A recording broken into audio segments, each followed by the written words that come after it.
created the World Blitz Championship. And what Mike was talking about, if anybody doesn't know, Magnus and Nepo played a World Blitz Championship knockout against each other and decided to split the title. Unprecedented in chess, caused massive waves, and 2 days before that, Magnus wore a pair of jeans and was kicked out of a tournament. So, I mean, hopefully he puts on jeans for all of these matchups, and I can't wait to see who he's going to play. And remember, guys, Magnus has to win his first round. Magnus will wear jeans today. Okay. When he's allowed to be comfortable, he will be comfortable. But when he shared that title with Nepomniachtchi, I think it's because he respected that they'd been through the fire together. They once played a nearly 8-hour game at a world championship match, and there's no spotlight in chess brighter than the world championship. So he definitely respects Nepomniachtchi, and Levy is totally right. He would rather go down that road again with Nepomniachtchi rather than facing his psychological nemesis. And it's all banking on the fact whether or not Magnus even wins his first, which I guess we're not going to speculate. I'm still learning the rules around here, so we won't speculate or give the caster curse, which is a very real thing in esports. I'm assuming a real thing when it comes to chess, but this is what's about to happen today. We've got our upper bracket matches. We're moving 4 players forward, 2 from Group A, 2 from Group B. If you do manage to qualify for playoffs on the final day, what do you get? You get a day off tomorrow. You get to watch your opponents. You get to formulate your strategies. That's a big leg up. But today, things get serious. 16 of the best chess players in the entire world will join that very stage to compete against each other for life-changing money. It's time to head to the stage to get it started.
Total blunder on the board. No, that's White smart, let's has say the weight bishop to win. takes pieces and then Long checkmate. castles check. The long castles check. Insanity on the board. Artemiev now, his heart rate is at 100 beats per minute.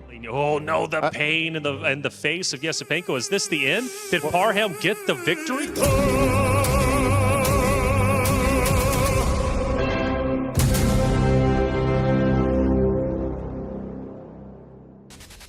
Ladies and gentlemen, it is officially time for chess here at the Esports World Cup. I am Hollywood Rob TV, joined here with my brother Damascus, and this is going to be one for the history books. Absolutely, we've had the play-ins yesterday, but now it's time for day one of the main bracket. 16 players from all around the world, the best of the best, facing each other, fighting each other for a huge share of that huge stack of money, Rob. That stack of money that he's talking about is, ladies and gentlemen, $1.5 million on the line right now. Could you imagine that level of pressure? Well, ladies and gentlemen, you don't have to imagine it. We are about to see everything unfold right here before our eyes. That said, ladies and gentlemen, I do believe it is about that time to bring out our players. Ladies and gentlemen, it's time for chess at EWC. Are you ready? I like that. Day one is looking good, Rob, and I know players are ready behind, right? It's about that time. Let's bring out the best players on planet Earth.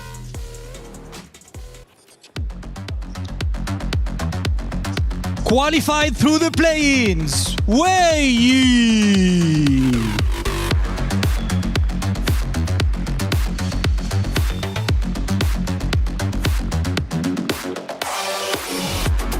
Qualifying from DreamHack Atlanta, representing Virtus Pro, Andre Yesipenko. And for his first EWC, won India Rising, Benjamin Bok. In his first EWC appearance, representing Fnatic, Alexi Serrana. He was fourth last year and he's looking to make an even more print in history. Arjun Erigaisi.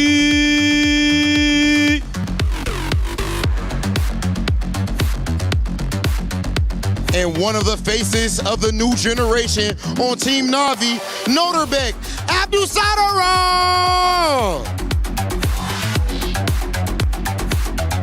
Lots of eyes on him this weekend. Please welcome Hans Niemann.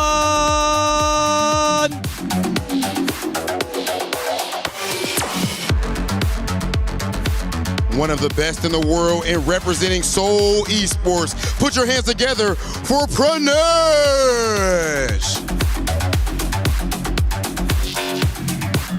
Representing Team Stallions, the youngest player with 16 years old, Sina Movahed.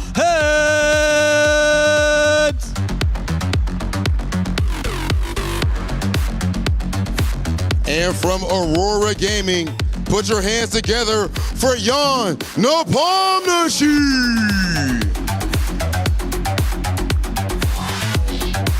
Representing Seoul Esports, one of the strongest when it comes to rapid chess, Nihal Sared.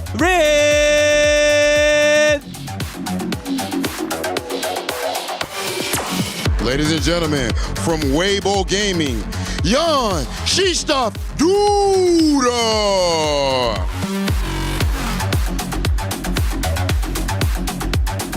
19 years of age and qualified to the Speed Chess Championship, AGAL's very own Denis Lazavek.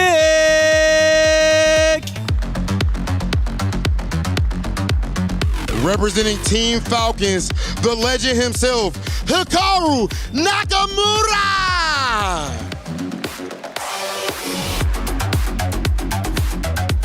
He was second last year, Team Falcons, Ali Reza Firouja.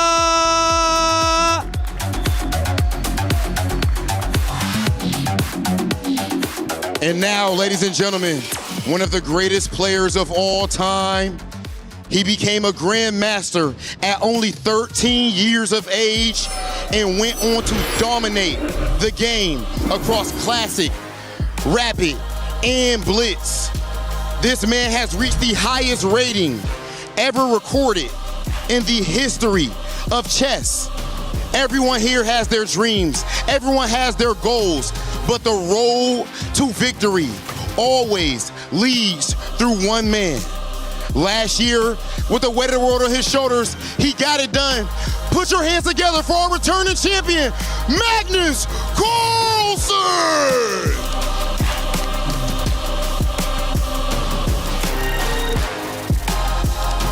And as our 16 players gather on the stage, here they are, 16 of the very best around the globe fighting for that trophy. Will Magnus Carlsen become a back-to-back champion, or can anyone snatch that trophy from his hands? Ladies and gentlemen, it is time to kick off day one at Esports World Cup 2026. It is chess time, and it is time to kick off our very first match. Let's go for Esports World Cup!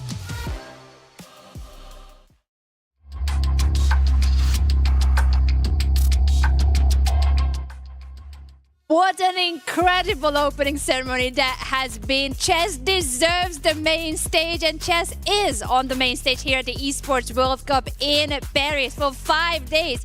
Chess is taking over here for all the marbles. The stakes are as high as $1.5 million and very valuable club championship points. We're gonna start the day with some spectacular matches. We are now down to the top 16 players in the world in speed chess, divided into 2 groups. We will be witnessing some incredible action for very high stakes. And today, what's at stake in the group stages? Are you gonna go into the upper bracket and have the easier path? Or are you gonna end up in the lower bracket like Andrei Yesipenko did yesterday, and then you have to fight through multiple back-to-back matches in order to survive? Elimination is on the line, keys will get crushed, but today, for the first match, let's introduce our heroes of the day, our heroes of the first clash, and that is Jan-Krzysztof Duda, representing Weibo Gaming, facing Benjamin Bok from MGD1. Zach, I'm gonna look at you first, and Kostya, then over to you. We have been here for the play-ins. We have seen what it takes to get through this double elimination system. Now the players, the top 16 that qualified throughout the year, they are here. Magnus is back, Hikaru is here, Alireza is here, everyone wants that trophy. But some of these underdogs or lesser known names to some of the viewers maybe, or to some of the fans, they're gonna gain so many fans because they are here for a reason. They qualified throughout some of the most difficult paths. Jan-Krzysztof Duda, let's talk about him first. He made it through the chess.com Open. Can you tell the viewers about what is that like to make it here through one of the most difficult and biggest online open tournaments? Yeah, one of the toughest tournaments online in the entire world, and the winner qualified to come to the EWC. Insane. The fact that Jan-Krzysztof Duda went all the way in the chess.com Open, all the way to make it here, it really says a lot about his character and his resilience coming into a field like this.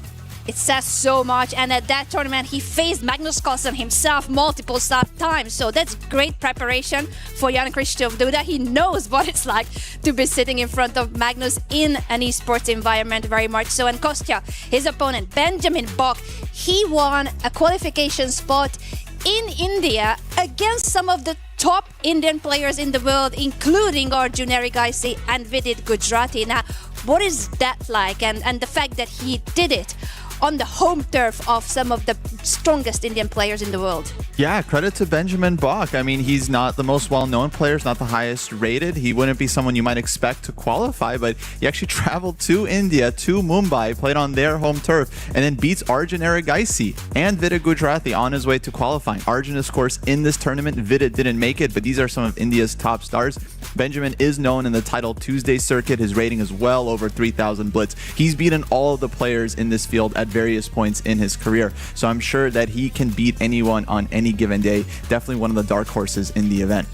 Most certainly. I agree with you that he's one of the dark horses. And in this matchup too, I think he is the underdog. Jan-Krzysztof Duda, he has been in the world's elite. He has been playing the top chess events in the world. While for Benjamin, he is on the Olympic team of his home country, the Netherlands. But I don't think he has had as many chances to face the likes of the top like Magnus Carlsen.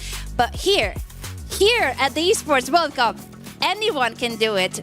Not easy to pass. We're going to talk through that again a bit more in detail, that it takes the whole year to make it to the Esports World Cup. There have been several qualification tournaments, and we have been talking about the Chess.com Open, India Rising. Yesterday was the play-in for the other qualification events. So many paths, and all of them are really difficult. But when you get through, you are rewarded very highly. $1.5 million at stake, Zach. And the more you make it, the further you advance, the higher the chunk of that pie. What do you think that's like for the players here? Yeah, minimum $40,000 for any player. Even if you lose everything today, $40K for you. It's great money, life-changing money if you get far enough.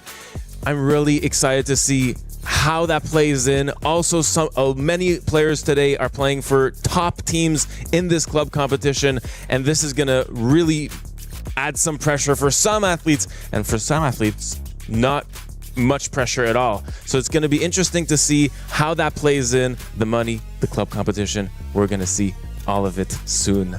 So much on the line indeed. The club championship points. AGL leading at the moment ahead of Team Falcons, and Denis Lazovic, he beat Team Falcons Hikaru Nakamura in the speed chess finals to make it here, to qualify to Paris. And at the moment, it's his team that's sitting on the top of the club championship ranking. This is week 6, only 2 weeks to go. We are in the final stretch, and it's incredible how much that will matter for the teams. The chess taking main stage, and 1,000 points if you win it. Last year, that's what Magnus did for Team Liquid. 1,000 points ahead of Alireza's 750 for Team Falcons. Team Falcons again is back. Both Alireza and Hikaru are competing. The curious thing is, you cannot just double down on points. They are doubling down on their chances. But whoever finishes higher, that's the point that you're awarded for your esports team. So will it be Alireza or will it be Hikaru? I'm gonna take guesses here before we get started with our match. Alireza or Hikaru will be finishing higher, and will they win the tournament? I'm gonna go first. I'll say Alireza. Alireza, young player, very, very quick on the mouse. He has been rising ever since I've heard about him. Alireza is just like such a monster when it comes to this time format. He's a big competitor in these formats, and he has shown some success as well. But if we're comparing him to Hikaru Nakamura, I don't know. What do you think, Kostya? I mean, I think you can go either way. Farouj is obviously one of just the most incredible talents in our lifetime, but I'll take Hikaru Nakamura. I think he is the greatest online chess player in history. I think he's actually played more chess online than Magnus himself. When they go head to head, you know, it's often very, very even, very tight until the end. And I think this event is incredibly important for Hikaru. I think this is what he's always dreamed chess should be. So I think he's really going to step it up and do his best.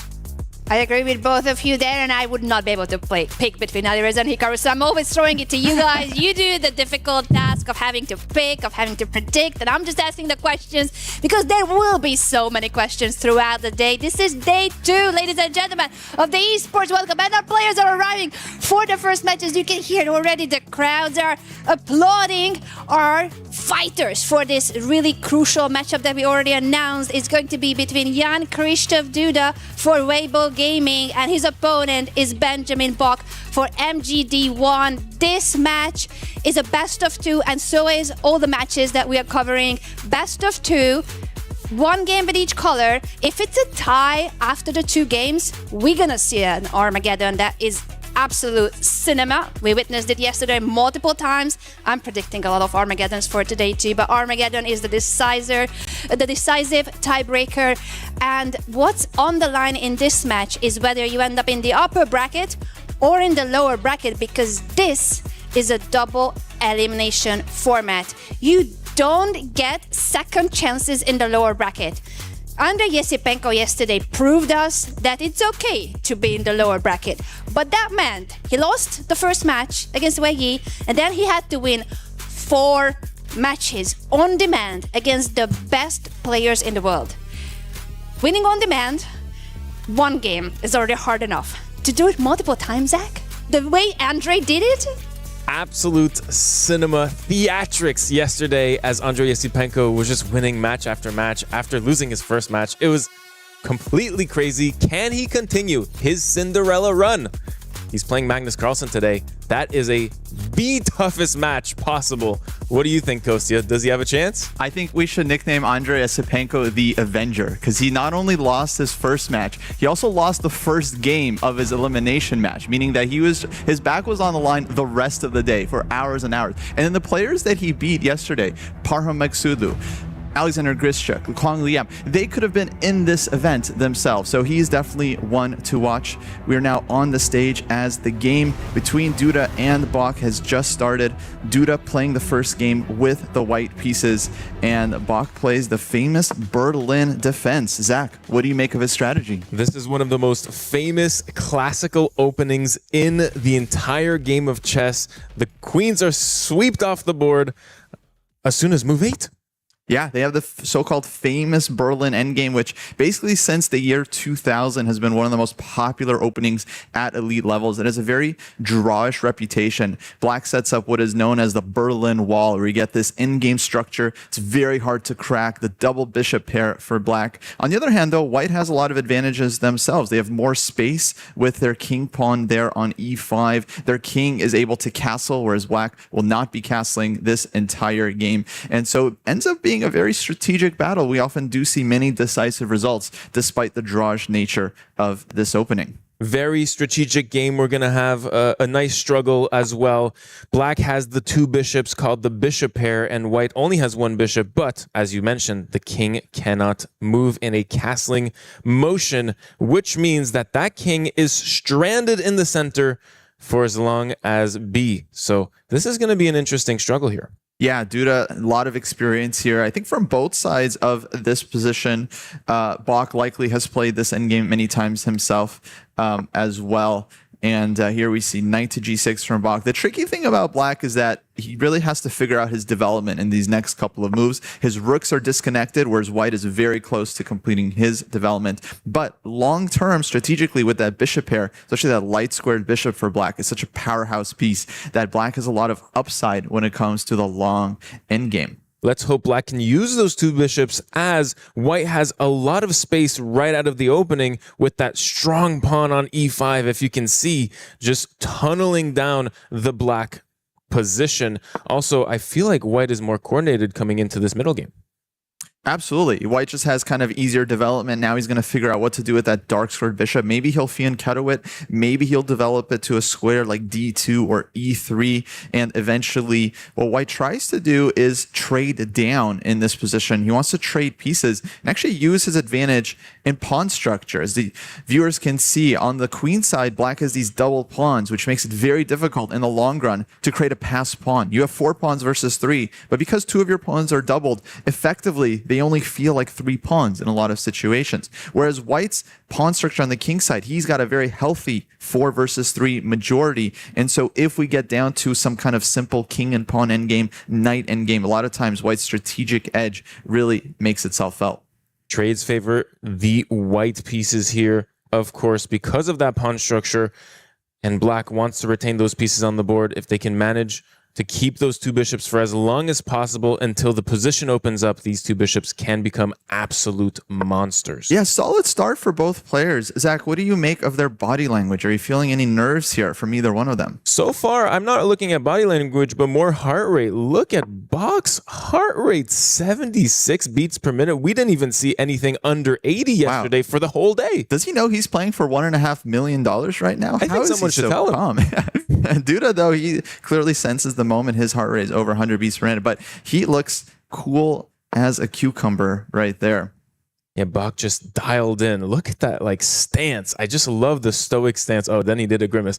But the overall stoic stance is really interesting. Yeah, he's leaned in. For me, this is the classic, esports pose. You're leaned in, you're focused on the screen, you're ready to react at a moment's notice. Where Duda, it looks like he's a bit more relaxed. He's leaning back, although the heart rates tell a very, very different story. Yeah, yesterday Yesipenko was leaning back, and who was leaning forward? Alex Grischuk, I remember. So, every player has their different stance at the computer. Yeah, we should say, chess usually played over the board, or let's say at home where we don't get to see them. So it's very unique to be able to see these players playing live in front of each other, but still with the keyboard, with the screen and the mouse. And as we saw yesterday, a lot of games come down to that time scramble. We are playing 10-minute with 0-second increment, meaning there's no added time. And a lot of these games do end up becoming flag fest as players viciously and shamelessly, in some cases, hunt for that flag. Yeah, if you go down to 0 seconds, you lose the game automatically in chess. It's a very, very cool rule that we have in this esports world of the chess. Clock is a weapon. Now, one thing that's interesting about these players, I'm going to make a prediction about this match. Both of these guys are famous for getting low on time, but then playing incredibly precise on seconds. Duda loves to get down on time. Bach also loves to get really down on time, but then they often rely on that increment, that 1 or 2 second increment to keep them alive. They make a number of accurate moves. Problem here is that they have no increment. So if one of these players gets too low, gets into their classic time trouble, they're not going to have a way to collect time or stay in the game. So I think time management is actually going to be incredibly important in this match. But if either player goes down to under a minute, that doesn't mean that they're just going to start blundering. In fact, they might start playing some of their best chess yet.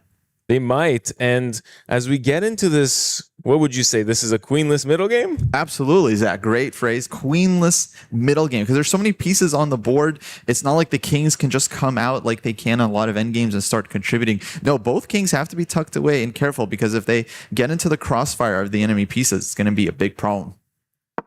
We have a lot of pawn moves in the last 5-10 moves. Very interesting how it's a race for squares. All of these pawn moves, it's to grasp a square on the board. And there's G4, Duda just advancing the king side. This is White's main strategic plan. We might see him move this knight away from F3 in order to launch that F pawn forward, and then even advance it to F4, F5, and really try to make the most of his space. Yeah, White making their pawn majority felt in this queenless middle game here, as these pawns are piling up against those black pieces, which are going to have to react eventually if those pawns move up the board. And there we go, a preparatory move, knight h2. Knight h2, opening the route for that f pawn. That pawn is going to propulse to f4 there. It's the only pawn left that hasn't moved in this entire position for the white pieces, and it's gonna make the most impact. Yeah, honestly, loving Duda's position right now. I feel like he's playing well. All of his moves have been making sense strategically. He's getting his play going, but of course, Bach's position is still very, very solid. But now he has a difficult problem. Like, how does he deal with this threat of f4, f5? You give White 2 moves, he's forking 2 of your pieces, and it's game over. You can resign.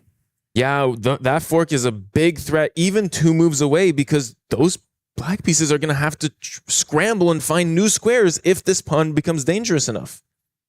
Very interesting. So now Bach, he's staking some time here. He's trying to figure out how to deal with this advance. And yeah, I'm not seeing so many obvious moves here, but one of these pieces, either the bishop or the knight, the only 2 pieces that are developed right now for black, is going to have to step back at some point and get out of the way. And there we go. We see the knight moving back, transferring over to the queen side. That makes a lot of sense to me. And look at that space-taking pawn f4 move that we've called since the last few seconds, and now the knight jumps in. Wow, what a square for that knight, dominating the black pieces there. A beautiful piece. G6, allowing the knight into his territory. Bit of a concession from Bach, but clearly he has a plan for what he's doing. That's the thing about this Berlin endgame. It looks extremely passive for the black pieces, but on the other hand, it's not that easy for White to break through. If you advance too quickly, black's pieces will come alive, and your king can still come under fire on the king side. And now this bishop is asking this knight a question. Will you scram, or will you let me take you? Yeah, bishop g7. Duda says, go ahead. If you capture, then my pawn gets to advance. I get the e5 square for my pieces. Don't think we'll see the capture here. Be very surprised. Indeed, black just tries to kind of play around the knight. Like, yeah, your knight is all up in my grill. It's controlling a lot of squares. It's very annoying, but I can play around it. I can put my rook on d8, which is not hanging to the knight. Knights don't move like that.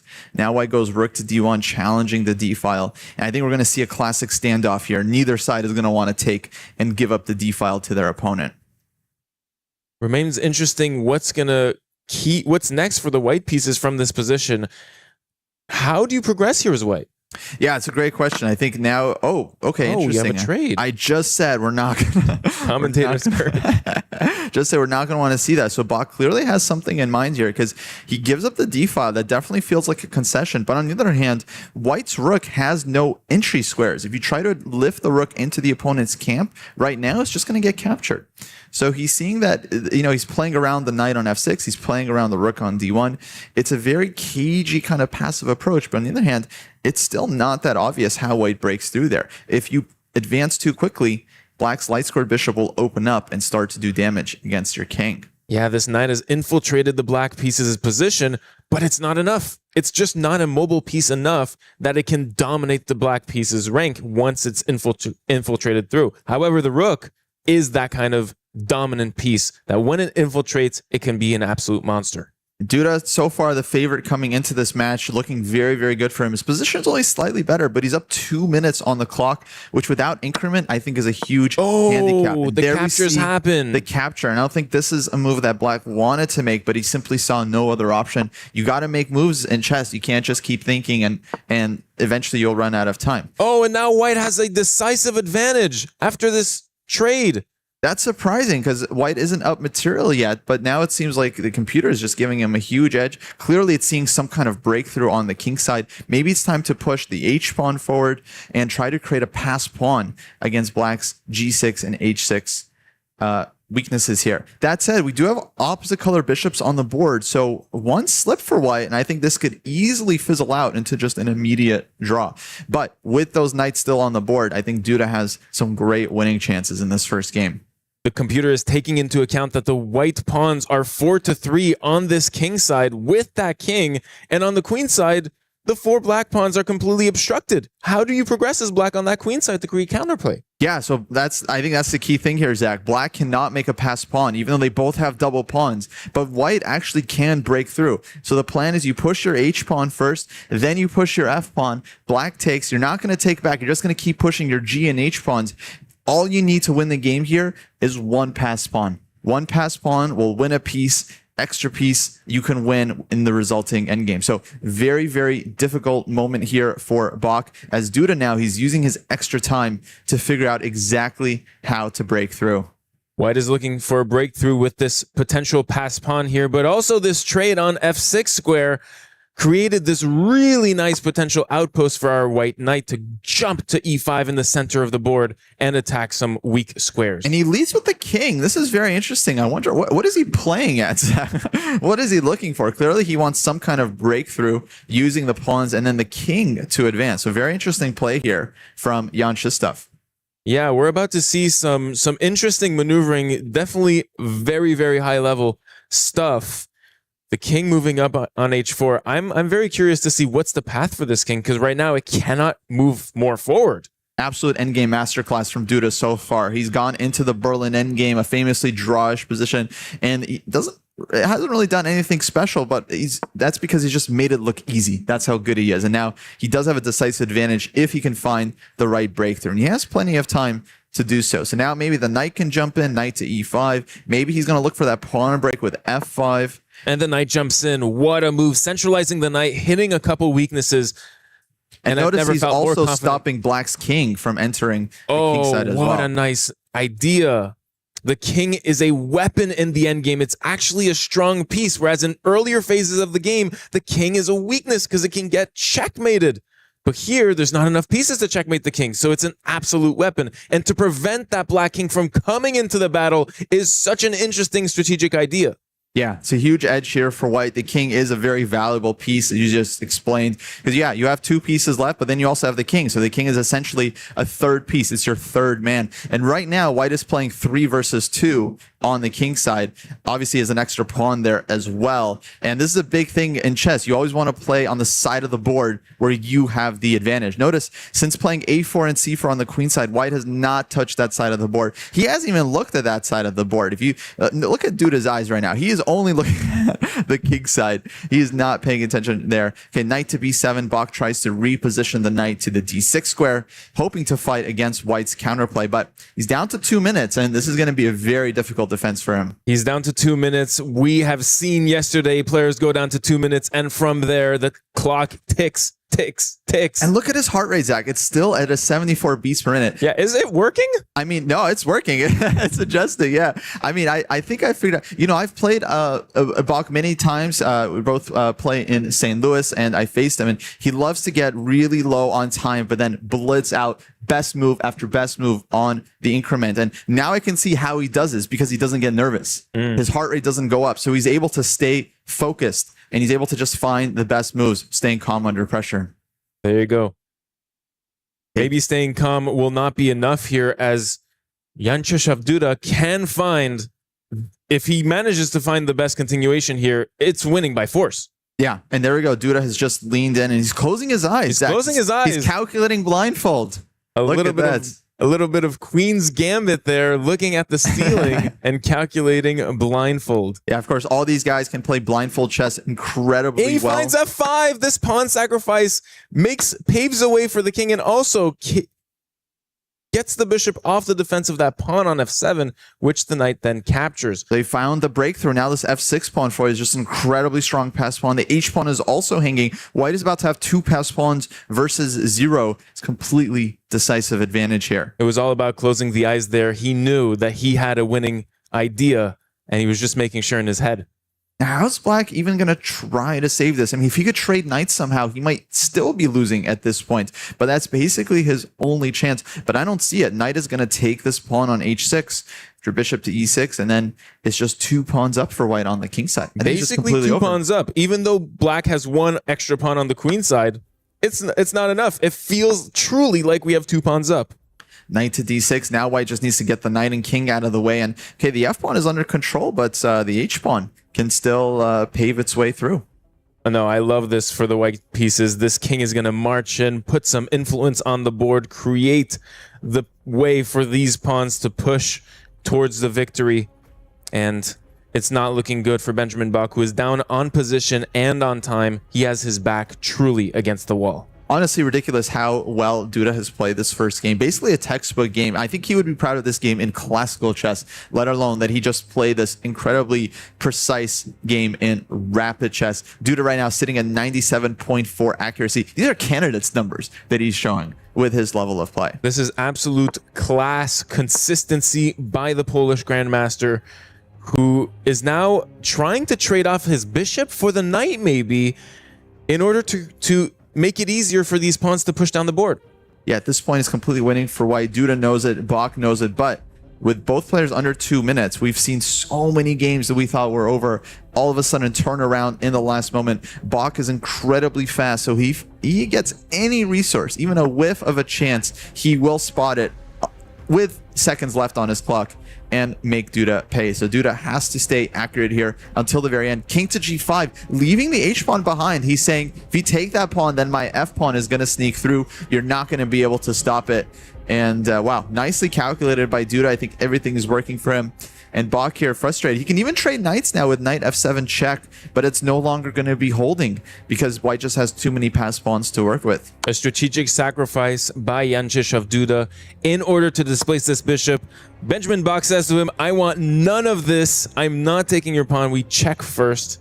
And wow, now the engine was suggesting just sack the knight on F6, take on H3, but that's not an endgame you're ever holding, so Bach is not interested in that one. He goes for knight D2, a bit of last-ditch counterplay against the queen side, but it's simply too slow. I love this last pawn move by Jancic of Duda. He is scapegoating this king into trying to defend against this pass pawn in order to get those pawns on the queen side, and now all the pawns on the queen side look like they're falling, and this bishop is doing a rampage. Look at that. This is classic principle of 2 weaknesses here. White uses the pawn on the king side to force all of Black's pieces over there, and now he's going to win the game on the queen side, where he wasn't playing at all, except now his king is there, his bishop is there, and Black still has to deal with this H pawn. This H pawn is so crucial for White. Black has to make sure that pawn is covered. In the meantime, Duda now is only looking at the queen side. He's going to win both of these pawns, promote one of them. It's going to be game over. Yeah, this is a strategic masterclass overall by Jancic of Duda. I am seriously impressed with this performance so far. Yeah, Bach is just trying anything he can here to try and create counterplay with his knight, but that's the problem with knights. They're short-range pieces. You can either fight on the king side or you can fight on the queen side, the right side of the board, left side of the board, but you can't do both. And now White is just simply 2 pawns up with the bishop versus the knight. Yeah, I mean, at this point, either one of us can win this endgame, Zach. That's how bad it is. Yes, this is desperation Bach with 8 seconds on the clock, but it doesn't even matter because the position is completely over. Jancic of Duda is going to win this knight by force, and we have resignation on the board. There's the resignation, and Duda takes the first game. Clinical example from the Polish superstar as he takes a 1-0 lead in the match. But Benjamin gets White in the second game. He'll now have control over the action, and he can absolutely strike back. Yes, and reminder, both competitors do not get eliminated this round, so you can lose, and you have a second chance going into the losers bracket. Of course, yeah, it's not an elimination match, but both players really want to start their tournaments off right here. A win does make their path to the finals easier. And yeah, we can see both players there kind of playing through the game, checking to see what chances they might have missed, especially Bach there. He really wants to know where he went wrong, because you never know, if this goes to Armageddon, you might repeat the opening in that third game. And so you really want to know exactly where you went wrong in case you have to repeat the opening and play that position again. Yeah, there you go. Yanczic of Duda picks up a very important win with the white pieces, but now has the black pieces, and a draw or a win suffices for victory. Yeah, excellent position for him. Bach now in a must-win situation here in this match, and we'll see how he covers it. We talked about this yesterday, but sometimes it's nice to be in a must-win situation because you know exactly what you need to do. You can't play for a draw, you got to play for a win. Whereas on the other hand, we've seen multiple players struggle in the situation that Duda is in right now, where a draw clinches you the match, but if he gets a nice position out of the opening, he might get a little confused. Does he play for advantage or does he play for equality? And oftentimes this leads to players messing things up and actually getting in trouble as they chase that draw a little too desperately. Yeah, sometimes if you play a little bit too tame in that return match after a win, you can get punished if your opponent plays aggressive enough and finds the winning ideas. So we'll see what happens here. We are getting ready for the second game of a 2-game match. I think the energy is palpable in this building right soon. now. Yeah, the audience is ready. I got Team Weibo there supporting Duda MGD1 for Benjamin Bach as the players get ready to start their second game. And might I say, for Weibo, this is very important. They're classed number 13 right now in the ranks. A win here would be very important for this club. And here we have a little close-up shot on Bach. Maybe some technical issue going on there, or there's a discussion. Whereas Yanczic of Duda is completely locked in. Look at this. Yeah, he's locked in. He's focused. He's getting ready for the next game. All of the chess moves, all of the openings swirling around in his head. Oh, look at this. He's playing through the game. He seems kind of pleased with himself. He's like, yeah, this was a nice game I just played. This I found some good moves here. And to his merit, it was an excellent game. But we are about to start game 2 of 2, unless Benjamin Bach wins this. So, quick reminder, Yanczic of Duda has the black pieces, whereas Benjamin Bach has white. And we're off. And Benjamin starts with the English opening, 1c4. Duda responds with the very solid Queen's Gambit declined setup. Bach, a big-time Catalan player. He loves these positions. He knows them very, very well. Basically, he can beat any player in the world if he gets a good position out of the opening. Even if not, he's dangerous enough where he can always find some kind of trick or counterplay to win. He did have to qualify through India. There's India Rising event where he just beat a number of world-class players to get here. Any one of those players would fit in this field today. Both of these players qualified via an open tournament, which is very interesting. One of the hardest ways to get here, and both qualified in that same qualification cycle type. So it's very interesting to see this.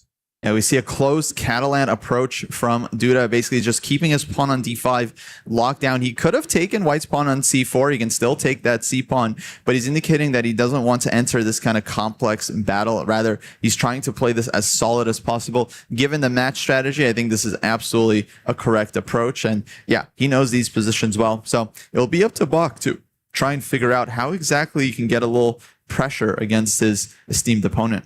Yeah, Black playing that classic setup, right? That we're all taught to play against setups like this. And he's just playing solid. He's developing his pieces. And Bach goes for this knight d2 idea, moving a piece for the second time in the opening. One would say that blocks the queen, that blocks the bishop. What's the idea behind this knight move, Kosta? Yeah, it's not a beginner's move, but it's a very well-known move for top players, especially grandmasters and people that know these positions. And the idea, as we've seen Bach demonstrated, is to break with the center to advance his e-pawn. Now both knights are supporting this one, so Black can trade off one of the knights for white, but he can't trade them both off. So if we get all these captures in the center, the knights are able to recapture. And yeah, this knight on d2, very, very critical to white's central strategy here. Yeah, space is very important in chess. We saw space be an important factor in that first game. And again, this is a very relevant topic here. White takes a lot of space with this last pawn move. Yeah. Now Duda has to figure out how to deal with this one. And, I honestly don't love this opening for Duda. It feels like he might have mixed something up, because the computer's already giving White a pretty serious advantage, and that's not supposed to happen this early in the Catalan. Also, he's spending time, and it looks like he maybe mixed up the move order here, perhaps trying to play overly solid. Yeah, I mean, Benjamin Bach has this amazing center. He doesn't even have to do anything here. He can just continue to solidify his center, bring his pieces in, and what does Yanchishov Duda do? He takes here. Captures on e4. We do see these trades. Now the knight takes on e4, and at this point, it's all about the c5 break. Black really needs to open up that bishop on b7. This is that kind of the cardinal rule for these positions. If Black can open up that queenside bishop by advancing a c-pawn without losing material, without losing the bishop pair, without getting his pawn structure damaged, basically without some kind of insane drawback, then he can equalize. But if not, while that bishop stays locked on b7, White has a key strategic advantage. So right now, this game is going really well for Bach, given that he needs to win. Yes, Bach needs to win this with the white pieces, and he has a dream start. Absolutely. So far, playing with 100% accuracy is Bach, which basically means he's just played all the best moves. He just dropped down to 99.5. I think that's still what a disgrace. Very. How could he? How could he? Clearly the start of some troubles. Now he brings his knight back, avoiding the trade from the knight on f6. And the engine doesn't love this move, but for now, White is keeping that c-pawn and that bishop on b7 pinned down. So while White can keep that bishop locked in, he is always going to be comfortably better here. But the question is if Black can somehow break out, defend the bishop, and then get the c break.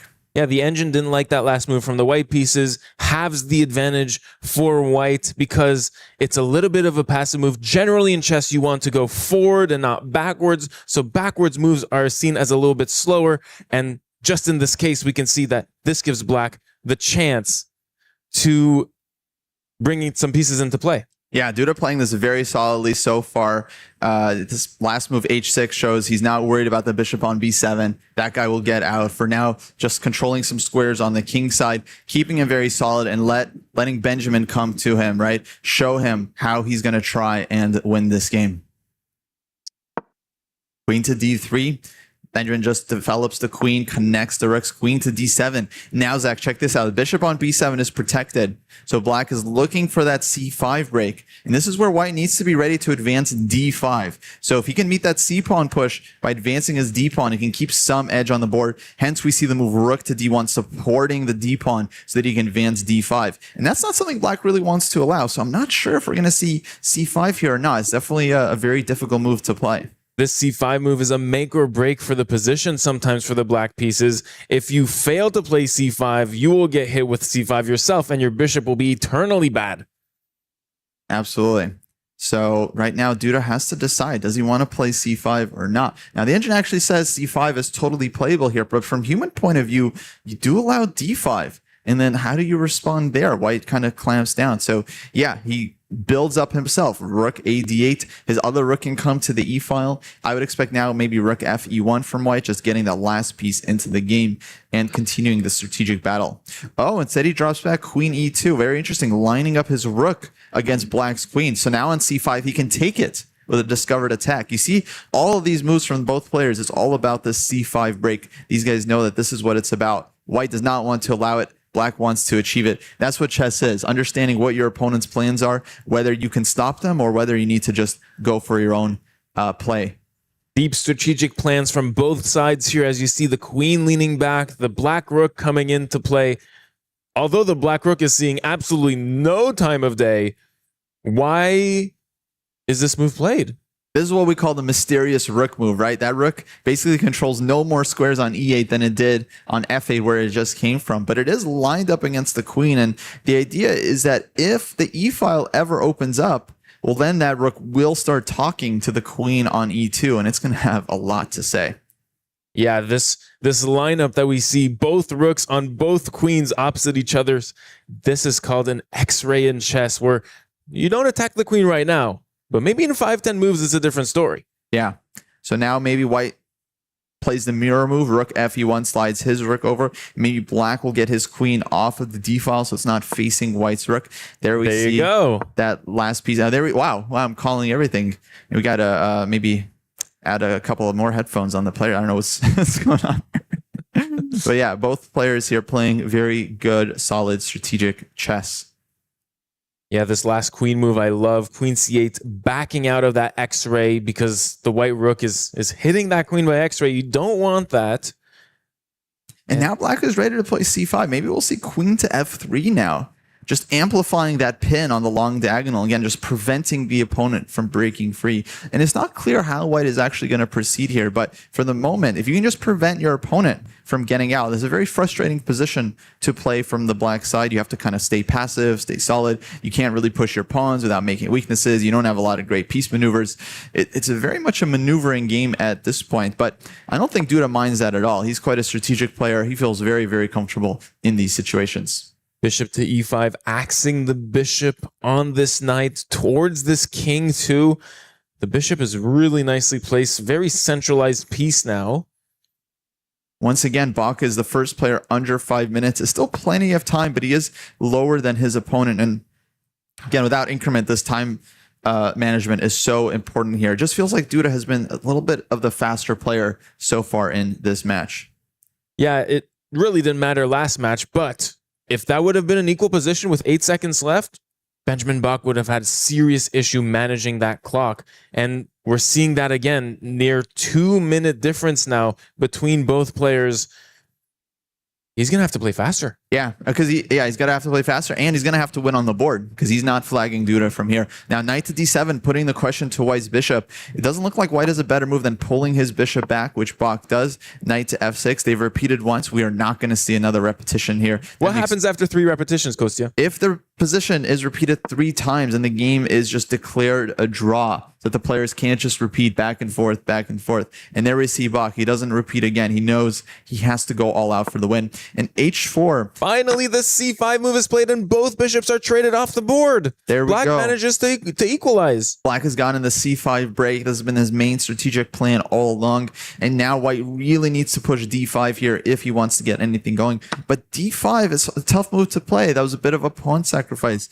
You'd have to figure out how to justify it. Instead, he takes on c5. But now I think black has just solved all of his problems. He can take with the pawn. I'd probably take with the bishop, as does Duda. Maybe bishop to e5 now to challenge the knight. But, well, black has a lot of ways to deal with it. He can pull his bishop back and go knight to d7.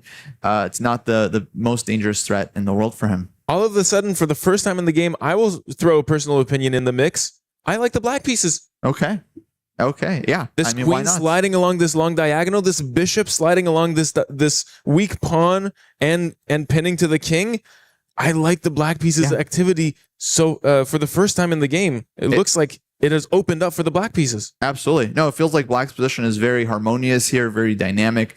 And Bach just wasn't able to figure out how to make the most out of his pressure out of the opening. But still a lot of game to be played here. Duda has to continue to play precisely. So far, he's managed to do that. His average accuracy over the last 2 games, I think, is 97.7%. So he's playing amazing chess so far. But he will get tired. The game will start getting down to those last seconds. And yeah, mistakes will start to happen.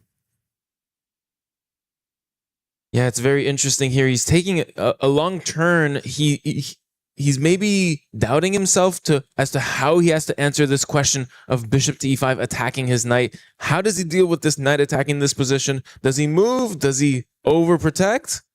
Does he ignore it? I don't know. He's really taking his time here, but it feels like he's got multiple reasonable moves here. Again, maybe the most solid move is just pulling the bishop back, bishop to e7, saying you can take my knight, but then of course I'm not going to double my pawns. I'm just going to recapture with the bishop. There he goes. Finally, he plays it. And we really got to get these headsets checked. I mean, the players are following all of our moves. That's to their detriment, by the way. Maybe you got to get checked. It seems like they're listening to you. I guarantee you my moves are not going to be great all day. There we see b3. just calmly improving his position on the queen side. Black plays a6, doing the same, covering this b5 square from White's knight. And that's kind of the match strategy here for Duda. He really doesn't have anything to prove. If this was a must-win situation, we might see him playing more aggressively, taking more risk. But for the moment, he doesn't have to show anything. I like Duda's strategy right now. He's playing a quick move 6 seconds from his last move of thinking he wants to preserve that time advantage, that clock, because he knows that in 10, 15 moves, that will be vital for the game situation. If he has to find a drawing resource, if he has to defend a tough position, he needs that time on the clock to think. Very important, yeah, to stay ahead on the clock here for Duda. Meanwhile, Bach is under 3 minutes. His heart rate, though, still at a cool 75 beats per minute. That might have broken a record so far in the EWC. I have never seen 74, 73 beats per minute. Yeah, incredibly low. That's me when I'm sleeping. Yeah. I know, right? He's calmer than me when I'm sleeping. How's that possible? He's playing for $1.5 million stack. Incredible. Maybe this is the time management we wanted all along. Yeah, that seems to be the secret. I mean, if you can keep your cool under pressure, you can make a lot of good moves, stay focused, and yeah, the nerves don't get to you as much. But Benjamin Bach, once again, he's going to have to win this on the board. I don't see him flagging Duda from this position. Duda is just way too fast, way too sharp. So he's going to have to start posing some problems here. But objectively, his position doesn't really call for any advantage. Like, what advantage can we really speak of here for White? Not that many advantageous perks of this position for the white pieces. Maybe you could say spatial advantage, but it doesn't mean much because you can't make much out of that space. Yeah. There's bishop to b4, pinning the bishop on c3. That's quite interesting, actually. Yeah, Duda's allowing the trade on f6. If I was Bach, I would just take this right away. I mean, open up the king. Objectively, still fine for Black, but at least you have something to work with. A weak king is not easy to defend on low time. I'm actually very surprised by this move by Duda. I don't feel like he had to do this. And yeah, if I'm Bach here, I'm just snapping on f6. Maybe this is the hesitation that Duda has been thinking about for the last 2.5 minutes on his turn. He's had two out of his 3 last turns have been very slow turns, 1 minute plus each. And maybe this is the idea he was hesitating on, to just let go of that knight on f6. And Bach does not take the bait, goes queen e5, which is a slight mistake. And suddenly Black is advantageous. I don't like that move. He didn't like it either. I just saw his head shaking, a bit of a scowl. I think he had to take on f6. There was a threat of rook takes bishop for Black, followed by bishop takes knight. So he does defend against this threat. He also pins the knight down to g7. Now Black cannot move that knight whatsoever. He'll get mated in one. But yeah, somehow this coordination of the queen on e5 and the queen sweeps in and infiltrates the white position. Such a nice move, queen f3, actually reinstating the threat of rook takes bishop, followed by bishop takes knight. This removing the defender tactic that we all know too well. And how does White defend this? All of his pieces are hanging here. White is facing a lot of tactical threats in this position. It is really not obvious how to defend this position. Now he needs to survive this and then try to win the game, Zach, to stay alive in this match and force Armageddon. What does White even play here? Rook e3, best move, attacking the queen. And the queen sacrifices itself. We have a queen sacrifice on the board. Knight takes d1, bishop to d6. The queen is trapped. Oh, the queen is trapped. What an idea. Oh, what Duda a spots find. this immediately. What an insane find from Duda. Now White's forced to give back the queen for a minor piece, meaning Black will be up. Rook versus piece. Insane. Bach is not happy with his position. Look at him dialing in. Wow, what a shot. He's not content. He missed that trick. It is clear.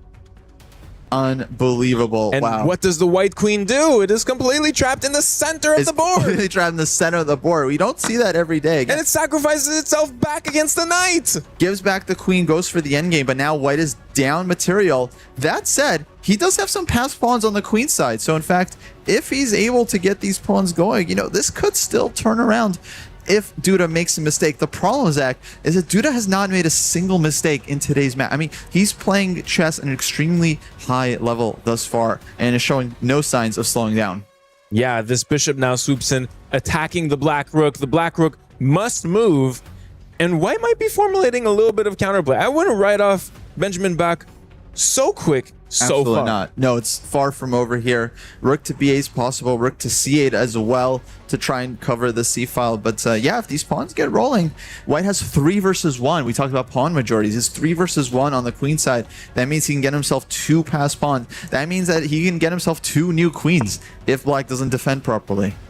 Yes, I'm sure fans of Weibo Gaming and Polish fans are very excited about this match situation for Jan Krzysztof Duda, as Black now regains the lead on the computer, but then misses and falls back. It's still advantage Black, but it's lesser than the idea that was spotted by the engine. He's better on the board, he's better on the clock, and he's leading the match. All signs pointing Duda right now. F5, the best idea, taking a fervent lead in this position.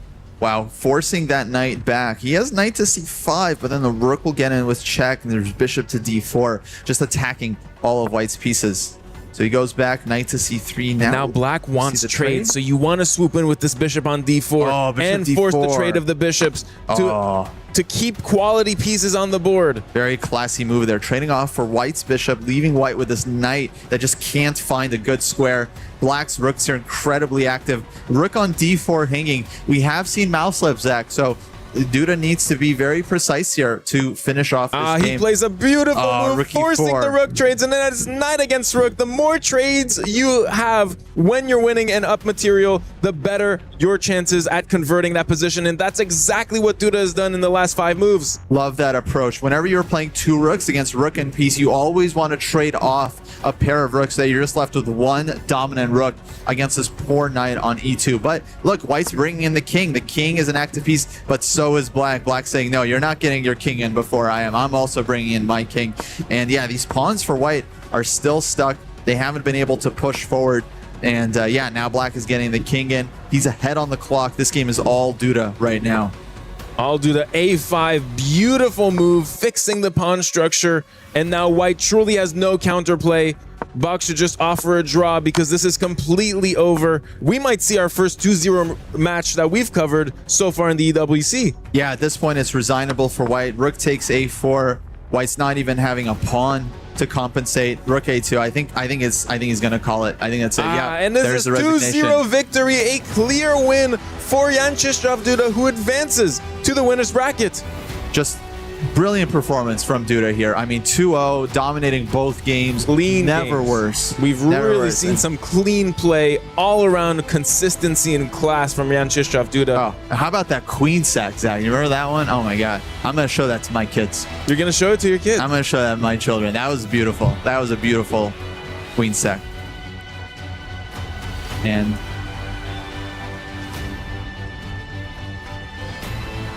there's Duda there. He's ready to move on to the next match as he advances to the next stage. Bach, of course, dropping down to the lower bracket where he'll be facing elimination.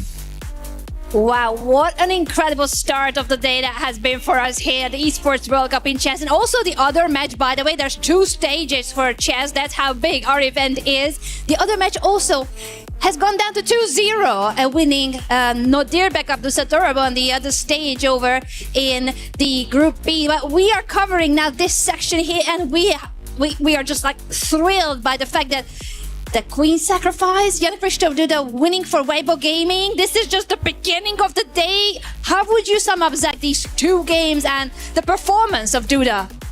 Duda has played some absolute world-class chess. The first game gave Black no chances. It was equal from the beginning, and then just white slowly steamrolled his opponent. And then his second game, Duda was super solid with the black pieces, even conceded a small advantage to the white pieces in Benjamin Bach, but then found a way to equalize and then found a way to win this game. Easily some of the best chess we've seen thus far. Basically, both games would be amazing games in classical chess. Duda did it with 10 minutes on the clock, showing incredible form thus far. But he'll have a very tough opponent in Nodirbek Abdusattorov in the next stage of the bracket. Bach, of course, he's not out. He has a second chance. And we saw what Andrei Sapenko did with the lower bracket yesterday, so maybe Bach can go on a similar tear himself. And that's how he qualified to this event. So he's very familiar to the must-win situation. He's very familiar what it feels like when your back is against the wall and you need to win on demand in Armageddon. He has done it multiple times at India Rising. That's how he qualified to the Esports World Cup here in Paris. So he might be going to do that again. But for now, good news for Jan Krzysztof Duda. His next opponent, not an easy one, but they are both in the upper bracket. It's going to be Jan Krzysztof Duda against Nodirbek Abdusattorov in the upper bracket. And as you both highlighted, for Benjamin Bach, there's a second chance in the lower bracket. He'll be facing Pranesh. the noises, the crowds, the cheering, it's only gonna get higher, louder, even more buzzing, the environment. I'm just so incredibly pumped by the fact that this is only day 2 of a 5-day event here at the Esports World Cup, the main event in chess. $1.5 million is at stake, ladies and gentlemen. So the stakes, the pressure could not be higher, and all the players also playing for their esports teams. Club championship points are on the line, very valuable points. Let's take a look at what we have here today. This is the group stages, and we have just covered the first game. Actually, wait a second, I forgot. My head, with all of the buzzing, it's also buzzing, but we're gonna go over to the stage first to Jan to talk to the winner of this crucial match, Jan Krzysztof Duda. Yeah, Jan Krzysztof, congratulations. First match, you made it look easy. What happened? Thank you. You know, it's never easy. I think I had just better time management and overall had simple play in both of the games. Like, okay, I like actually playing very end game, you know, like in short time controls, because of course Black is fine everywhere, but it's at least, you know, I have an easy goal to push pawns on the king side, and I mean, you know, from my experience, I know it's like easier to play with white, and with Black, okay, I didn't quite equalize. I mean, I knew that this b6 move is holding, but I couldn't quite remember what to do after knight d2, and just decided to be solid. I mean, worse but solid, and also from my experience, I know it's not that easy actually to play. I mean, it's better for white for sure, but it's also not that, you know, you are winning positionally or something, yeah, like you are never going to get this c5 and knight on d6, so I mean, yeah, and luckily, you know, I spotted this queen takes d1, bishop d6, but luckily realized it's not over yet, so that was also an important step. You've mentioned in the past you don't enjoy playing slow chess that much. How do you feel about these 10-minute games? Is that to your liking? Yeah, it's an adrenaline rush for sure. I mean, I'm more used to playing with increment, obviously, but I don't mind playing, you know. I mean, as long as I, you know, don't lose in 5 moves. Your next opponent will be Nordibek Abdusatorov. You faced him last year and you had this very unfortunate mouse slip. Have you done anything to work on your mouse skills? You know, in a sense, you know, the bar is very low at the moment, so it can't really, you know, go worse, I guess. So, I mean, of course, Nordibek is a very difficult opponent, and it's gonna be a tough match, but again, there is a fair chance it will be better than last year. Thank you so much, Jan Krzysztof. Best of luck for the rest of the tournament. Back to you guys. Thank you so much, Jan. Congratulations to Jan Krzysztof Duda for Weibo Gaming, who makes it to the upper bracket to face Navi's Nordibek Abdusatorov in his next matchup. It's a rematch in a way, and we hope it will go better with those famous mouse skills. What we're going to be witnessing today, again, is an incredible day of chess. This is the group stages. The stakes could not be higher. $1.5 million is on the line. Club championship points are on the line. We're going to take a short break, but when we are back, you will want to be here. Do not go anywhere, because the runner-up of last year's Esports World Cup will be with us. Alireza Firuza, representing Team Falcons, will be facing Wei Yi, who is representing Team Nemesis. This is the club championship fight, and the Falcons will want to defend their title. See you on the other side of this short break.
is in our DNA. Whenever we let it out, it becomes our superpower. Now imagine an entire city being built to supercharge it. Kadir City, powered by play.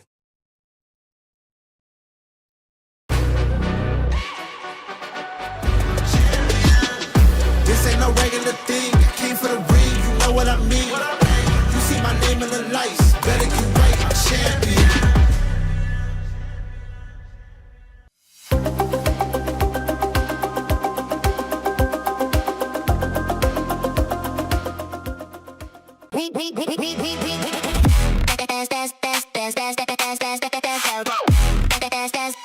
We book Esports World Cup up.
Welcome back, everyone, to the broadcast. This is chess at the Esports World Cup at the highest level, fastest speed for $1.5 million at stake and club championship points on the line. Our next matchup is a blockbuster. Team Falcons are seeking to defend their title, but at the moment they are not in the lead. One of their highest hopes in chess is that last year's runner-up, Alireza Firouzja, will perform really well this year again and maybe even get that 1,000 points for Team Falcons. His opponent is none other than Grandmaster Wei Yi, representing Team Nemesis. This is a match as a best of two, one game with each color. The time control is 10 minutes, no increment. The winner will move on to the winner's bracket and the loser will be going down to the lower bracket and might face elimination in their second chance. We have here last year's runner-up, the man who nearly defeated Magnus Carlsen.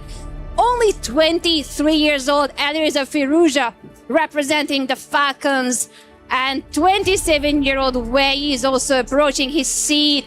Kostya, Jan, this matchup, it's not the first time they see each other. Last year, in fact, they were in the same group at the Esports World Cup.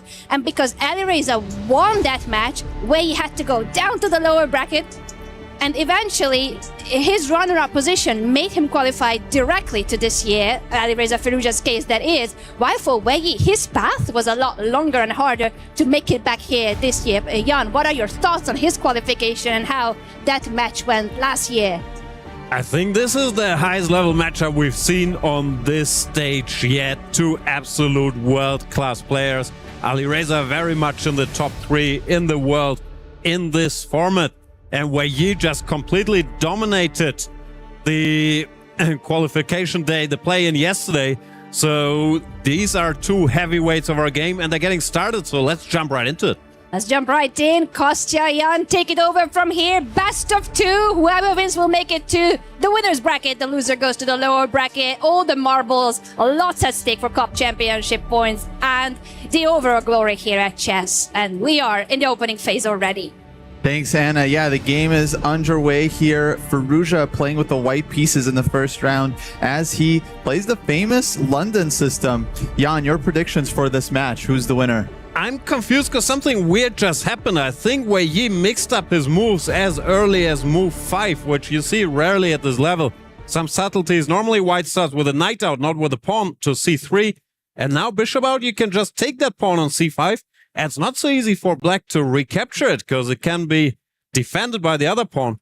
Pawn to b4. So I think Wei Yi already made a mistake, which makes my prediction Alireza is the favorite now. Yeah, good call. I'm with you. And Firouzja, Wei Yi already spent a minute there on his clock. I think he's realized that he's messed this up. Yeah, you're not supposed to be a pawn down in this way. As now white is just having an extra pawn, and black doesn't really have any great compensation to show for it. So this match, it just started, and Firouzja already has the lead. I would think that he's got to be the favorite going in. He's just such a wizard in online chess. He's one of the only few players that can defeat Magnus Carlsen in this format. And yeah, he's off to a very nice start against Wei Yi. Yeah, this is shocking. You don't see this at this level. A significant advantage after so few moves. Alireza played this, what we call the London system, which is typically a system you teach beginners because it's easy. You put the pawn in the middle, you bring the bishop out, you put your pawns, and then you do nothing. But to emerge with a big advantage from that opening is pretty much unheard of. So Wei Yi maybe still suffering from yesterday's matches, not fully awake yet. Yeah, I mean, he had an incredible day yesterday. He won all his matches, barely lost. I don't know if he even lost a game there, but yeah, we can see his heart rate is already at 130 beats per minute. I think he's realized just how badly he's messed up this first game. Maybe a bit of nerves going into today's match, but yeah, he's already got his work cut out for him in this first game as Firouzja just off to a very nice lead. Yeah, this happens very rarely. Alireza confused him a little bit by making a move on move 5, pawn to c3 that normally they don't play at Super Grandmaster level. Normally you bring the knight out and then you can bring the bishop out. So he just mixed up his move order, but it really should not happen. Now he's trying to get some counterplay for that missing pawn, but white just has an extra pawn and a better position. So Alireza, now he can even take that black knight, pawn recaptures, and then jump with his knight to the center, hit that pawn again, and the bishop. It just looks terrible for Wei Yi. Yeah, and this happened. Yeah, just a beautiful position for Firouzja. I feel like he's probably had this before in online chess. And yeah, so far just off to a fantastic start for him. And oh, that's the tough part about chess. Like Wei Yi knows he's messed up. He knows he's already much worse, close to losing basically, but he can't resign here. He still has to fight on and just try to pose some problems and make it difficult for Firouzja to convert this.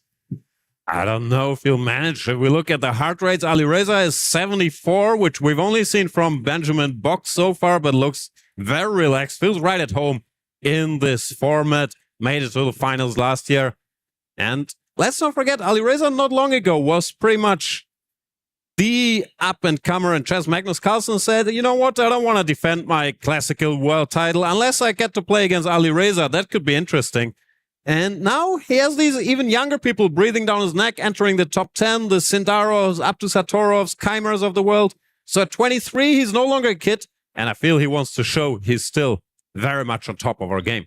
Yeah, it was so incredible when Magnus basically named Firouzja as his successor. Firouzja does hold the record being the youngest player in history to reach that coveted 2,800 mark. So definitely just one of the most incredible talents that we've seen in chess in the last 30 years. And yeah, so far his campaign to win the EWC is great. As Anna mentioned last time, he did finish runner-up to none other than Magnus Carlsen. He was very close in that match as well. So yeah, Firouzja got to be happy. Along with his team, Team Falcons must be rooting for him quite a bit here.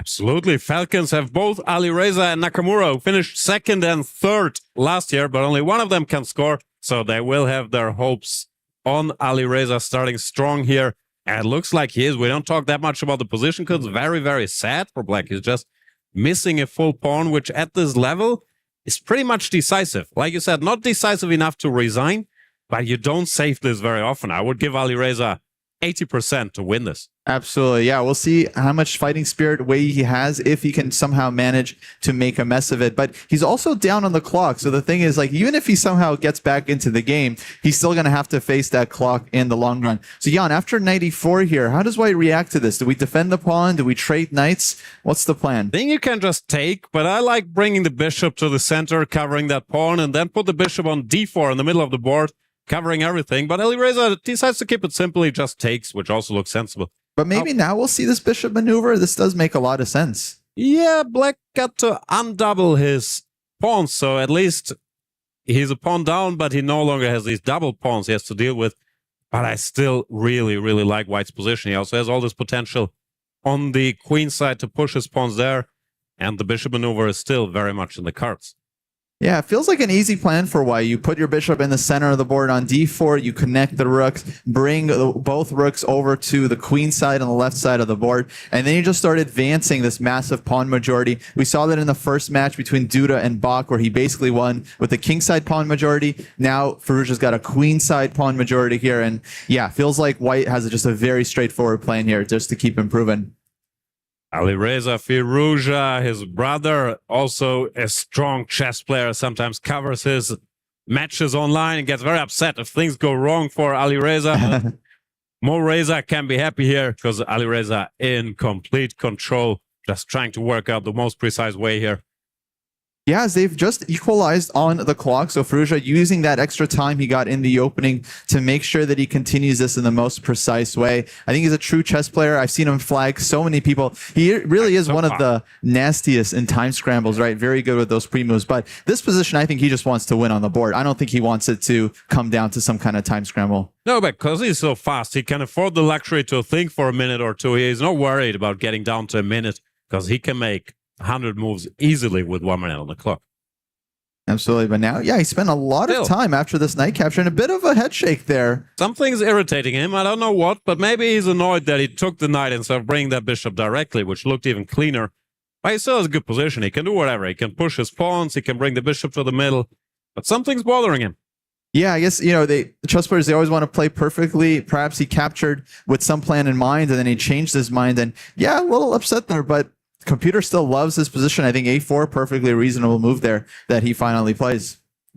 It's a big skill in chess to forget the last move you made, because very often you're upset, you miss some detail, and you spot it immediately after.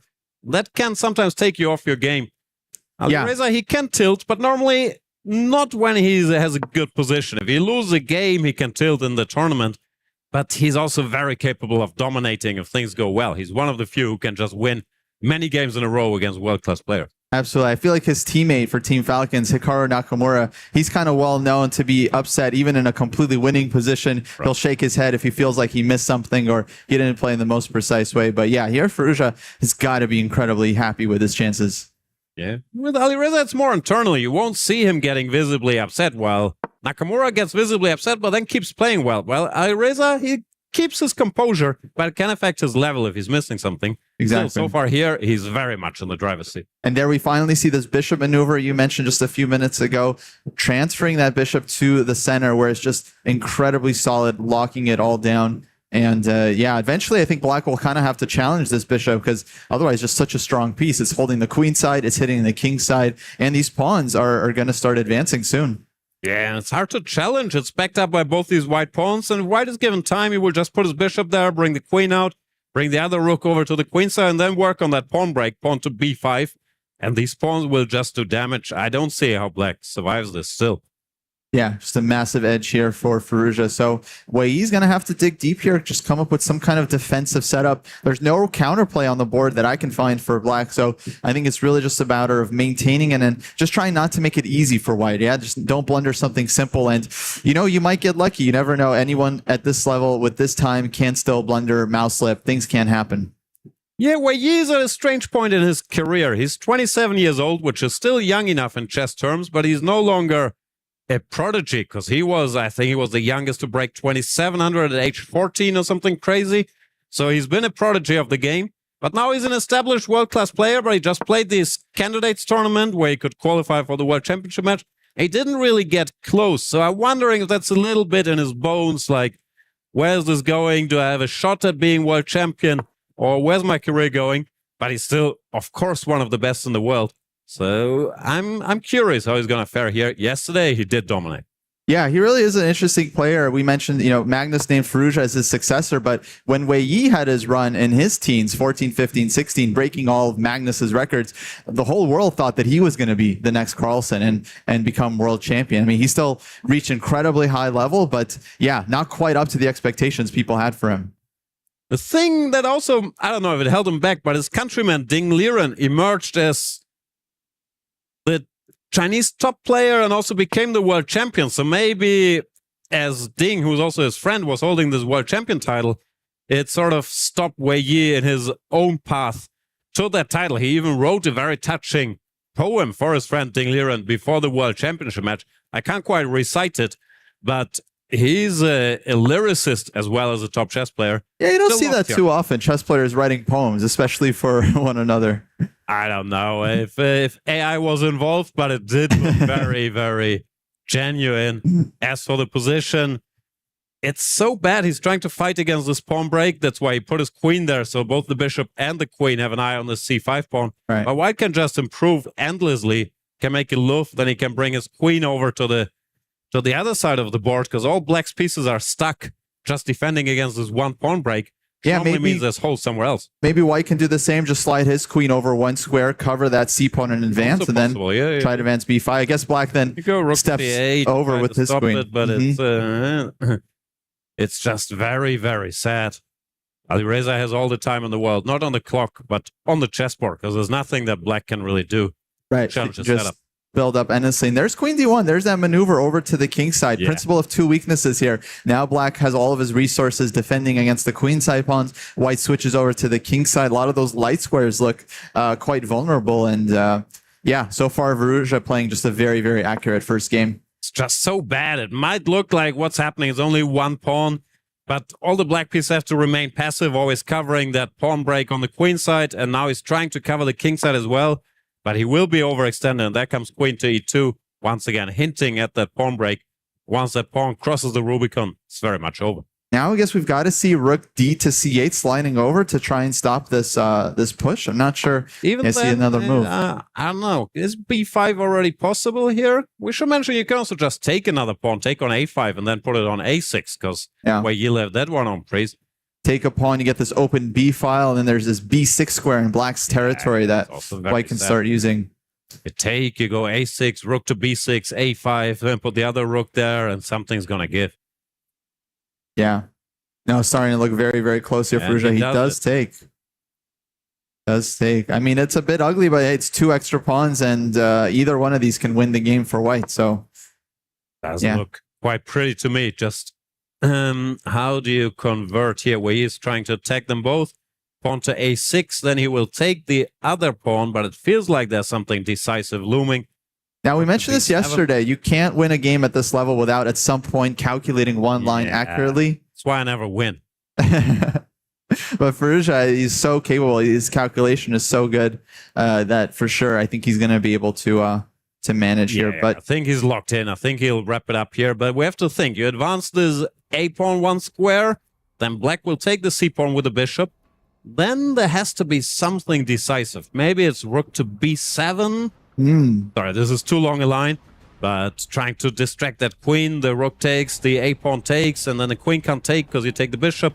So the other rook has to go, and it feels like white should win, taking and supporting. But sorry, I'm getting ahead of ourselves here. That's very close. And Farouja, of course, he's looking down all these lines. Switching sides, also good. Played queen g4. Yeah, a bit of frustration there on his head as Farouja is now a minute down on the clock. So he is kind of running up against time pressure here, and he is going to have to find a way to convert soon. Perhaps it wasn't as easy as he might have thought it would be, and it's causing a little bit of frustration for him. Yeah, maybe he was calculating that line I was trying to express, and it cost him a minute, and he decided against it because it wasn't so easy.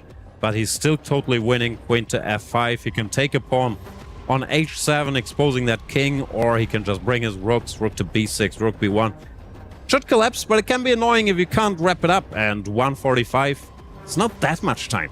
Yeah, he's clearly getting annoyed here. He doesn't take the bait with the pawn on h7. I think he could, but I think he just didn't want to allow any kind of counterplay for black. Instead, he lifts his rook up to this beautiful outpost on b6. Love this move. Now he can double with his rooks on the b file. Eventually, maybe the 7th rank will be very useful for white. Yeah, black has to take that pawn on a5. You gotta do something. And then let's see if Alireza can find a clean way to end it. It's... Maybe queen can infiltrate, queen to d7. Queen can infiltrate, and Alireza's shaking his head again. It looks like he's losing when he's completely winning the whole game. Yeah, I mean, still very much in control. The Endron still loves this position. The eval bar is almost all the way to black's corner of the board, which is a very good sign for him. But yeah, he's about to cross under 1 minute soon, and still a lot of pieces on the board. What's also funny is it looks like Alireza is dying in 1,000 deaths, but his heart rate says like 71, 72. I'm starting to question the accuracy there. While Wei Yi looks completely stoic, but his heart rate is at 130. Incredibly opposed. Maybe we need to switch. Maybe they're around. flipped. I'm buying this. Yeah, it really feels like they've got the opposite heart rates going. But yeah, that could very much be. You never know who's really frustrated and dying on the inside. So there's rook to b1. He's doubled up on the b file, and now if black takes, he can take with his pawn and create an incredibly passed pawn. You can also just recapture with the rook. But you know, white never made left. I feel like he really should have opened up a square for his king when he still had everything under control, because now it's going to be an important tempo that he needs on this move at some he had point. all the time in the world to play h3. Good chess advice. Normally, when you have time, just make a luft, then you don't have to worry about it later. Absolutely. There's the trade, and does take with the pawn. White's still completely winning here. Maybe advances the pawn even further as he tries to get a new queen and win the game. But he has 50 seconds. He's fast, but if he forgets about the clock... Yeah, there's no increment here. And we've seen some shameless flagging in these matches so far. Rightly so. They're playing for a lot of money. Etiquette has changed. Nowadays, you flag. I mean, there's nothing wrong with it. Pawn to b7. Computer does not endorse. What's wrong with it? Queen can attack the pawn, and then... I don't like that he doesn't have a luft. It makes you feel slightly... Queen to c7. Alireza looks so upset all the time. Queen c7 play. Yeah, he's got to find something precise here. Yeah. The pawn, he can't hold on to it. It's down to 32 seconds. Looks like he might be bungling this. No, this game really feels like it's turning around. I mean, 30 seconds for Firouzja. 2 minutes for Wei Yi. Heart rate even going up to almost 100. On to c4. He should still be better, but he's still missing that luft for his king, so he has to waste one more move after rook takes b7 to actually give his king some room. Yeah, can't black just take this pawn? And does. This is almost equal now. He's really messed this up. No, with down to 20 seconds. With the time usage, I think it's gone completely wrong for Firouzja. I mean, how has he spoiled this? I don't know what happened. He got in his head when he couldn't calculate a clear win, and then he spent a lot of time and made some questionable moves. Now, he might just lose on time. 21 seconds is not normally enough, no matter how fast you are. Yeah, and objectively, Wei Yi's position is now just like close to absolutely fine. He does have to find this d4 break right now in order to really make a mess of things, but... Maybe he doesn't have to. Maybe he just has to make moves. Like 21 seconds is not like there's this position where you can pre-move, because you have to anticipate what's going to happen. And see, d4 he did spot, and he made this pre-move. Yeah, now Firouzja just has to play instantly, but his position is no longer better. Wei Yi is just a huge favorite in this game. What a turnaround. Absolutely unreal. You can also just tease an endgame now. Queen f3 or queen to g5. You don't have enough time to make it through the endgame. Wei Yi also taking his time, which is weird. I mean, just make moves quickly and you're home. Yeah, just don't blunder. But he knows how dangerous Firouzja is. He knows if he blunders something, he will get punished here. So how fast Alireza is. Yeah. Should we hear queen f7 up on the clock. You really have to move. Okay, there we see Wei Yi speeding up. Now he's in pre-move mode. Yeah, now his position's again winning because of this past a-pawn, and it feels like he's going so much faster. Wei Yi's about to catch up and then fall under. And now his moves are easy again. Now you push the pawn, you get the king out of the way, you run. Yeah, There's check. no perpetual. Alireza seen everything. Queen f1. Yeah, a6 pre-moved. a7 can be very, very quickly played as well. Now, Firouzja's up on the clock. How did this happen? He was down a full minute. Down, 21 seconds against a minute something. Now he's just winning on time. Never doubt Alireza. Wow. Wow, well, we learned our lesson there. Oh. And the crowd cheers. Ferrugia knows that was not clean at all. What and he's a gonna comeback, though. He's gonna see just how winning he was throughout this game. But wait, he did this himself. He had more than a minute. The position, everything was on the board, everything was fine. And he just caught up on the clock and allowed it to be easy for him. Honestly, a bit too much respect for the game, trying to find the accurate moves. And yeah, he should have just flagged the guy. I mean, Ferrugia had 15 seconds with all the pieces on the board. Then he gets to an end game where all of his moves are easy. He can start pre-moving, and yeah, really misplayed by Wei Yi there in that time scroll. And he had such a huge advantage. Yeah, both sides not on their typical level. Wei Yi messing up the opening, fighting and losing battle for almost all the game. And then Alireza spending way too much time, allowing his opponent very much back in the game, using these famous pre-move skills to still pull it out of the gutter. Yeah, well, anyway, Ferrugia gets the job done. Very unhappy with his performance, as we can see, but now he will have a full point lead. All he needs is a draw in the next game. Basically the same thing we saw in the first match between Duda and Bach. The high-rated player winning the first game with white, now having to hold with black. And yeah, it's all going to be on Wei Yi to see if he can bounce and strike back. My theory is Alireza isn't sure if he wants to win this match or not, because he knows if he wins, Zach will interview him, and they have some history. So maybe thinking, you know what, I'll lose this match, avoid Zach, I'll win some matches later when Zach is not around, and maybe thinking that's the easier path. Yeah, the memes are flying. You can see he's really struggling with this dilemma. Yeah, we'll see how the second game goes for him. We should get started momentarily. I think Wei Yi having some technical questions about his setup there. Perhaps pre-moves weren't turned on. Maybe that's why. Oh, he looked very, very slow. I'm not sure what happened. Yeah, sometimes you gotta check the settings before. If you don't have auto queen or pre-move on, you're at a big disadvantage. Yeah, it can cost you the full game. And there we go, the second game starting here. Wei Yi with the white pieces in an absolute must-win situation. Otherwise, he goes down to the lower bracket. Ferrugia advances to the upper brackets. Yeah, as always at this level, losing the first game is tough because black can be so solid, especially the world-class players. They can all play e4, e5, play the Berlin defense, be solid in the Italian. So to create something is very, very difficult. And we see this early bishop out to g5. Definitely feels like one of the sharper ways to play the Italian game. Yeah. You add that pin to the equation, and black always has to decide, do I go pawn to g5, do I weaken my king but break the pin? Or do I try to avoid it? But then the pin is annoying. Well, if you go g5, the game becomes very sharp, which you want in a must-win situation with white. Yeah, I mean, definitely stylistically a decent choice from Wei Yi, but looks like Ferrugia is playing quickly. It seems like he knows these positions really well. I feel like he plays them with both colors. Wei Yi probably does too. Italian game just at the elite levels now. No, you know this very well. Theory. And yeah, bishop to e6 is interesting. He's saying, I only need a draw. I don't want to play g5. I don't want to weaken my king side. I want to exchange bishops, and I want to put the queen on the square where the bishop is now, and break the pin without weakening my king side. This is the solid way to play. Gives white a slight advantage. But you can see Alireza picking his opening moves depending on the match situation. Pretty sure if it was equal, he would have played more sharply. Right, and so we'll see how this approach pays off. You know, yesterday we saw Parham Maksulu in a similar situation where he had a great position with black, but all he needed was a draw. He ends up starting to play very passively, playing for that draw, and then losing this game to Esipenko. Hopefully Ferrugia doesn't fall under that same trap and just keeps playing his usual chess. Yeah, no, he's certainly choosing the solid way here. Slightly worse for black. This is all quote-unquote theory. You take on f6, you push your pawn to b5, and white is supposed to have a small edge, but black's moves are sort of easy to make, and the drawing margin is bigger. So I think so far he knows what he's doing. He knows all these options, because all these guys are specialists. But we're just getting started. Wei Yi taking a moment.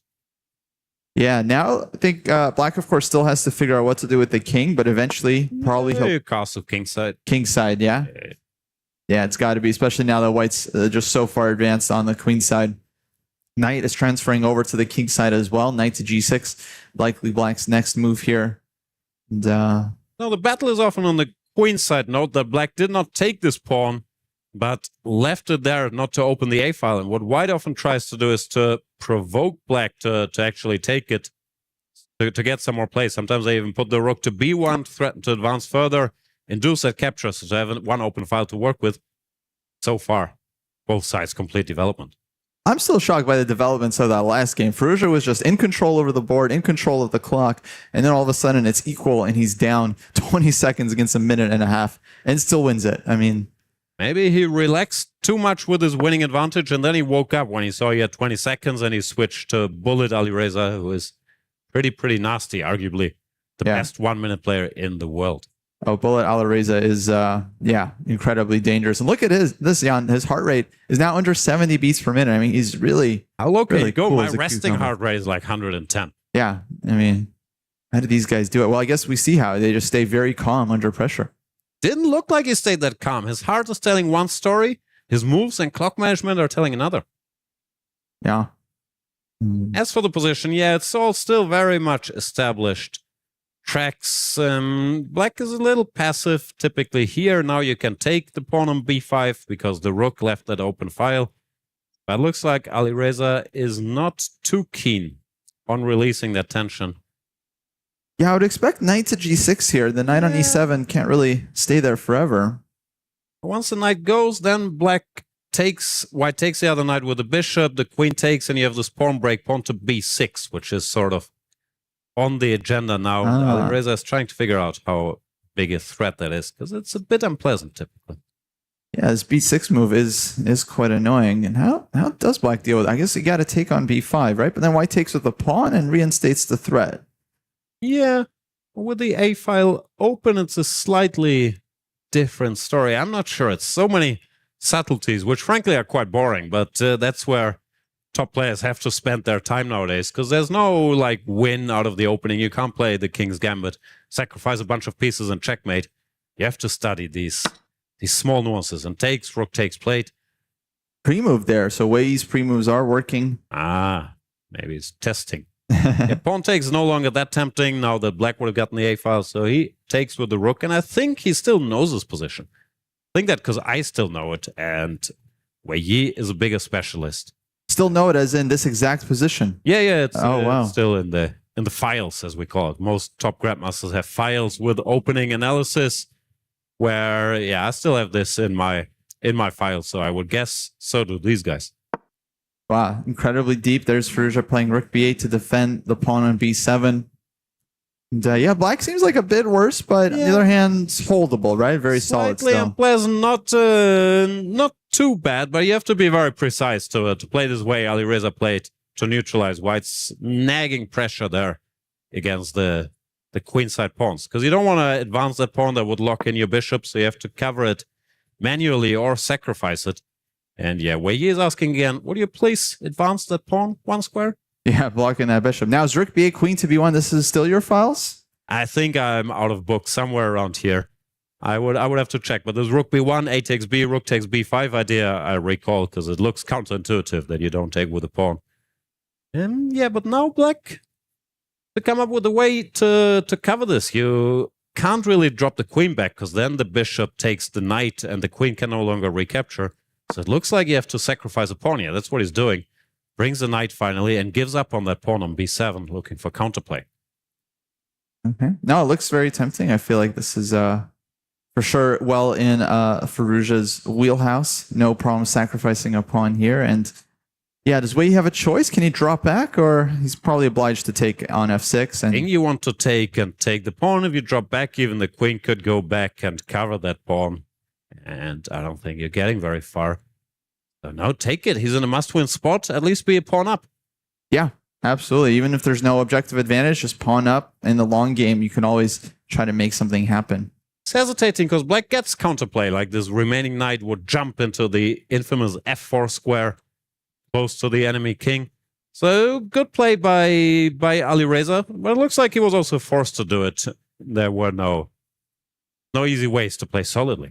Yeah, we remind the viewers that players, they play one move at a time, but they're seeing and anticipating several moves in advance before they make such a decision. So Wei, he's calculating right now to see just as far as he can, right? He takes the knight, he takes the pawn, black gets counterplay, and then what's the defense there? How do you solidify? Like, do you have enough resources to safeguard your king and eat that pawn, or is it too much? And they can all do this Beth Harmon stuff. They don't even have to look at the screen. So Wei Yi is calculating very, very deeply here, and so is Alireza, because they know the sequence is obvious. Take the knight, queen takes, rook takes the pawn, knight jumps into f4. The rook can't take the bishop because it's pinned. So then what do you do? How do you defend? Do you drop the knight back? That's what they're thinking about. He takes on b7 without first. taking the bishop, and that is a mistake. Whoa, Engine hates that move. Says knight takes h4. And then what's the follow-up there? It feels like Firouzja, he kind of jumped up a bit in his seat. I feel like he felt the eval go down, right? He has this like supernatural instinct. Yeah. They have this very keen sense for there's a disturbance in the force, but sometimes feeling that something's wrong and then calculating the exact line are two very different things. And here, the way to do it, okay, we'll wait if he sees it, but is to take the bishop and then sacrifice your knight on e4, which is a very, very surprising move. Yeah, not obvious at all. The pawn can't take back because then you take with the queen, but the rook can take back. And what is the follow-up? I think if rook takes back, maybe there's a back rank issue. Black takes on b7, swings the other rook over to b8. Exactly, but that's hard to see. And once again, emphasizing the importance of you need to make a luft. Yeah. Well, if Firouzja spots this is not a standard tactic, though. No, not at all. I mean, so odd. You kind of forget about 94 because that rook on e1 is defending this pawn. If it was just the pawn, it's defending both the knight and the pawn. Then, of course, you'd see that tactic very quickly. But yeah. Also, you would think if knight e4, rook e4, d5 or something should be the follow-up. Yeah. But yes, rook to b7. Very interesting that the bishop on a7 is hanging, but the rook is pinned down to the queen. So yeah, so much stuff happening in this position. But will he spot it? He has a good alternative. He could go knight to g4, which is a more quote-unquote human move, hitting that pawn on f2. The bishop still can't get taken. And white has to go passive. That seems way more likely. Just attack f2, use that very strong unopposed bishop on a7, and force white to defend on f2. Yeah, that's what he does. That's the human way to play, because his knight takes e4 was crushing, but very, very hard to spot. Yeah, that's the thing. I think if you told Firouzja knight e4 works, he probably sees why it works in a second, right? But probably just didn't consider it in this moment. Because top players, they also live on pattern recognition, and that's not a pattern you ever see. You take a pawn that's defended twice, so often it doesn't even make the list of moves. But if you tell them there's a tactic here, of course, they will spot. And pawn to d5, nicely played. He's trying to open the position up while white is passive with his knight on the rim. The rook had to go passive to cover that pawn. Saying, you know what? It might be a pawn down, but for now, I get to have all the fun. Looks very nice for black. Yeah, I love this for Firouzja. And so far, okay, he won the first game. He had some hiccups, but he did win. Now the second game, basically, he's been in control. Similar to our first match with Duda and Bach, where Duda was also up 1-0 and then started to take the initiative in that second game. So far, Alireza's been dominating, but he could still do what he did in the first game. I don't know, get in his head a little bit, forget about the clock. But the chess part before the time trouble, he's been dominating in both games so far. Yeah, that was not a great look for him, but we'll see how his conversion kind of stacks up in this one. All he needs is a draw, of course, so he's not having to win this game. If things trade down into an equal endgame, from the match perspective, that's completely acceptable for Firouzja. Still looking at the board. He's not looking around if Zach is waiting to interview him. He draws this, then the match is over. Alireza continues in the upper bracket, kicking Wei Yi down. And yeah, then Wei Yi will get his first taste of the lower bracket. He qualified through the play-ins yesterday where he basically dominated the field, but this is another level of chess that he's facing here in Alireza Firouzja. Yeah, this is one of the big favorites. I don't know, what's your ranking? Like, I'm guessing Magnus is first, but then who you got as other favorites? Pre-show, I did say that maybe Naka is a touch favorite over Firouzja, just from the point of view that I think Naka wants this incredibly badly. I'm sure Firouzja does as well. I think it's really hard to say. I think he and Naka are basically kind of equal runner-up favorites to Magnus. So hard to choose. Elkins having the 2 and 3 on our list. But I believe in Alireza. He's hungry for this one. He canceled the Grand Chess Tour, another prestigious chess tournament happening right now, saying, no, this is the city where I live, Paris, France. I need to be in the EWC. Yeah, he gave up a very, very important event, not just one event, but multiple events in the Grand Chess Tour, where there's also a lot of money at stake on the line here, but clearly felt that this event was more important for him. to try and win. But then after Magnus, Firouzja, and Hikaru, and that fourth favorite, I think, is a really interesting question. You know, who else will sneak into that semifinal? Hard to say. I always like Nordibek up to Satorov's chances. He looks determined, looked strong in his first match. But yeah, of course, everybody's world class here. We also have some young guns that we will see soon, whom I can't really evaluate that well, like the Lazovics, Sina Movahead, what level they're on. But yeah, very hard to say. What we can say is that Alireza is doing fine here. He has many good options. He can play queen to c6 or a6, target that rook, and target some white pawns. Shouldn't be any trouble. He's shaking his head again. I'm not sure what that's all about. Yeah, and again, this could be a repeat of the last game where he has a nice position, but he starts spending time looking for some forced concrete win, not finding it, getting frustrated, and then going down on the clock. I think this is not the most practical approach. Feels like Black has a number of decent moves here. You know, maybe just like bishop to b6, you know, force the trade of rooks. He can bring his knight back to f6. Feels like a lot of good options. He's too confident now after he won that last one on 20 seconds. He's thinking, you know what, I can take 2 minutes, calculate. Can always flag the guy, but that's not how it works. I do like queen c6, hitting the rook, hitting white c-pawn as well. Seems like Black is keeping his edge, and yeah, well, he needs to find a way to win this game. But right now, I feel like it might only be on the clock. But as we've seen, that's way easier said than done against Firouzja. But let's see. So you have to take the rook now. Black recaptures with his rook, attacking the queen. And the queen goes to the c2 square where it covers all the pawns. And I don't see anything direct for Black. At least white is still a pawn up. So maybe there's some hope, even though it looks ugly. Yeah. What to do here for Wei? I think he's got a trade. I mean, rook is hanging on b7. What's he thinking about? Yeah. You have to take on b8. Oh, no, he goes back. Whoa. Okay. I mean, makes sense. He covers the pawn. He says, if you trade, my queen comes in. But Black can trade and bring his other rook in, right? It doesn't make huge difference. You're still going to have to... so what I'm wondering about is there knight takes f2? No, he doesn't do it. Now he switched to playing quickly. But maybe there was some tactics. Anyway, rook b8 is very natural. Takes the open file. Queen takes d5 here. Seems to be forced. Otherwise, you're just very passive. What's going on? So you take the pawn, the queens get traded, and the rook comes in? Or what's his idea? Because he's giving up another pawn. Yeah, clearly Firouzja has calculated something here. He played this move pretty fast, and maybe queen takes d5. Maybe he just grabs one of his pawns on c3 or a4. Why is that so good? Well, giving up that central pawn looks like a key pawn, but he blitzed it out. Yeah, according to the computer, he's lost his advantage, but it's still equal, which is all Firouzja really needs to advance in this match. So yeah, maybe just taking a practical approach. Maybe learning from the lessons of last game, just not spending time looking for the knockout, but rather keeping his edge. And yeah, for now, it seems like he's still in control. I still don't see it. Like, you can exchange queens, and it looks very active. But if you exchange queens, bring the rook in, white can go knight to e4, knight to f3 back, cover everything. No, he takes the pawn, you're right. Why is he so happy here? I don't understand. Well, it feels like bishop on a7 is still strong. Maybe the rook can come down to the second rank here. Notice he also made Luft for his king, so he doesn't have to worry about that, whereas white still needs to play this h3 move at some point. Yeah. Well, he's a pawn down, and the momentum looks like it's gone a bit.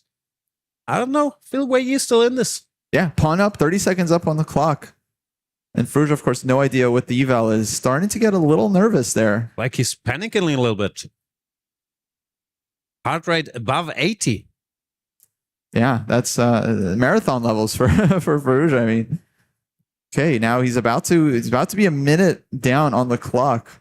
Probably calculating some insanely complicated stuff. I don't know, knight takes f2 or and he brings the rook in. It's a mistake. It's a huge mistake. Someone spends a lot of time. Is there queen a8 check? Queen a8 check. You have to drop the bishop back, but then all your pieces get. Oh, he missed it. Oh, he totally missed it. Missed that move. Yeah. Now white's totally in control. Wei Yi has a chance to strike back and win this game. Can he get it done? H3. There's that Luft, forcing the knight back. What can he do with that piece? Knight f6. Knight to c4. Now the e-pawn is hanging. It's lost now. Completely turned around for white. Yeah, and you could see the momentum shifting. Once again, Alireza was sort of outplaying him, but then he couldn't calculate one clean way to wrap it up, be it a draw or a win. And often then, yeah, if you reject the most obvious line, you try to be sort of creative, you miss stuff. Now he's just lost. Yeah, if Wei can convert this one, he will be taking the game to Armageddon, but he still has to out-blitz the speed demon Faruja.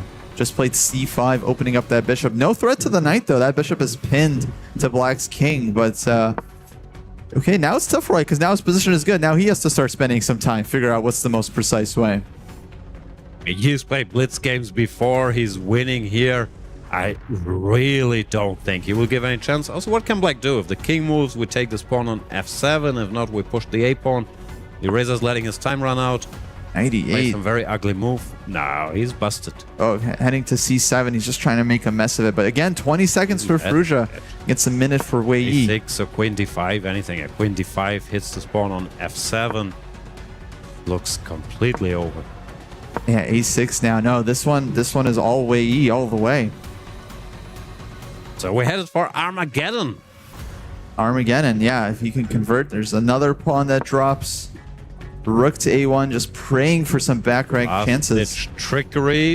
Maybe g3, exactly. Make yeah. some extra love for the king. Yeah. Another left Faruja just blitzing it out, but he really just doesn't have time. Wei Yi just needs to keep this edge. And there's the resignation. Faruja gives up as Wei Yi. 10 seconds on the clock, lost position. Wow, takes it to Armageddon, and gotta say that feels like that was all Faruja in that game as well, right? It's like he just kind he's of been controlling the match, but twice he had the chance to more or less wrap it up and failed. Now he will look through it. He will see the computer giving all these good lines for him. He'll be upset, but it's time to do the bidding. Yeah, it's time for bidding. So folks, the way this works is their players are going to bid for who is willing to play with less time on the clock and take the black pieces in exchange for the coveted draw odds, meaning that if the game is drawn, which is a very common result in chess, that means that black win the game. We see Wei Yi is not totally prepared for this moment. He's thinking about what he wants to bid there. The other player will have the full 10 minutes and the white pieces, but will face a must-win situation. Jan, what do you think? Is anyone going to bid low here? I think 7.5 minutes is more or less fair. Then yeah, it could depend on how the match dynamics are, or if someone just wants white and not having to think about it, they will bid high. But I think the break-even points should be somewhere around 7.5 minutes, and I would expect the bids in that region. Yeah, we'll see. I get the sense that Faruja here rather play with the white pieces. That first game went really well for him. Of course, it was an opening mishap from Wei Yi. Of course, the next game will be much more solid from the player from Team Nemesis. That will not happen again. And Wei Yi, well, he was a bit outclassed, but he still made it to the Armageddon, arguably with a psychological advantage because he won the second game. So he should feel pretty good about himself now. Yeah, absolutely. I mean, it still feels like Faruja's a favorite, but Armageddons famously can go either way. And especially Faruja has to have white and win the game. You know, he might end up in a very solid position and just not be able to create anything. That is what they say about Armageddons. Can go either way. Either there's Armageddon or not. Looks like the bids are in. They've just shown both players. No reaction from either one. We're about to find out who will be having the white pieces, who will take black with draw odds.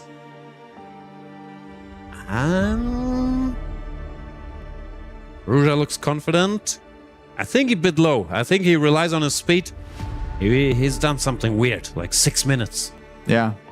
Yeah, when you bid low, you can, afford, if you have confidence in your mouse skills, you can definitely afford to have that huge time disadvantage. Now he's playing through the game, see all the options we miss. Do you think that's a good idea during the match to play through the game? Doesn't that tilt you a little bit to see all the misses? Maybe, but chess players are also so curious, like what was happening and what did I miss? Like, it's very hard to resist that urge. And here we are. Let's have a look.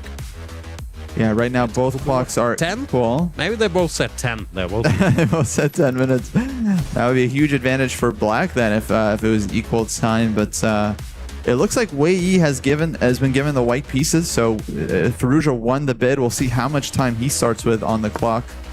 And here we have 649. That's what he believes in his mouse skills. He will go low. Yeah, that's the lowest bid we've seen yesterday. We didn't see a single bid under 7 minutes. But here, Faruja really believes that he can catch up. And yeah, what we saw in the first two matches that he definitely is the faster player of the two. Yeah. the faster player, but he has a tendency to get down to 20 seconds, and then you have to be really fast. This is all theory. They're comparing some very direct line. In the Italian, queen to c2 is meant to be small surprise, which, once again, is one of those. It will be somewhere in your files. This is not unheard of, but it's meant to maybe make Alireza second guess his repertoire. He takes on c3, pawn takes. Big decision if you want to take on f3 here, give white double pawns, or not, because these double pawns could also be strong. Advancing to f4 and f5, so it's very double-edged. Yeah, I've always found this structure very difficult for black, because the bishop on b6, knight on c6, they both feel very restricted by white structure. At some point, I feel like black has to play f6 in order to free that position. Yeah, there we go. Firouzja does it right away.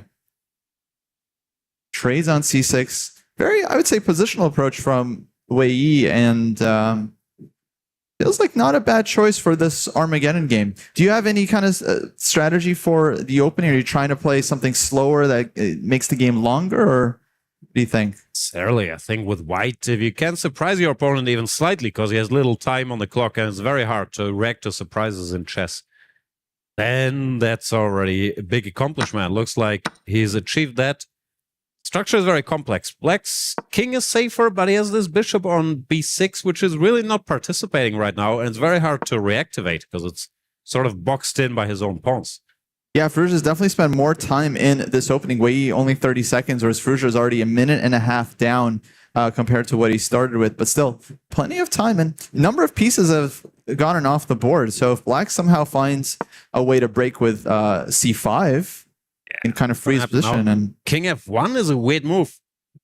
Putting his king in the danger zone? Yeah. Not getting king f1. And yeah, there's the c5 break, and it feels like it's just white's king that's open here. I mean, this has gone very wrong for Wei Yi really fast. Yeah, pawn to a4 doesn't do much. You can even move up your own pawn to a5 and stop this inquiry. Yeah, like a5 here. I'm also wondering if black is going to maybe push c4 and then advance his other c-pawn? Yeah, right now a5 is a threat, so yeah. Oh, a5, yes. Yeah, he has to figure this out for the bishop. Okay, takes. Just take and take. Very direct. White will take. F8. I'm worried about the white king standing there on f1, and Alireza is willing to open the position further. Pawn to c5 again. Yeah, love this move. If takes, we probably see a rook to the c-file. And yeah, it's just open lines to white's king. And black's king, very, very safe, can get tucked away there in the corner of the board. Was a strange choice putting that king there. What can white do? It looks like you have to take that pawn. Then you can pin it. You can also take the pawn in the middle of the board with the queen hitting that rook in the corner. Looks like black gets to have more fun here. Yeah, he takes, attacks the rook. Rook goes away.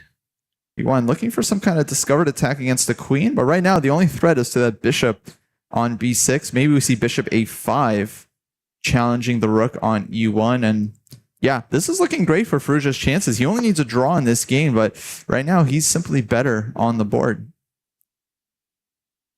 Even though he's 4 minutes down, it looks like he found a decent pace. He started at 6.5, and he hasn't slowed down all that much. Yeah. As we've seen, all he needs is 20 seconds to finish out a game in a nice position. So still plenty of time for him. And yeah, it's simplified. Now d5, d4 is a potential threat here. Doesn't look good. The king is just too open. There's also always this queen check in the corner, or queen to h5, h3, f3. I don't see how you can stabilize enough with white here to generate any winning chances. Maybe you survive, but doesn't look great. Yeah, that is how Wei Yi won the second game, which was critical for him to force this Armageddon, because he was not better out of that opening, and then he was worse, but he managed to survive. He let Firouzja kind of hang himself by looking for some kind of tactical counterplay. I feel like Firouzja here is now going to try to approach it much more practically and just secure the draw, which is all he needs. Yeah, in very broad strokes, and I think it's so far confirmed by this match, Alireza has a better feel for the initiative. He's incredibly good at building good positions, but Wei Yi is an incredibly fast calculator. So once it gets very concrete to like short lines to calculate, he can outclass even Alireza. Question is if we will get a chance here, because Alireza only needs to draw, and he's saying, you know what? I'm not material down. How about we exchange queens? I pick up your a-pawn. We make a draw. I advance. Yeah, forcing the queen trade there because the rook in the corner was hanging. This is not at all what White wants in an Armageddon situation. But yeah, just one or two mistakes, and now he's landed here, and it just looks like Black is the one that's in control. His a-pawn is hanging. He can get behind White's c-pawn with rook to c4. Looking great. White is really just going to have to come up with some magic, and a bit of a smirk on Wei Yi. I've never seen him express emotion, Jan. A bit of a smirk. He doesn't really love his chances there. He would like to get his king out of the way at least, but the problem is if you move the king, there's this pawn to d4 using the pin, so he has to bring the rook first, rook to g1. But now Firouzja can just take that pawn, be a pawn up, and needing a draw, an endgame a pawn up is a pretty good starting spot. Yeah. Clean pawn up, and okay, White still has the c-pawn, maybe rook to c2 just to get behind, but Black is very much in control here. Could react with rook to c4. Just offer trade rooks. To keep that pawn locked up. Nah. I keep saying I don't see much hope for Wei Yi, and then something dramatic happens, so I should stop saying it. But I don't see much hope for Wei Yi. Yeah, well, we got to call it like it is, and then, you know, things happen, and then we call it differently. That's how it works. Gotta be flexible. Okay, he does what he's supposed to do, keeps making moves. Can't change the status quo. Bishop to c7, attacking that rook and the h-pawn behind it. Guessing invites rook to h3, but yeah, I don't see another decent move here for White. Yeah, no.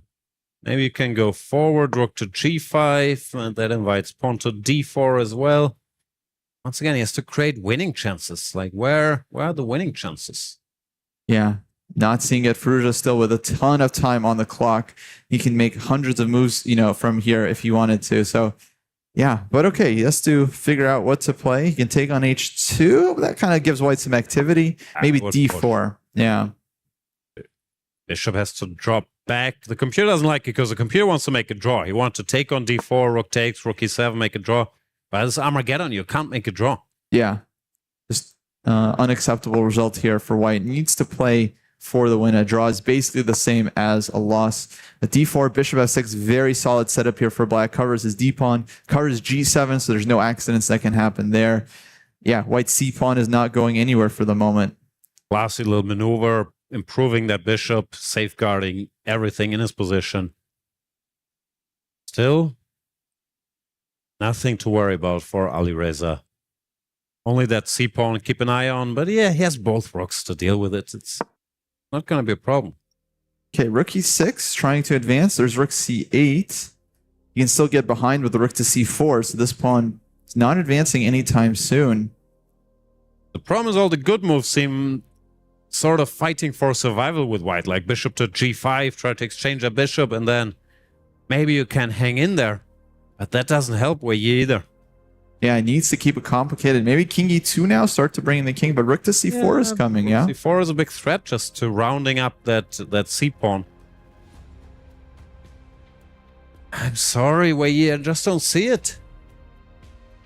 Yeah, once again, this game seems to be going Firouzja's direction, but so far it's been 2 games, and he had struggles in the conversion in both.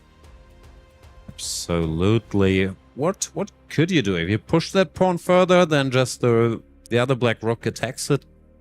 You can defend it for a move or two, but it's not gonna go anywhere. Bishop f4, bishop d6 is there, but then, yeah, again, the pawn is stuck. So you're holding on to the pawn, but not really making much progress. Yeah, black has his own passer as well. Once that stops running, will distract white.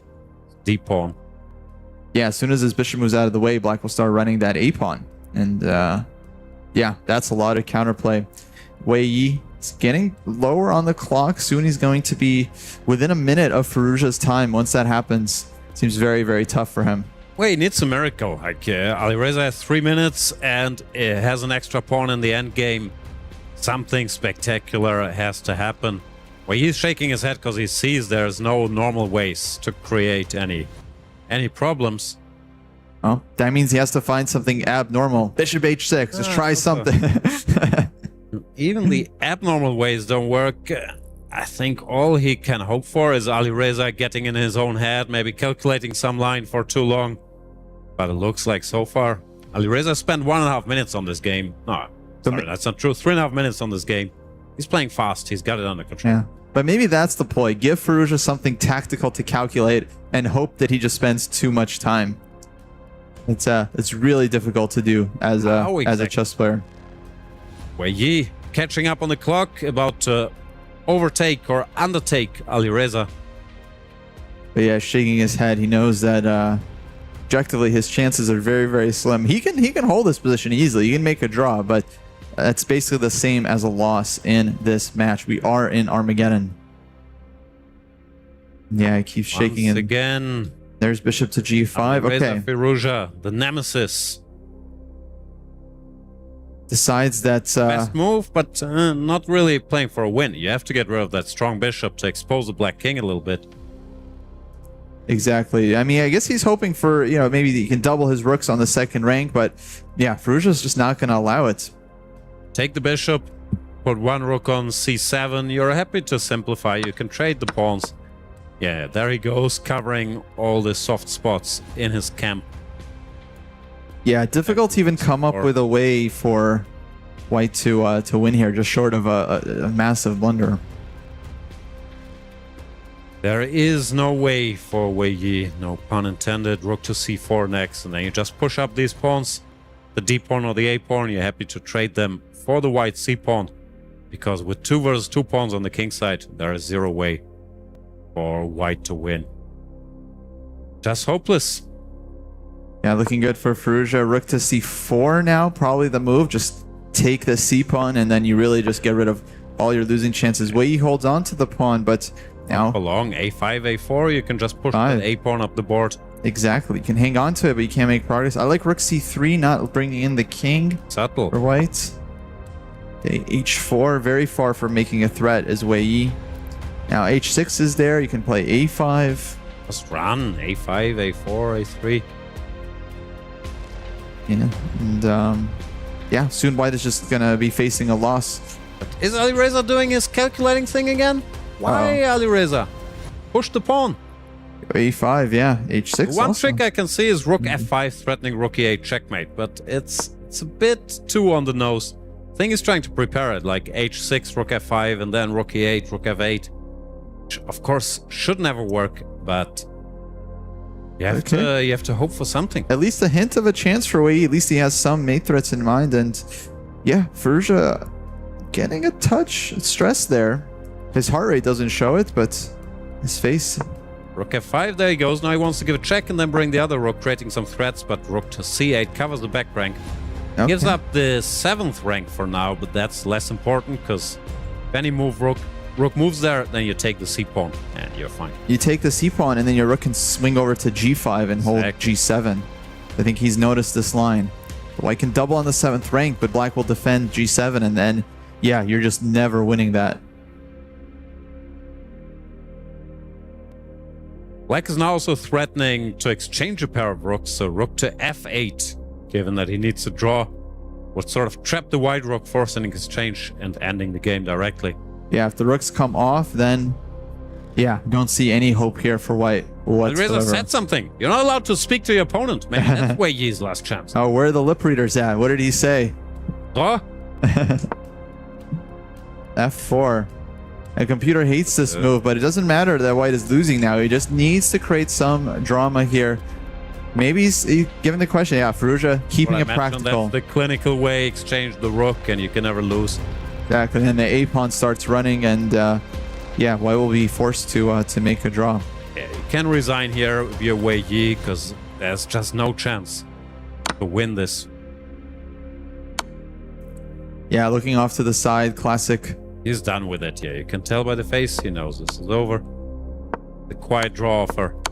And there we go. The players are repeating, and Firouzja wins the Armageddon and qualifies for the next stage of the bracket. Wei Yi goes down to the lower brackets.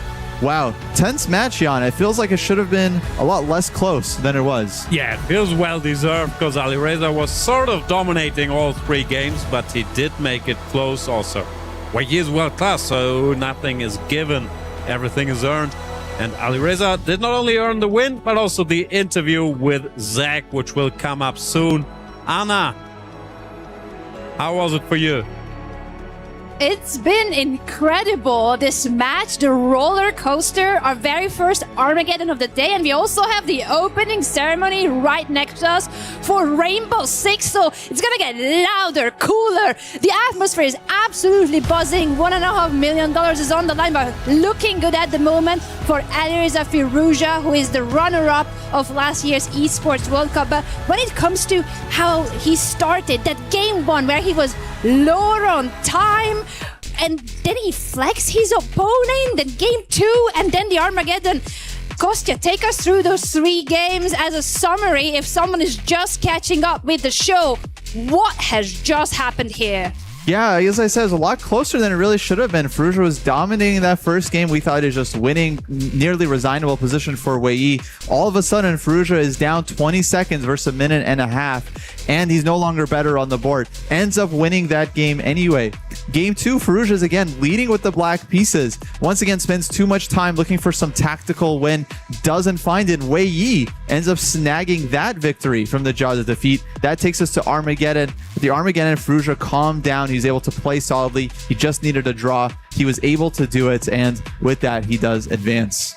He does advance, and he doesn't know it yet, but his opponent in the semifinals of the upper bracket in Group A is going to be the same opponent he had last year in the semifinals, Arjun Erigaisi from Genji. He won his match against Nihal Sarin 2-0. All the other matches actually today have all been 2-0, clean sweep, except for this match that we have just witnessed, the blockbuster Firouzja against Wei Yi. And the next matches in the upper bracket are already for qualification. So it's going to be a rematch between Firouzja and Arjun Erigaisi. But right now what we want to know is how Zach is doing on stage, because a lot of people in the chessboard are calling Zach the doppelganger of Alireza Firouzja. So over to you, Zach and Alireza. Talk to yourself, please.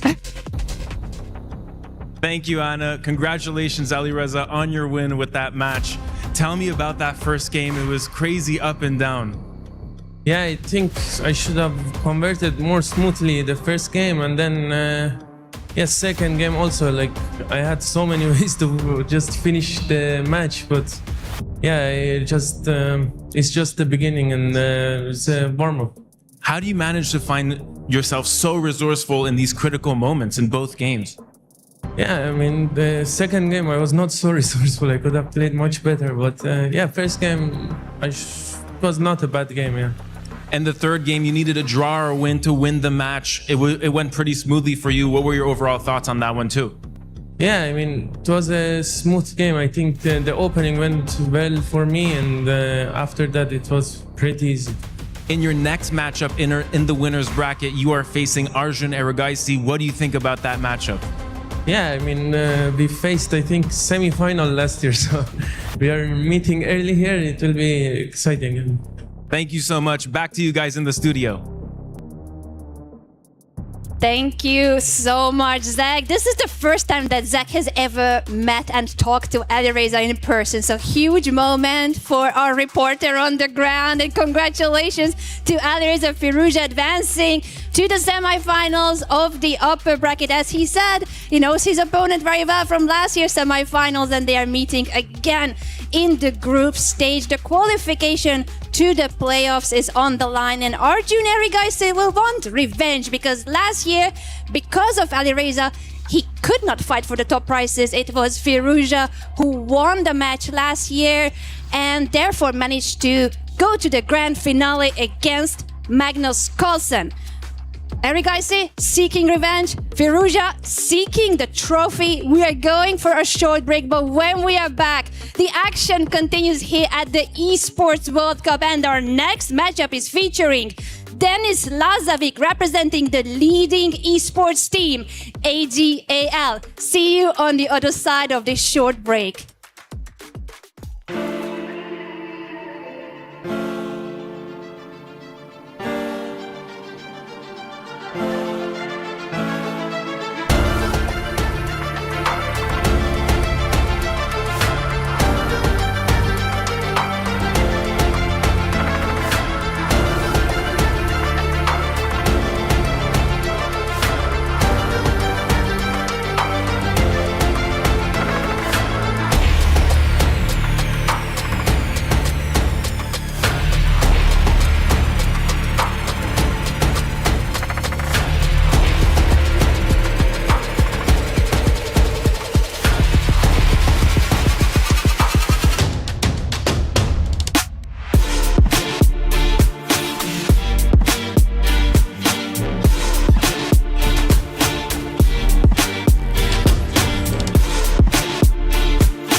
play is in our DNA.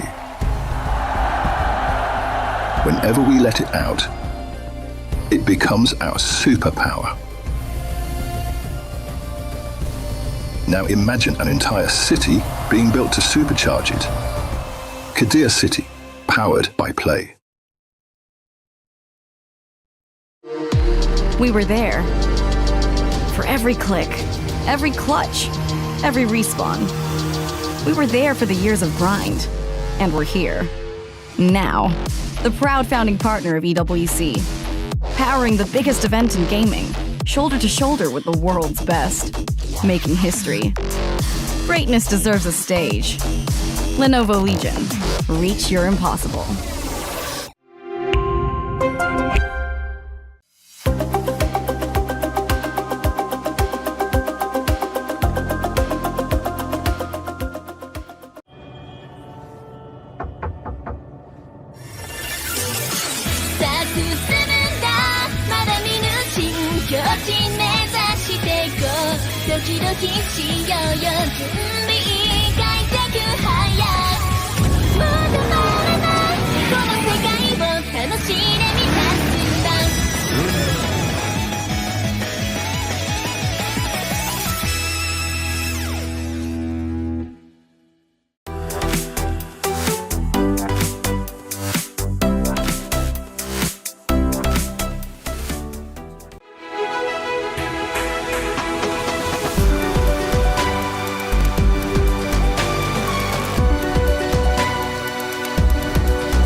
Welcome back, everyone. This is the Esports World Cup, and this is Jazz at the highest stakes. Day 2 of a 5-day event featuring $1.5 million as the prize fund and very valuable club championship points on the line. When it comes to the esports teams here, at the moment, AGAL is leading, and their hero here at our chess event is Grandmaster Denis Lazovic. His match is just about to start, and this is going to be a clash of two of the youngest participants in the field. Denis is only 19 years old, but guess what?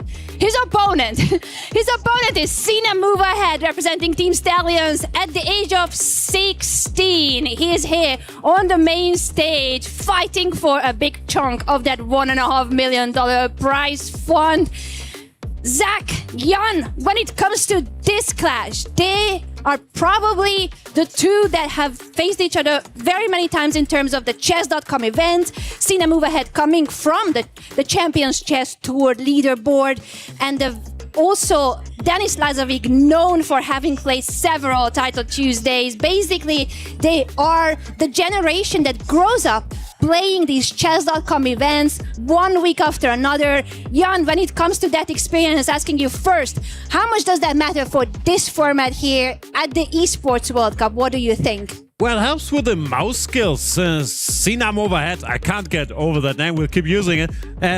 Really had his breakout winning the infamous Title Tuesday in an event where he defeated Denis Lazovic, who earlier is a bit older, so it's not a surprise, but Lazovic had his number online, was winning games against Sina Move Ahead. But they are products of the online game, not that well known at like classical over-the-board tournaments yet. But especially after the pandemic, we emerged with this new generation of kids that were just incredibly strong, incredibly fast, incredibly well prepared. And these are two of the most prominent ones. They definitely are two of the most prominent ones. Denis Lazovic earning his ticket to the main event at the Esports World Cup by beating none other than Hikaru Nakamura at the Speeches Championship Finals in London just a few months ago.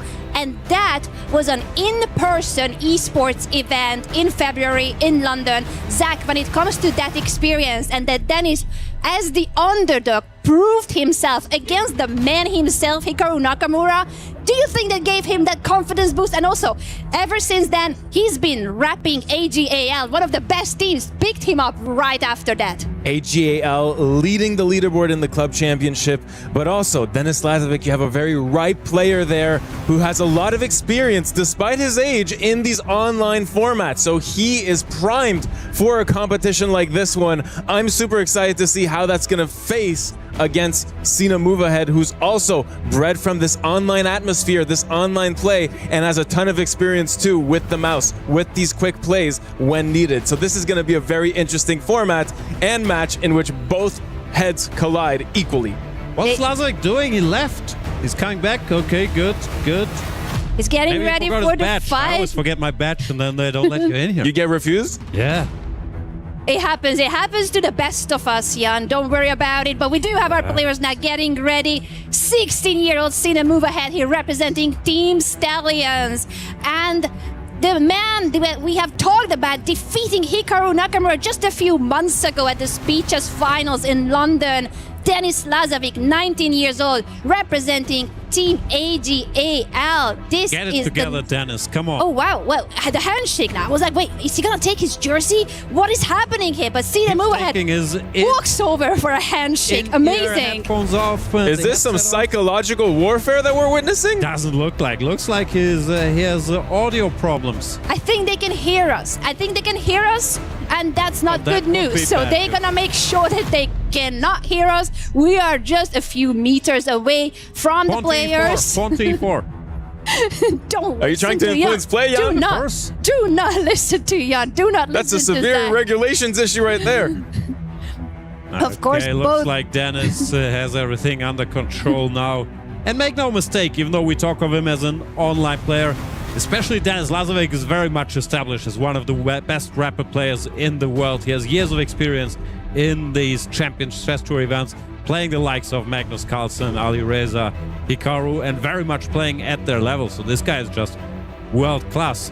While Sina Movahead is only 16, but he's been one of the best Title Tuesday players recently. So we'll see if he's already at that level. I'm very curious to see him in action. The players are in the zone, and the noise-cancelling headphones double audio protection to make sure that they cannot hear us. The audience can hear us. The audience can cheer and shout and scream out those moves that they want to be seen on the board. And we do have the Queen's Pawn opening, so I'm gonna hand it over to you, Zach and Jan, to take over for the action. Thank you, Anna. Thanks, Anna. See, they couldn't hear me. I said pawn to e4. Yeah, they didn't hear you. Not only that, they said, maybe they did hear you and they said, he's trolling me. Exactly.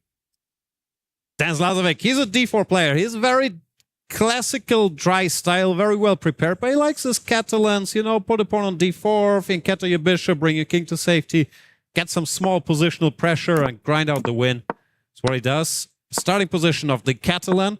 Are you a Catalan fan? Been to Barcelona?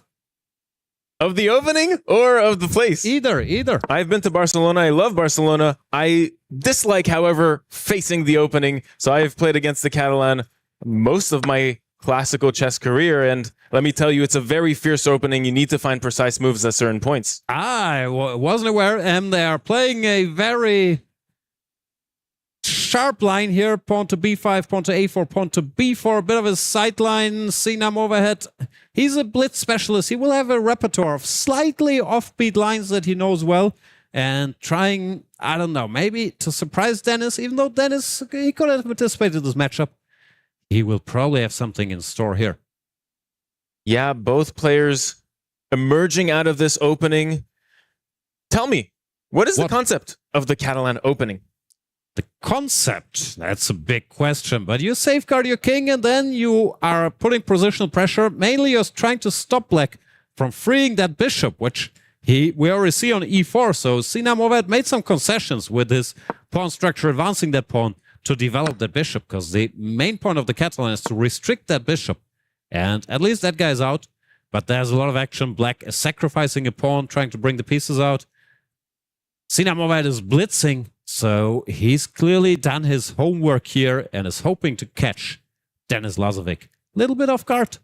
It looks like Sina Move Ahead is very well prepared coming into this, playing very fast, finding some great resources. Do you think both are still in book at this moment in the game? I'm not sure about Lazovic. He's taking time now. I have a feeling that he might be somewhat out of book. The position is safe for White. White can exchange queens and develop his bishop. He won't be worse. But to get an advantage against such computer target preparation is not easy. And there you can see knight to e5, not a move the computer likes. And Black has won the initial battle, which was the exchange of computer-assisted variations, because all top grandmasters work with chess engines that are stronger than humans to get some ideas. And of course, as everybody has the same engines, you also got to surprise the opponent. You can't just make the first move and expect them not to know it. Exactly, and it seems here eventually Black will have this idea to trade off White's very, very iconic Catalan bishop on g2. However, it is not the move here at this point in time. Well, you could take, but you can also avoid the exchange of queens now that White passed on it. Put the queen on c7, go for some action, but he just recaptures the pawn. Not too concerned about anything. And we're officially out of book, both players on their own. We have a roughly equal endgame. Now Lazovic does exchange queens, getting ready to finish development. Both players playing extremely accurately so far. We've only seen one inaccuracy in this game so far, but overall play has been pretty strong. Yeah, but then again, like 90% of their moves were played from the memory bank, and after that there was a small stumble by both, like knight t5 and knight takes c5. But of course, nothing big has happened. Typical quote-unquote Catalan endgame. There's not a lot going on, but Black has some small weaknesses in his camp, like that square on c6 where the knight could jump. So Black has to be precise to hold the balance here. And there we go. That last rook move prevented that knight to jump into the Black territory. Yeah, and we might be finding some balance here for the Black pieces, unless... Can we insist on jumping to that square? Bring the other horsey to the edge and then jump? Then you could still maybe put a little pressure. Bring the other horsey is the way to go. You also prevent the strengthening of that pawn on b4 by putting your knight on that a5 square and bring your knight to that strong square. Yeah, still a bit unpleasant. But Zach, before we continue with the intricacies of the Catalan endgames, you finally met your, some people say look-alike. I don't really agree. You guys look a bit different. Your, I don't know, childhood hero, Alireza Firouzja? Not my childhood hero. I don't know where you heard that, but okay, I've you are older than him. But I am older than him, but I've heard from multiple people that I look like him. Just upon meeting certain people, they say, oh, I thought you were connected to Alireza. So there's a little story there. But yeah, I think not much of it. It's just remained a meme on my channel, and you know, nothing more. But how was it? How was it to finally meet? Fun meeting him. He's surprisingly tall. So he's quite tall. I don't know if he's taller than me or not. I don't know what that is in your language, like 6'3". Yeah, maybe 6'3", 6'4", like 190 in the 190s. He's not 6'4". Okay. And moving on, what's going on here? Lazovic has played something, but it was not our knight jump. He put the rook on the open file, but doesn't that I was gonna say, does it allow the knight jump from Black to b3, but both knights are covered, so it's not such a big deal. These knights are jumping all over the place. The logical move rook fd1 just played seems like the most natural option, although engine was requiring more precision there.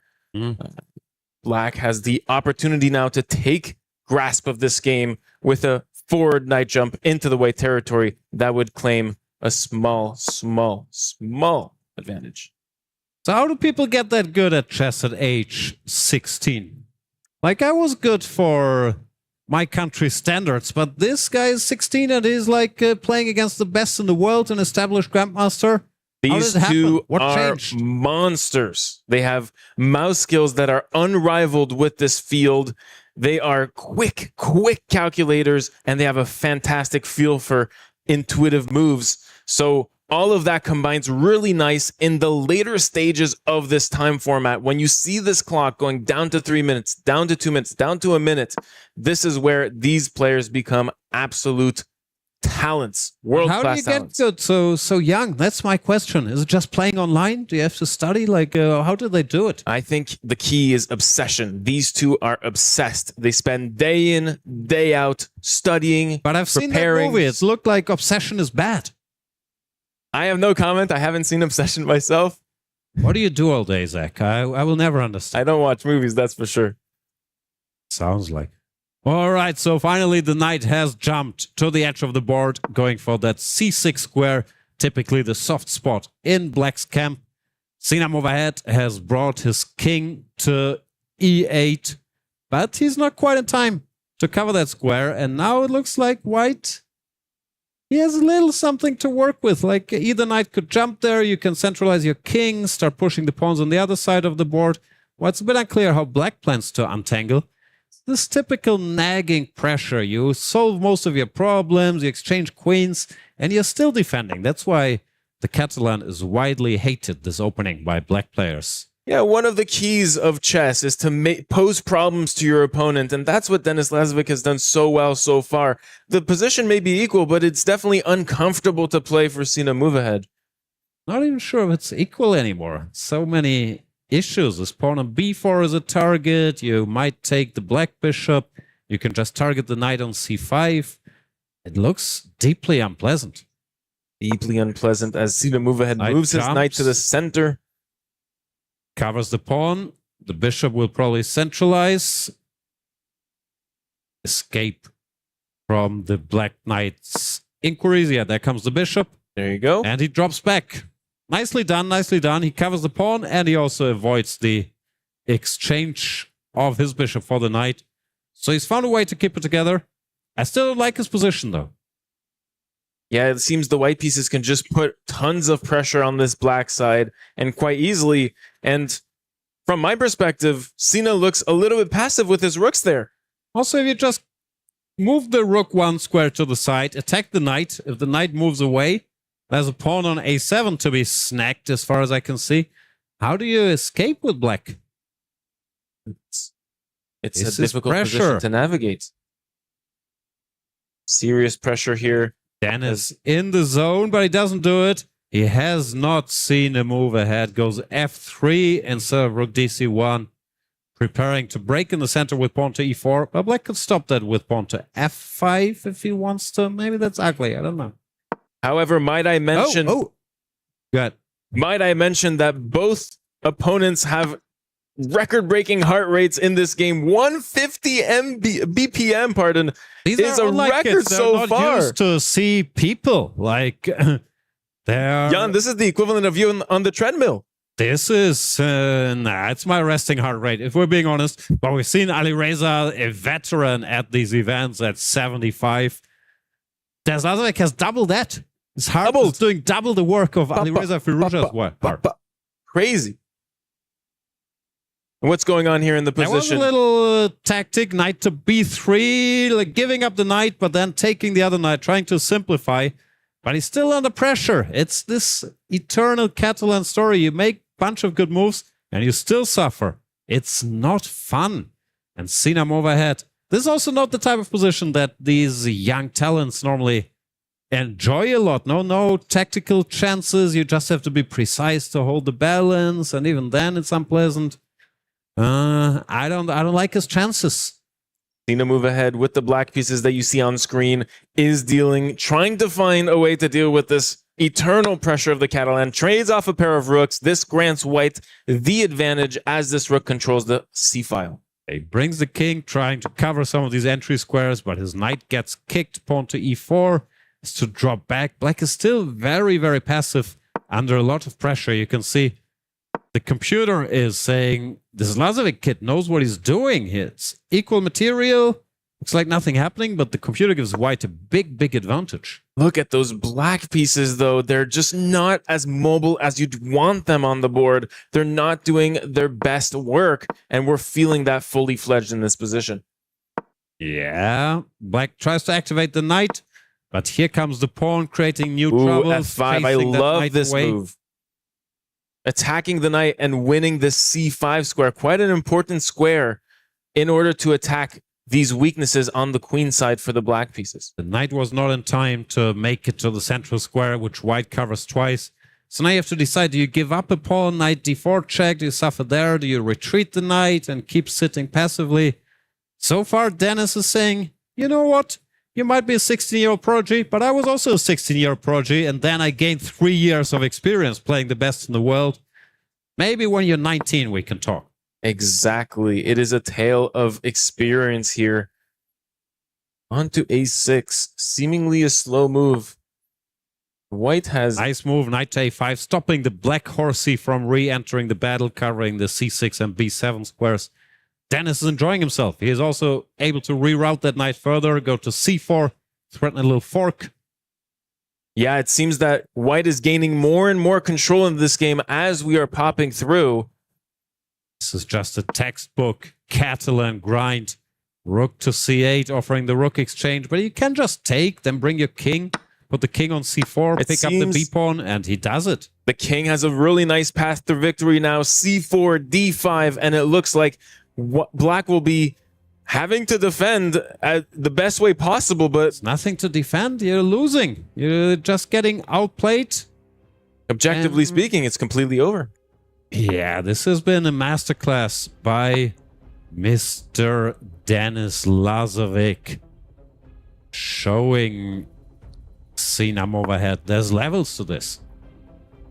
And here it's... King will come, king c4, king d5. The king has this straight path to victory, gaining space. The king becomes a weapon in the knight endgame. c5, very clinical. He's saying, you know what?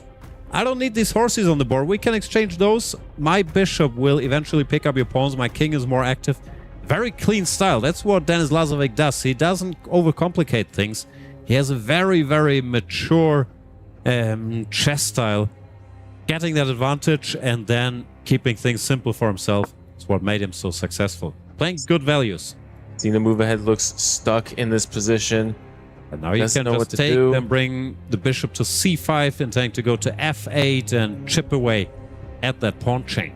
All the black pawns are on dark squares, which will give this white dark squared bishop a feast later on in this endgame, picking up all sorts of pawns. He does it. It goes king to c4 first. Should also be good enough. Now the bishop can come to c5, threaten that snacking operation. You want to attack the, how do you call this? The end of the chain? The... Yes. the bottleneck. The root? The root of the chain? The root. The root of the chain is the weakest part of a pawn structure. Uh-huh.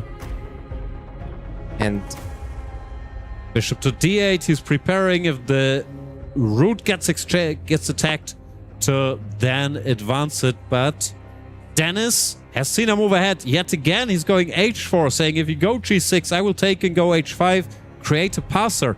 If you don't do anything, I will go h5, bishop f8, and queen my h-pawn. Now, this is just hopeless for black without getting any counterplay. Very sad game for black, but every chess player has experienced this against the Catalan. Sometimes you just lose without anything happening. It seems so. I mean, when has Sina move ahead ever had a chance at the advantage even? He's shaking his head. He's not happy with how this game has gone so far. He's really depressed now. The white king takes up more territory. This is a high art in chess to control the opponent, not allow any counterplay without any fireworks or big combinations. Just, you know, accumulating small advantages. Improving your position, see b3, good technique, puts another pawn on a light square, making sure no counterplay ever for black with his own pawn to b3, attacking that b2 pawn. He's just trying to pick his moment when he wants to break through. Can go h5, then bishop to f8, and wrap it up. It's just a matter of time. Black can never exchange bishops either, because if you exchange bishops, then the white king invades on the other side and eats the remaining pawns.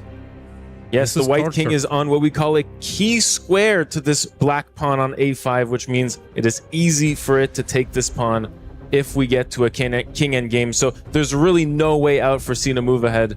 I don't even see an option. He's down on the clock, down on the position, back against the wall. What to do? Now, he could resign here. He has to win the next one. This one, Lazovic is making sure he's not allowing any chances, but he goes pawn to h5, preparing this bishop move finally. And there is nothing that could save black here. Cool, calm, and collected by Denis Lazovic. Small pawn down move. to 131 for him. That's like 60. Yes. He knows he's winning. He knows not much can go wrong from here. So he's relaxing just a little bit. And Sinam overhead is not happy. Pawn will drop. Now you can just bring your bishop back and prepare the breakthrough. And we have resignation on the board. Denis Lazovic wins the first game of the 2-game match. You can see him still locked in. There's nothing to celebrate. He needs a draw or a win in the next game to move on. Clinical, dominating without any fireworks, just a display of class here. And how about that Sina move ahead, making a face there? He's definitely aggravated about his play for the first game. AL will be very happy there, guy. Just crushing. This is a guy that could very much score important points in this competition. He's not a big underdog, even against the very, very big names. This is a very big first point for Denis Lazovic and AGAL, who are currently leading the leaderboard in the club championship. Yeah, Falcons had their man winning as well, so both dominating teams off to a good start here. And Sinam overhead, he's only 16, he looks upset now. I'm not sure he's been in such spots with all this money and attention on the line. Has 10 seconds to rest and now he needs to win on demand. It's gotta be rough. He's showing a lot of emotion compared to the other players in this field so far. Did you ever need a win on demand? I have never needed a win on demand in my career. Wow. How about yourself? Rarely. I mean, sometimes in the last round you gotta win your game to win a prize or win a tournament. I think I've only had one Armageddon in my long, prestigious career. But yeah, I've played some World Cups and knockouts where you need a win on demand. Normally, I didn't get the demanded result. It's a lot of pressure. Once you're behind in chess, normally means your opponent's quite good because he just beat you. Then having to win on demand, it's tough. It's all about how you perform under this immense pressure. We saw some players yesterday do extremely well under this kind of pressure, like Andrei Yesipenko notably, but we saw other players suffer deeply. It also helps to be better than your opponent in chess. And normally if you lose the first game, often you're not better than your opponent, and then you're dealing with a strong guy and you have to win. It's a rough spot. Sina Movahed starts off with the white pieces here against Denis Lazovic, who has black. This is the so-called Scotch Queen e2, bit of a sideline, but Dan is not surprised. He's offering to sacrifice some pawns. Pawn to d5, e takes d, bishop e7. This is a theoretical line, but Lazovic clearly showing, you know what, I only need a draw, but I know the theory. I'm willing to sacrifice 2 pawns here to get a lead in development. Interesting, interesting choice. I would have gone for something, you know, more balanced. No, Denis Lazovic telling his opponent, look, I can put risk on the line if you need that. I'm still going to play my best chess coming into this. I don't know. If you're thinking now, you give 2 pawns, then you start thinking. That is odd. d5 is far from forced, this line he's playing. You have many sensible moves where you don't give up material. Bishop c5, rook b8, there are many options. So Denis chooses the most forcing one. But does he know what he's doing? Heart rate, 150, but he plays the best move. Maybe he just needed a moment to recall his analysis. And Mr. Sinam overhead clearly knows this business as well. Blitzes out queen to c4. So, why did black give 2 pawns? What's the point of all this? Yes, indeed. It seems that black sacrifices 2 pawns out of the opening, also known as a gambit. He gambited those 2 pawns in exchange for quick opening development. Tell us all about that. Gambit is Italian for making someone fall. Like, I think it literally means put your leg there. But in chess terms is you give up pawns typically for accelerated development. By development, we mean we brought the king to safety, we get some pieces out, and the white king is stuck in the middle. And the balance when these factors are worth a pawn or 2 pawns is one of the most complicated arts in chess. In the old days, they were gambiting a little more freely, but nowadays you gotta keep your pawns. Pawns matter. Absolutely. Knight to d5, trying to exploit that pin. And looks like that is the first move that is making Sina Movahead think, because he knew this in the first computer line was queen e7 check. So very often in these sidelines, people will know the recommendation of the computer, but if you make another move, they have to think by themselves as well. Sina Movahead looking down on the desk as he doesn't know what to do in this position. Get some pieces out. Bishop to e2 looks normal, bishop to d3, but black does have a lot of play. Bishop to e6 could come, there's this pin against the knight on c3. Bishop to a6 sacrificing, or pawn to a5, then bishop a6. Many ideas for Dennis to work with. If white doesn't play precisely in this position, black could punish because the king is still out in the open. That is the white king. So precision is needed here. I like Lazovic's attitude. I'm not sure if this is the best line, but he's saying, I know I need a draw, but I'm not gonna play anything conservative. I will stick to my stuff, and even though I wouldn't have done it, more often than not, I think you get rewarded for not thinking about the result in question, but for sticking to what you believe is best. Yeah, I like that approach, kind of keeping it about the game and not about the match situation, just lasering through the chess and focusing on the chess. Okay, it's time to give a check before white castles and escapes with the king. There's a check. I think the king has to sidestep now. And then... And this is a pretty big concession. The white is foregoing castling. Yeah, he had to. The king has to move now. Still 2 pawns up. And now that the knight is unpinned because the king stepped out of the way, it looks like you could take on d5, but you cannot because rook to e1 would be checkmate. Ooh. That means Lazovic has time for a quiet move here, like pawn to a5, prepare bishop to a6, because white is not threatening anything. Black has to play for a lot of activity here to compensate for those 2 pawns given out in the opening. That is true. Is he going to be able to do it? We shall see. He's taking a longer turn than normal. How's that heart rate doing? Back to 150-ish. This is the largest combined heart rate we have seen so far in any matchup in the EWC. Absolutely crazy. Yeah, at my gym, this treadmill starts beeping when I cross 150. It's saying, you're an old man, you keep it below 130, sir. And Denis Lazovic is doing exactly that, keeping it right under 150 BPM. He's thinking, pawn to a5 is a very tempting move if you spot that the white knight is still pinned. Like, you can't move it because rook e1 is checkmate. You want to activate more pieces. a5, bishop a6 looks like a very logical plan.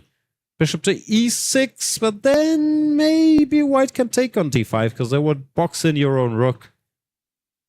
Right, I love this a5, bishop a6 seeking activity, going about this ill-placed queen, it feels like, on c4, which upon any attack needs to move immediately, and there's no security for this king, no promised security for that king on f1.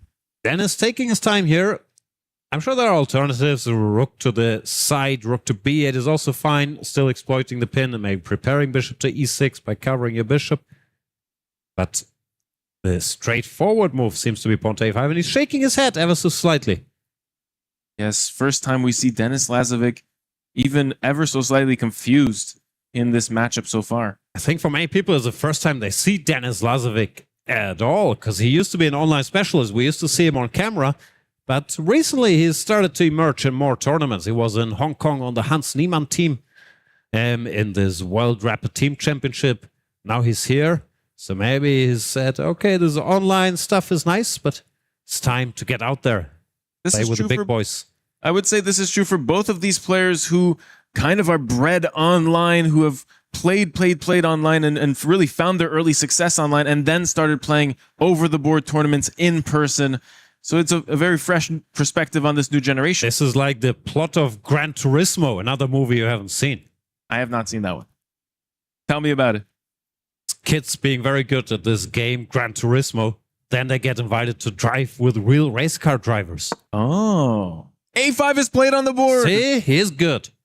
Brilliant move. This knight cannot be taken in the center of the board. Quick reminder, because it is checkmate in a few moves. He took a lot of time for this 3-minute turn, but time this well might pay spent. off. He found the best move to keep the initiative rolling. I like this move.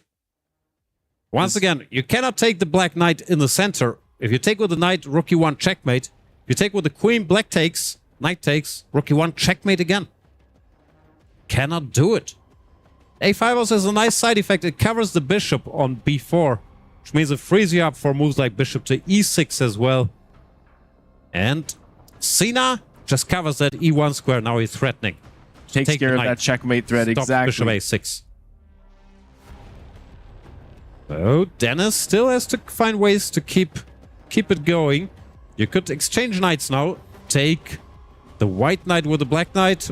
White recaptures probably with the bishop, and then you bring the bishop out now that you've exchanged your knight. Looks like black has enough to keep the balance, but not more. So he sacrificed 2 pawns, and this time he gained is worth 2 pawns, but not more than 2 pawns.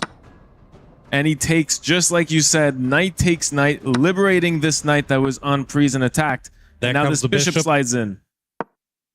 Skewering the white queen and the bishop behind it.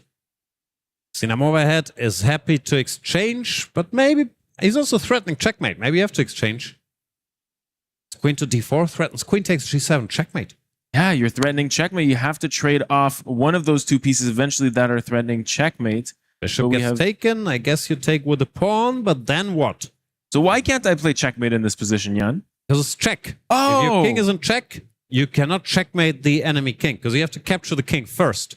So here, if you were to take the pawn on g7, black will already take your king, and you have to be first to take the king. There you go. So response is forced on this black bishop here. Queen takes bishop or pawn takes bishop is within decision for Sina. I guess you take with the pawn. I don't know why not with the queen. It feels slightly wrong.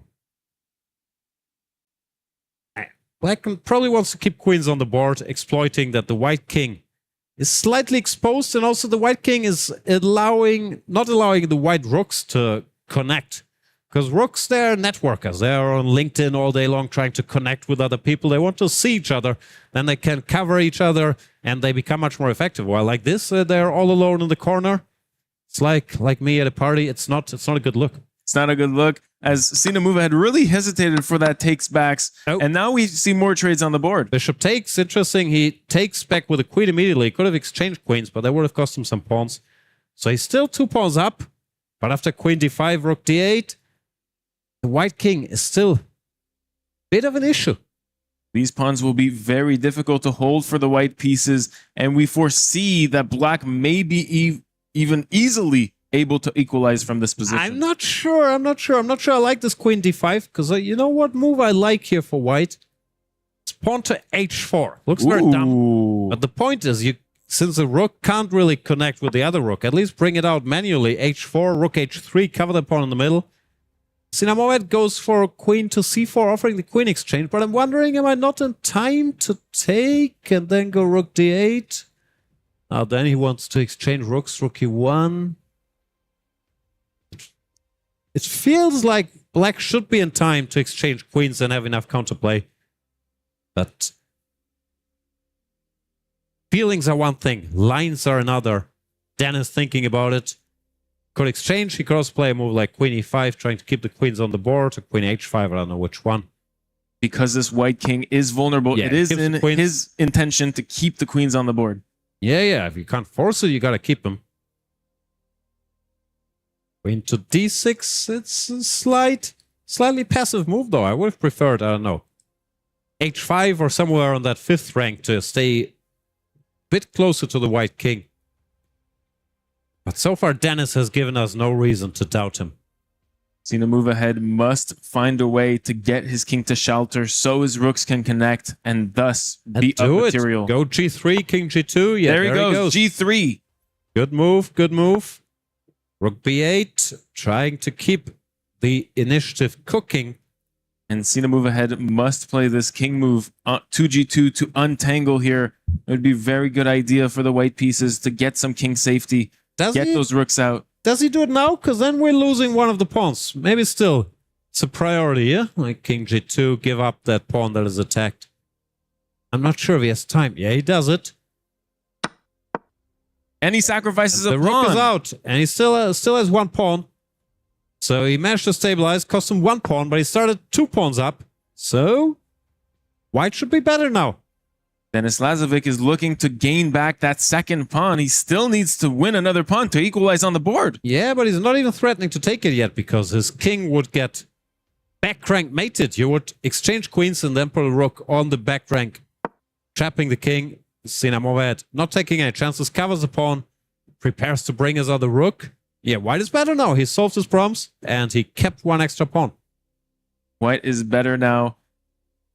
Yet there is this very interesting tactic that the black pieces have. Rook takes pawn check. Sacrificing the rook is he hasn't seen. I was just thinking about rook f2, king takes, queen f6, rook f3, and then queen b2 check. Very complicated, but he hasn't done it. He's gone back with the rook. He's worse. 16-year-old with a chance to make a comeback here. That would be incredible for him, wouldn't it? Rook before attacking this queen. Queen must find a good square for itself. Yeah, what's his point with rook b4? The queen has to go, let's say, one step back, and then you can go queen d5 check, reclaiming this dominant position in the center. Can you go rook e1 now? Queen goes back queen to drops c3. back. And now black has won a small square on d5. Denis takes a timeout, makes a little luft. We've talked about back rank mates. Making some air for the king in case you must move all pieces off the back rank for some fireworks. During your chess studies, because I know you like to do 168-hour chess training sessions in a row. Do you like study different back rank mates and then now I advance this pawn, now I advance that pawn? And then do you do sets of like 10 back rank mate exercises, or how do you do it? Yeah, sets of... You said sets of back rank mates? Of course, all the time. I love checkmating my opponents any way I can. So I practice routinely different types of checkmates. Super important. See. And so white covers here with rook f3. Now rook b6 attacks this pawn on c6. Denis really wants that pawn back. Also, normally if you gambit 2 pawns and you have some initiative, you really feel calmer once you've regained these pawns. You know, I mean, like... How bad can it be? And he's taken it back, but rook to c5. Oh no, he trades. He wants the pawn. And he takes this pawn on but e5. This should be a draw. You can hang on to the pawn with rook a3, but that's very passive. I don't know. Should be a draw, but in practice, the extra pawn very often wins these things. There's a maxim in chess that says every rook endgame up a pawn will end a draw. I don't believe that at all. I've seen so many rook endgames. Normally, the stronger side wins, is my thesis. So there we go. All rook endgames are drawn, I think has misled generations of chess players into losing many rook endgames. Because even if it's true, like theoretically, to defend a rook endgame with little time off the board, so much harder than, you know, having an extra pawn messing around and maybe you win. So being the attacker is so much easier. Yes. I believe in Mr. Sinam Overhead, even though the computer says 0-0.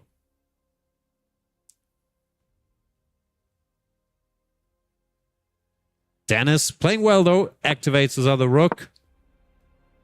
Back and forth. The king is centralized for the white pieces as both his rooks now are quite active here. I like white's chances. I don't care how much the computer yells 0-0. It's getting better and better as white takes up more and more space here. As king moves to the center, very promising. I hope one day I can enter the textbooks with my theory. When all the textbooks are saying all rook endgames are drawn, blah, blah, blah. I want a footnote. Gustav's own theory. Stronger side wins rook endgames. Look at the evidence. Yeah. Here, stronger side is white because he has more pawns. Is he going to blunder into a draw now, refuting all this carefully set up narrative? No, I still believe. This should be a draw. It's 3 versus 2. But there is still hope for Cena. Reminder that Denis Lazovic only needs a draw to put Cena move ahead in the lower bracket for the rest of this competition. Rook is at F5. And suddenly it's won. Oh, Computer has changed its mind. Like, is the strongest side winning the Rook endgame? And there you go. White now has a decisive advantage, says the computer. This full pawn up has brought some fruit for Cena move ahead. Yeah, I'm not sure how you win. But I guess we give a check. And if the king goes to e6, we give another check. Now he goes king to f5. He's willing to part ways with the d4 pawn. But this still looks crushing. Absolute class. Sacrificing a pawn to win another one. And Cena move ahead is bopping his head there. Super excited about this game. Yeah, he's winning. He knows he's winning. See? Celebrating. Already celebrating. Trying to force the Armageddon in this match. Sip of water. Some real emotion here. Love to see it. King G6. King G6 subtle, preparing the rook check to pick up that pawn, and he's celebrating already. Wow. Absolute class. Little fist pump there. On the board. Armageddon it is. The Gustafsson theorem. Rook endgames are won by the stronger side. All this nonsense all rook endgames are drawn. Never happens. I'll be waiting for the book. I'll be waiting for the book. I'm not going to write it. Cena move ahead wins the game. The 16-year-old. Is this the youngest winner in EWC history? Probably incredible performance. We can ask her, but who else could it be? And now Armageddon is forced. Woo! Look at that. Cena move ahead. Big comeback. Anna's back. Anna. Is this the youngest player to ever win a game in the EWC? I can't think of anybody else. It's only the second year. Who else would it be?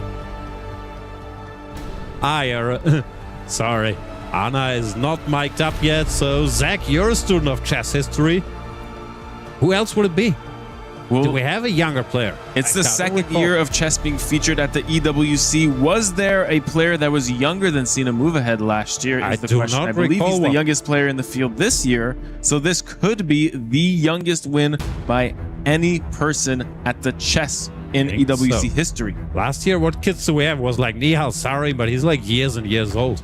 Absolutely. This is a historical moment for EWC and for chess. What a win. What a comeback win in this match. Yeah. And now we take everything back and we criticize Lazovic for his risky strategy, giving these 2 pawns, playing for initiative, putting pressure on himself, which I praised as long as the computer said was equal. But now that he lost, let's harshly criticize him. Why how not about that resistance? Pieces? Keep them TL balance, use his class.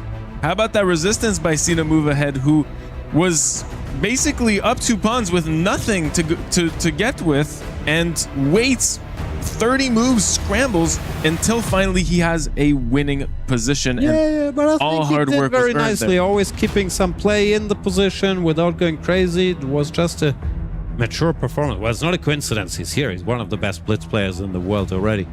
And yes, absolutely. So happy. Also nice to see some celebration, because normally in chess people don't want to show anything until the game is officially over. But he knew he had it wrapped up. Yeah, absolute theatrics with that celebration. And Dan now is making his bid, because we got the Armageddon. White gets 10 minutes, and the lower number that they're writing down on these sheets of paper now gets the black pieces, and however many minutes they offered. Who do you think is going lower?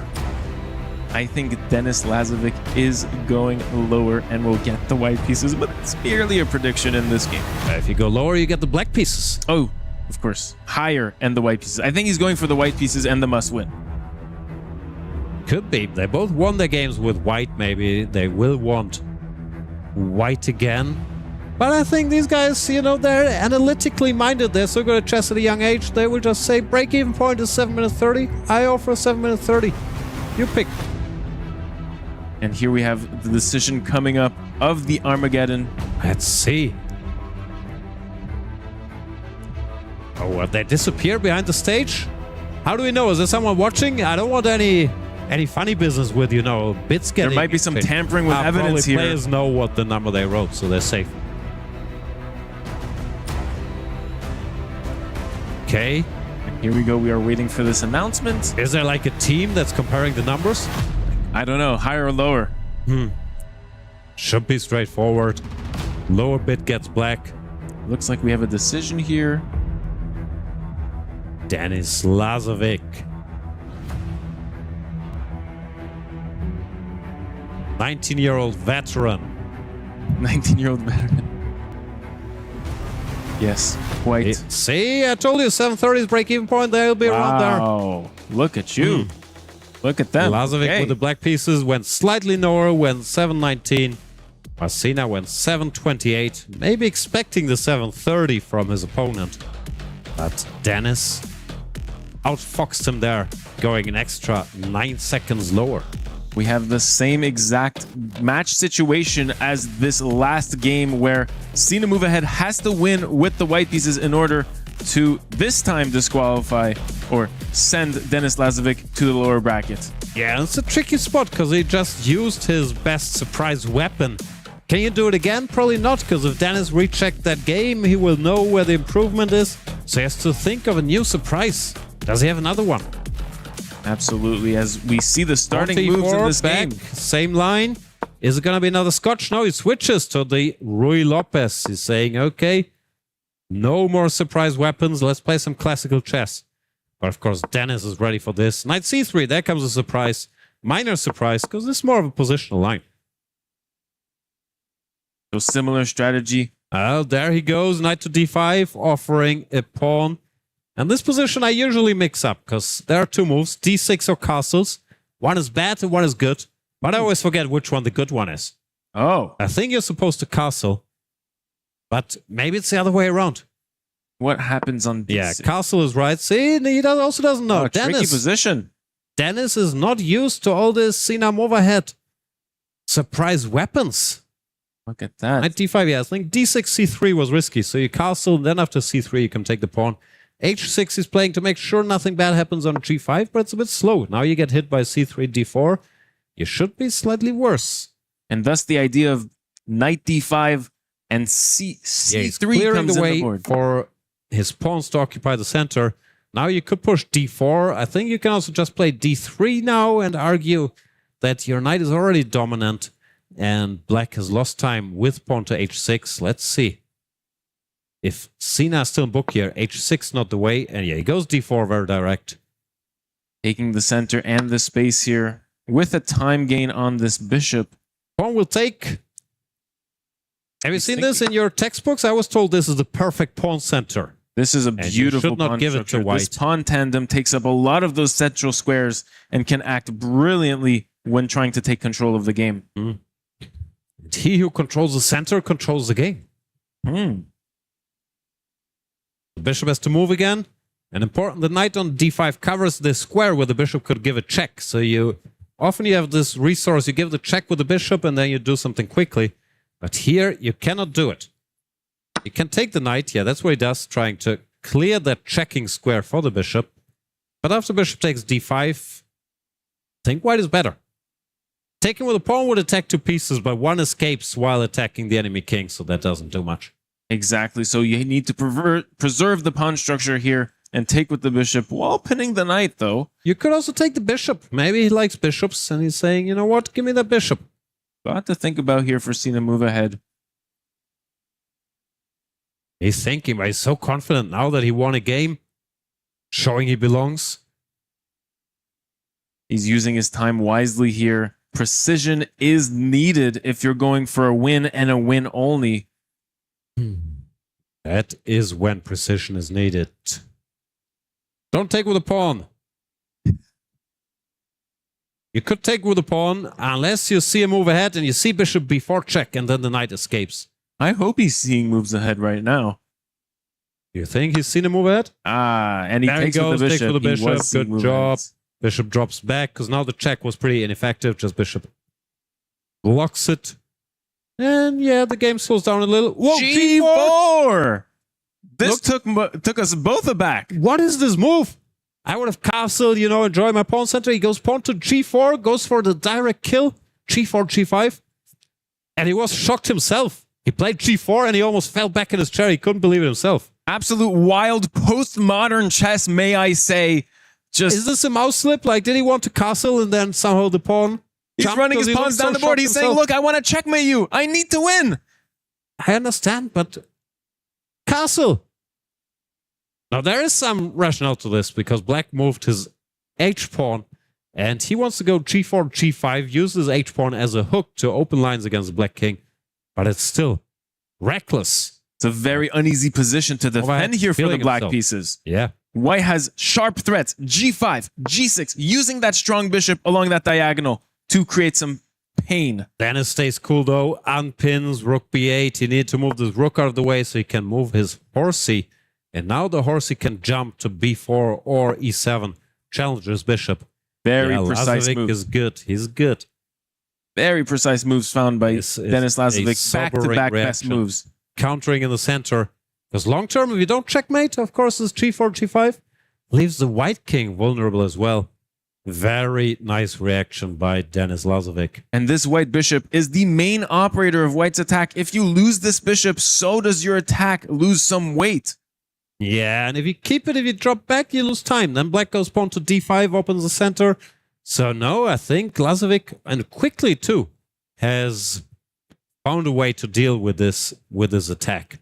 Seen him talking to himself defense. There. Are you seeing this? He's not really like, he's a little bit uncomfortable, it seems. He's moving in his so chair. happy after g4, but now not that thrilled anymore. He takes on h6, logical follow-up is saying, okay, take my bishop, I will take a pawn, expose your king. But it looks like black is very fine. After e takes d, if white recaptures, you can just go g6, you lost a pawn, but you keep your king more or less safe, and then you start going after the white king, you give a check. And he goes rook g1, another piece sacrifice. Wow, absolute theatrics here from Sina Move Ahead, putting the pressure on his opponent. I don't know what happens after g6, if maybe you still have to take. Yeah, I think you can just go g6 if you don't want any drama, because if the knight moves, then rook takes g7 look very, very dangerous. But no, he's not falling for it. Pawn to g6, now white takes the knight, but then it's black's turn. Rook e8 check, bishop b7, and I'm not sure who gets to do more attacking. Cool, calm, and collected. Denis Lazovic just gives back the full piece, says, no, my king's safety is far too valuable. Yeah, no funny business. Denis looks very committed.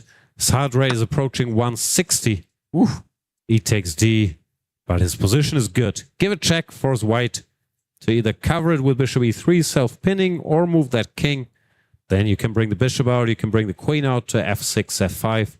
I like how he's handled this.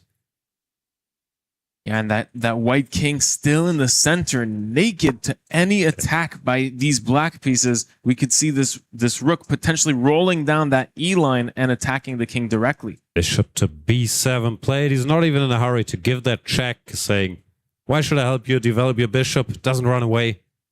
Also very logical. And instead puts pressure on the weak white pawn structure in that middle. Those two pawns collided up against each other. What is that called? What? Two pawns collided up against each other? Is that even English? It's, I don't know. Double pawns? No, what do you want to hear? Double isolated pawns in the center. Some of the weakest pawns in chess. DIPs? DIPs. I didn't know that term. I don't think it exists. Bishop to b7. The knight jumps to the middle of the board. Sina is not feeling like defending. He wants to keep going. He wants to sacrifice his knight, drag that king out. But he's taking great risks here. I love it. The engine might not be in full accordance, but I love Neither this will animosity. Denis Lazovic be. I think Lazovic is playing the cooler here. You get this very emotional attack by the 16-year-old, but just g6, king h7. Okay, do your thing. Eventually, I will cash in. Enjoy my two bishops, your exposed king. Experience tells all in a game like this. Yeah. But he's thinking. Experience is nice, but not having time on the clock is rough. And bishop takes d5. Computer is not impressed. Really wanted that prophylactic king move first. So what's happening now? Denis Lazovic has less time on the clock, and might I say, Sina has objectively recovered here and has Bishop G5. Go for it. Has some activity potential queen. with a move like Bishop G5. Provoke F6, and if F6, you drag that king out with knight takes G6, and he's done it. Attacking the queen, bringing a piece into the attack. I'm starting to like the white pieces. So shifty. No, you've always been team white pieces, in fairness. Historically speaking, you're saying? No, in this game. Okay. Pawn to H7. Somehow this pawn annoys me. I want to give it, you know, make the black king eat it and then bring the queen. Queen G4, Queen H4, Bishop F6. Go for some checkmates. Get rid of that stupid pawn. Yes, a famous maxim of attacking chess. Bring everyone to the party. Bring all your pieces around that opponent's king. It only applies in chess. It's horrible advice if you host a party. You don't want everybody to come. Like these people you don't know drinking all your beverages. You don't want that. But he goes H7, trying to expose that black king, because also very often the king can actually hide behind an enemy pawn, using that pawn for shelter. Like in the movie Heat. Have you seen Heat? In this position, however, moving your king right in front of the pawn. I haven't seen Heat. I'm sorry. I'm 0 for 3 today.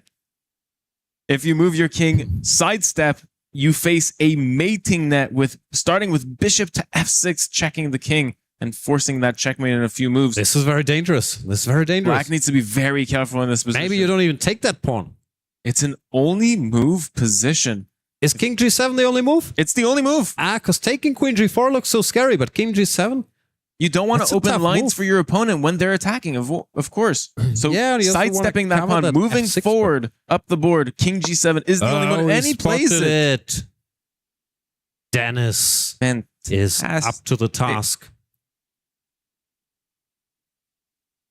And it's a very sharp position. Again, only move for the white pieces here. I feel like it's only move back to back. Wow. I don't know. What is the only move? I thought about H8, but then the rook takes... I mean, if we're desperate to get rid of that pawn. But the rook takes the open file. Queen to D2 looks normal, threatening a check on H6. Queen to G4 looks normal, but then I'm not sure if black has F6. Yeah, he played Queen to G4. And he plays it. The only move. That was the only move? The white pieces level-headed in this position. The rook comes to look after that pawn. Now maybe it's time, to bring the king to relative safety. He does the long castle thingy. And that pawn gets taken with the rook, so the king has the job to fence for himself, cover these weak and dark squares all around him. Very sharp position. Looks dangerous for black still. Queen to F4, like D6, knight to G4. There's so much jumping going on. Yeah, there's a lot of white pieces around that black king, and this rook on H7 does not look that good. At least he's there. I'm more worried about these other guys on the queen side not helping the king at all. The rook on B8, the bishop on B6. The rook to E1, putting the rook on the open file. And Lazovic would love to exchange queens, but I do not think that Sina will do him that favor. Gotta keep these queens on the board. Queen F4. He's even offering a pawn. Maybe that's why Sina thinking about it. You can go knight takes D7, pick up that pawn, which is covered by the queen. Then after the queen exchange, you still keep some pressure. But no, he keeps the queens on the board. There he goes. Maintaining the pressure against the black king with queen F4. Oh, bishop A2. Cold-blooded. And suddenly the white king looks a little weak with less defenders around it. Saying, I need counterplay. I want your king to feel the heat as well. But what a sharp position. This is just calculation now. What do you do? Pawn to D5. Queen takes. Queen F6. Yeah, he's played D5. Very dynamic. I have to admit, I don't know Sina that well, but normally it's a fair guess that a 16-year-old strong grandmaster is good at calculating lines very, very quickly. Sacrifices his pawn. Bishop takes back. Knight G4. Go for it. And now it's only move position once again for the white pieces. Yeah, you have to go knight G4. He gave this pawn, so the bishop has to step back, and that means after knight G4, the queen cannot give a check on C4. The queen still has a check, but that one is not lethal. Queen C6 check. The white king sidesteps, and then it's white's turn to give checks. Exactly. White now gets a little bit of control of this game as black finds himself with an only move once again in this position. What are we going through right now? Absolutely very scary. I think you give the check because what else? But then king b1, it looks incredibly hard to defend. Queen e5 check. The bishop can give a check from either side. The knight can jump into that square on f6 next to the king. Seems like the white pieces are just Sina's jumping. doing well in queen d6. See? He's giving We milk. have a blunder on the board, and now it's completely winning for the white pieces. Wow, I feel bad. I jinxed Denis Lazovic. I said after the first game, he won. He's outclassing his young opponent, experience, blah, blah, blah. And the caster's curse is hitting him now. This might be a Bishop big e5. upset in the tournament What right do you now. do? Bishop e5, Bishop knight e5 f6 with check. knight f6 coming in. And Sina's focused. He feels something's off. He needs to find this. He has 1 minute and 20 seconds in order to find This is not combination. tough. Bishop e5. It's not even a combination. And he Bishop finds it. e5. Queen gives a check. King to b1. And then white gets to eat with knight to f6, which looks absolutely crushing. So hard to defend with little time. The rook steps out of the way. But knight check is coming. Now, what is this? Rook takes g6. Can we sacrifice a rook? Oh my goodness. Rook g6. If takes, we have a discovered check with the knight. Knight takes d5. That Levy, looks where are completely you? winning. Sina, he can't believe If he plays it, we have to say the Levy sentence. He sacrifices g6. the rook. What is this? Is it a thing? Wow. Yes, taken. Absolute craziness on this board, opening up this black king with That's this what he rook prepared sacrifice. like 100 moves ago by going g4, g5, opening lines. And he's cashing in now. He looks excited. I think he knows he's winning. But he can't celebrate yet. He's only has a minute. Rook h8 covers that square on g8. Oh, and this is a where check beautiful was coming. checkmate in 3 But moves. this is Try to checkmate. find it. Whoa. I found it. Bishop Wow. check. Yes. Queen takes. Yes. Queen check. Yes. Rook takes queen. Yes. Rook g8. Checkmate. Yes. Yes. What a finish. An that astounding would be. combination is on the board. If he finds this, You this can also would give be the queen first for the most flex. beautiful game. No, but he's still winning. He's still winning. Still winning. Bishop g7. He has 30 seconds to find this. Pressure is up. Oh. He comes back with his rook. He had mate in Potentially 3. too He small. did not find the mate in 3. Is he giving Denis Lazovic a second chance here? Still looks crushing. But 27 seconds versus 38. Queen g5, what do you do? That is very quick at defending here. Queen g5 And he blunders play. his advantage. Not The a good evaluation move. bar goes all the way down. Bishop check.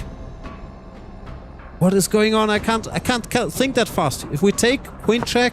If the rook takes, black wins the rook. Oh, the bishop drops back. He had to take the bishop. And black manages to defend this position. Oh, he's messed it up and he's down to 10 seconds. He missed checkmate in 3 moves with checks. No! It went from winning to now losing. What a turnaround. Bishop d4. Denis has everything under control and is winning. Denis Lazovic. Resistance above everything. Everything was earned in this game. Wow. There was a checkmate in 3 moves. Incredible. He saw his way through and now moves on to the winner's bracket. Crazy resistance. That mate in 3 was amazing if he were to find it, but sometimes All he you had just to don't do have it. Was see 3 moves ahead. That He is seen rough. a move ahead, only maybe. Finally, So it happens. Zach, you're joining this scene and move ahead joke. It's a little late. The match is over, but I'm glad you've We're still going to see him in the lower brackets. What an incredible match this has been indeed. A roller coaster. It looked like Denis Lazovic had it under control, winning game 1. And then game 2, Sinamuva had his back out of nowhere. And this Armageddon that Sinamuva had, our 16-year-old hero, he had checkmate in 3. Had he seen it, it could have been the pressure, it could have been the nerves, but he did not find the winning combination. He couldn't finish that incredibly strong checkmate attack that he built up, and Denis Lazovic survives under that huge pressure, coming back from the jaws of death to now move on to the next stage. He doesn't even know it yet, But his next round opponent is none other than Hikaru Nakamura representing Team Falcons, and that is a rematch, ladies and gentlemen. Denis Lazovic is here this year in Paris at the Esports World Cup because he beat Hikaru for the third place at the Speeches Finals just a few months ago in London. Hikaru will want revenge, but for now, let's talk about this match and what has just happened. Sina Movahead was this close to getting to that matchup against Hikaru. Zach, your thoughts first. A match filled with twists and turns. Oh my goodness, we had a win in the first game, a win in the second game, recovering that first win, and then Sina Movahead with this crazy attack, but couldn't finish it off. Sizzling action. A lot of stuff, but let's hear from the players themselves. And I'm here with Denis Lazovic, who just won a crazy Armageddon against Sina Movahead. Denis, your thoughts on this Armageddon? Did you realize you're getting mated there at the end? Yeah, it was crazy. I was completely losing. I think after G4, yes, somehow I mixed up all my preparation. H6 was an awful move, and yes, then I was trying to survive somehow, and maybe at some moment I was fine, but yeah, then like all this H7, Queen G4 castle, it was brilliant for him, and obviously after Rook G6 I wanted to resign, but I decided to play, this sort of last move, Rook H8, and probably he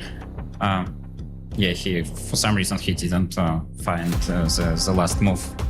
You have a bit of experience now in this esports format. This is, of course, Sina Movahead's first time on the big stage. Do you feel like this helped you a little bit in the match, dealing with the pressure of the situation? Yes, actually, after first game, I thought that it would be quite an easy match because I outplayed him completely, and the second game was kind of fine for me. At least before the game I thought that I remember something, but probably I didn't remember anything, and he brought a very nice idea with this move King F1, because at first glance it looks ridiculous how you can play like this, but yeah, I didn't manage to find like the best way, and yeah, like all the game he was a bit better, and yeah, finally he outplayed me due to time pressure, and so it's very hard to defend such end games. You're here, of course, representing your team ALAG, which is doing very well in the overall standings. How important is it for you to be playing for not just yourself, but for a whole esports team? Yes, it's important. They support me a lot, and it's very nice to play for the team who that fights for some places in, overall. Very good. Well, Denis, we'll let you rest up, and best of luck in your next match. Thank you. All right, guys, throwing it back to you at the desk. Thank you so much, Kostya, and congratulations to Denis Lazovic. He moves on to the semifinals of the upper bracket to face none other than Grandmaster Hikaru Nakamura from Team Falcons. Again, this is going to be a rematch of their Speeches Finals just a few months ago in February in London. Denis Lazovic beat Hikaru. He was the underdog in that match. He beat Hikaru. He qualified to the Esports World Cup thanks to that win over Hikaru. And now Hikaru will want revenge.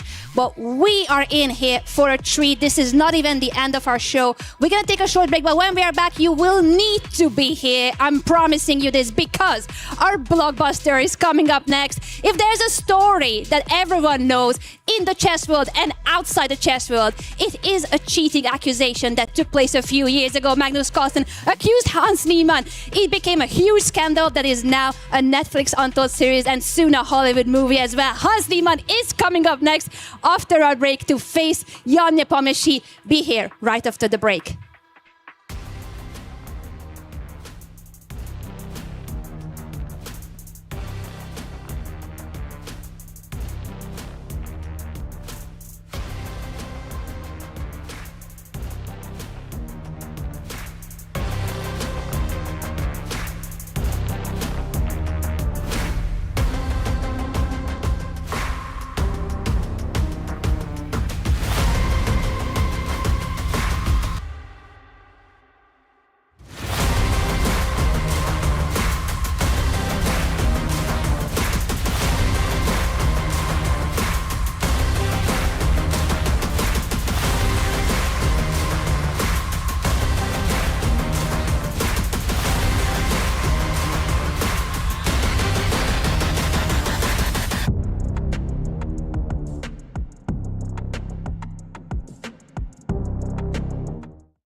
is in our DNA.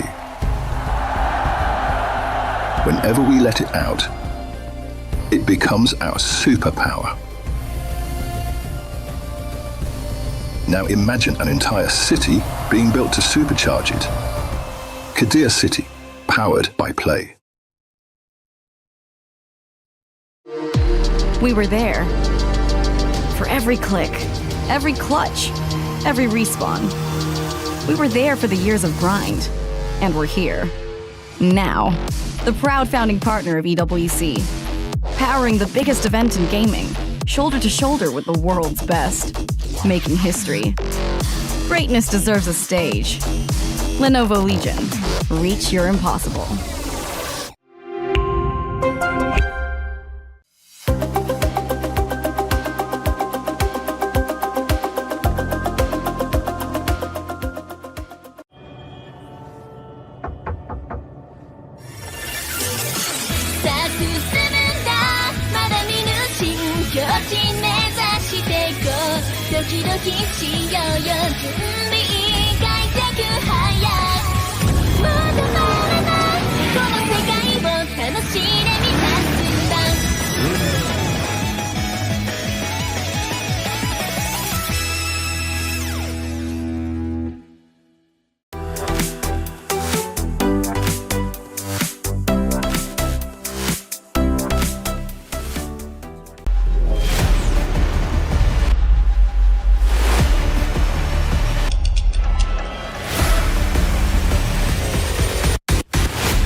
Welcome back, everyone, to the Esports World Cup. This is chess. For 5 days, we are taking over the main stages, and we are here for the final blockbuster matchup of the day. What's at stake here is who will be the opponent of defending champion Magnus Carlsen, who has just won his match against Andrei Yesipenko. The winner of our upcoming match is Magnus's next opponent. Is it going to be Jan Nepomniachtchi for Aurora Gaming, or is it going to be Hans Niemann representing godlike esports?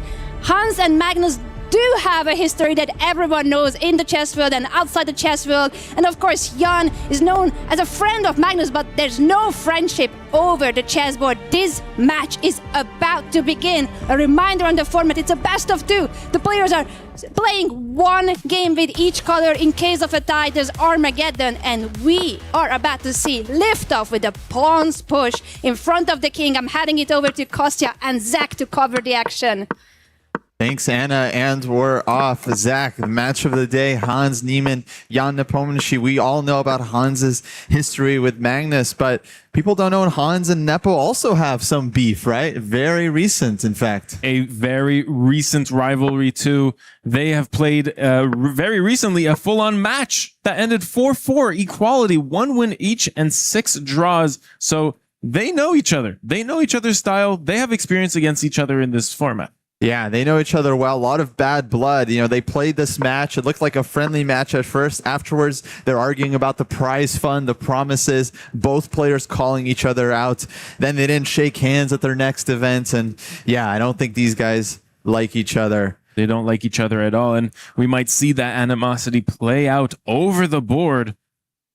Yes, this first game started as a Petrov opening. Hans playing with the white pieces, Nepo playing the very solid Petrov defense. Hans having a lot of experience in this line from the white side. And of course, both these players, they had a chance to prepare for this match. They knew this matchup was coming. So we are going to see some quick moves out of the opening here. Yeah, this Petrov white takes a lot of space on the queen side of the board with those pawn marches, and black fights for that central square on e4 with a lot of defenders on that centralized knight.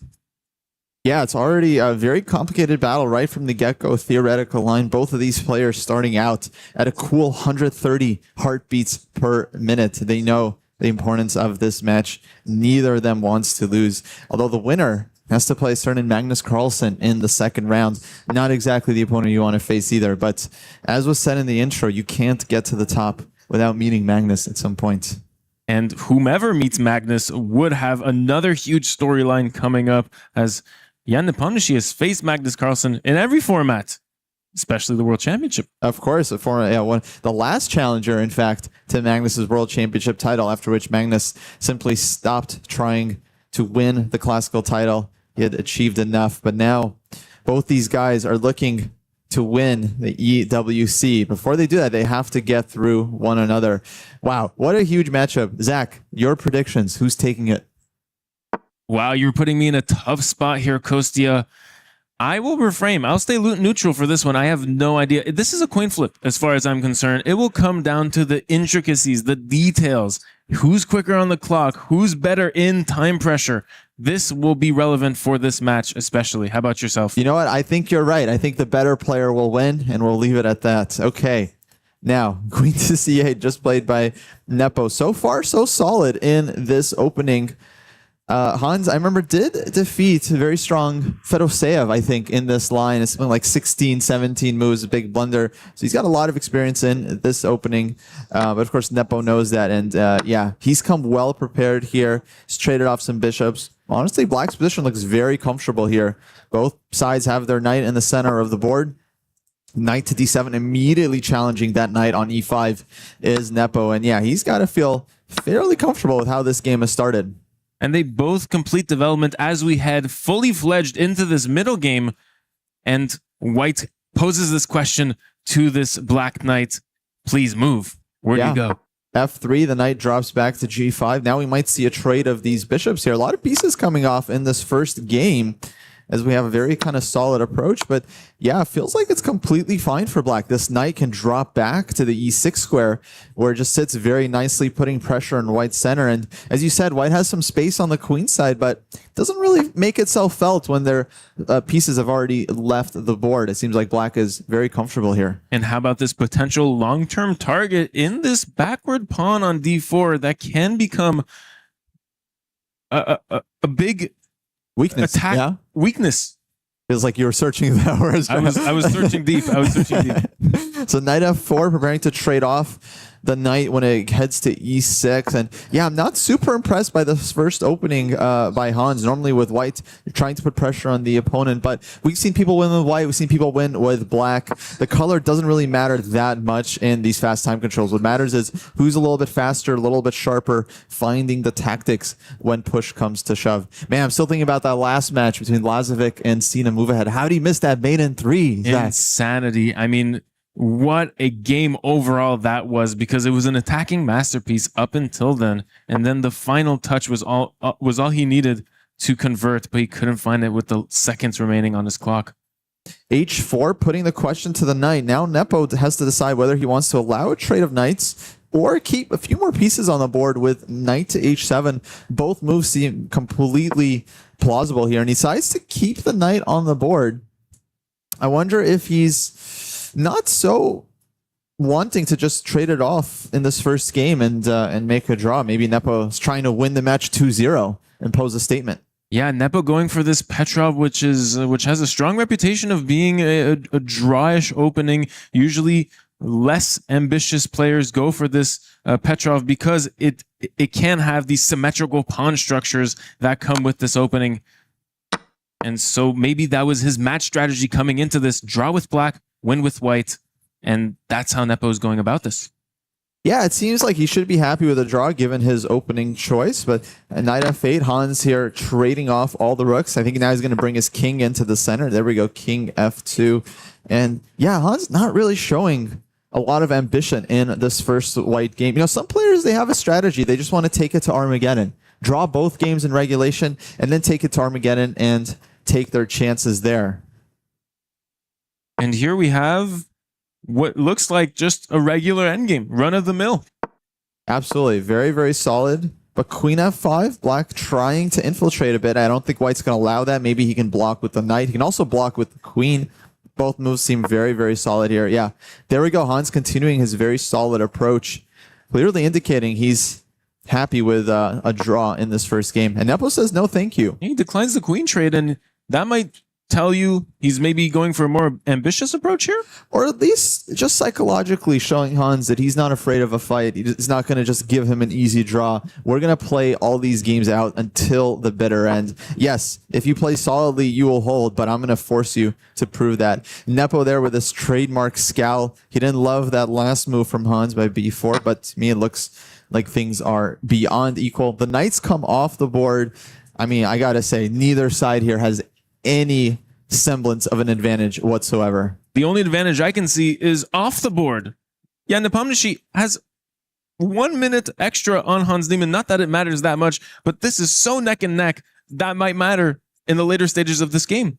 Yeah, I mean, if the pieces stay on, if Nepo refuses to trade queens here, keeps the games going, and there we go. Hans offers a queen trade, essentially a draw offer. Neither side will be able to win in this king and pawn endgame. It's just way too equal.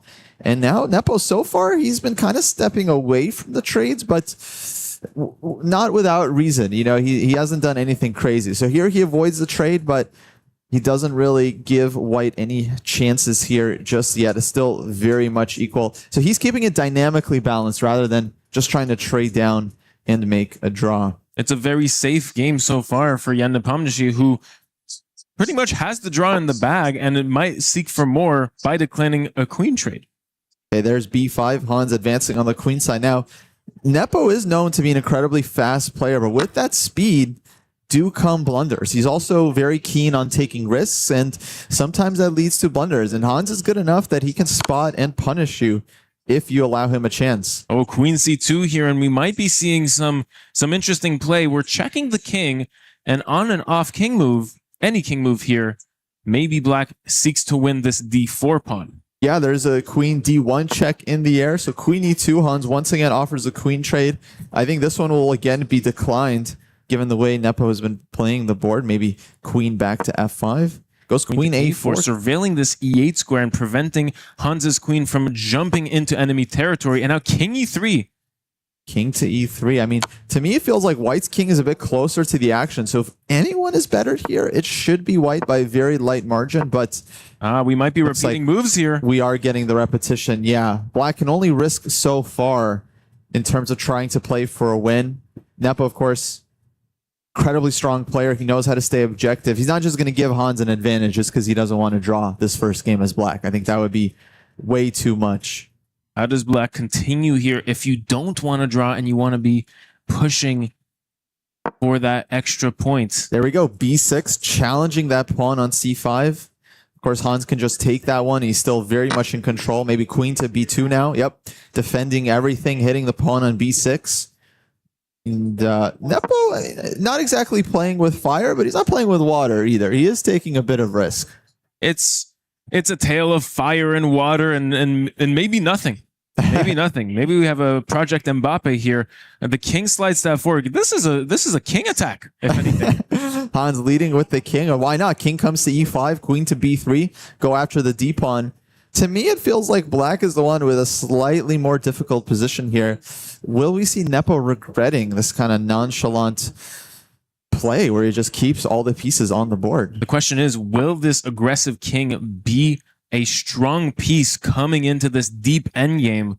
Will we see a potential king to e5 attacking this d5 pawn? I think he wants on king e5 to give a check on the diagonal, then maybe snag the pawn on g3, but that's very double-edged. I mean, White will get a passed d pawn, Black wins pawns on the queen side. Hans instead plays queen e2, keeping it much more solid, threatening queen e8 check in certain lines. So queen to c7. I think you can respond with queen to e5. Here, black definitely does not want to trade queens. Now that would just be a losing king and pawn endgame. As white's king gets much closer to the action. And what was there was an opportunity for the black pieces to mate the white king. Was there a chance after king Yes, to g4? G6 was winning there. G6 Queen was king, winning. G4, G6 is winning for the black pieces. We saw the evaluation bar give us a hint that black was winning for moments. Wow, both players. Oh my god, this opportunity might come again. And Hans oh my playing god, it's for the winning draw. again. And he's allowing Nepo. And Now the black Nepo's pieces are paused. winning.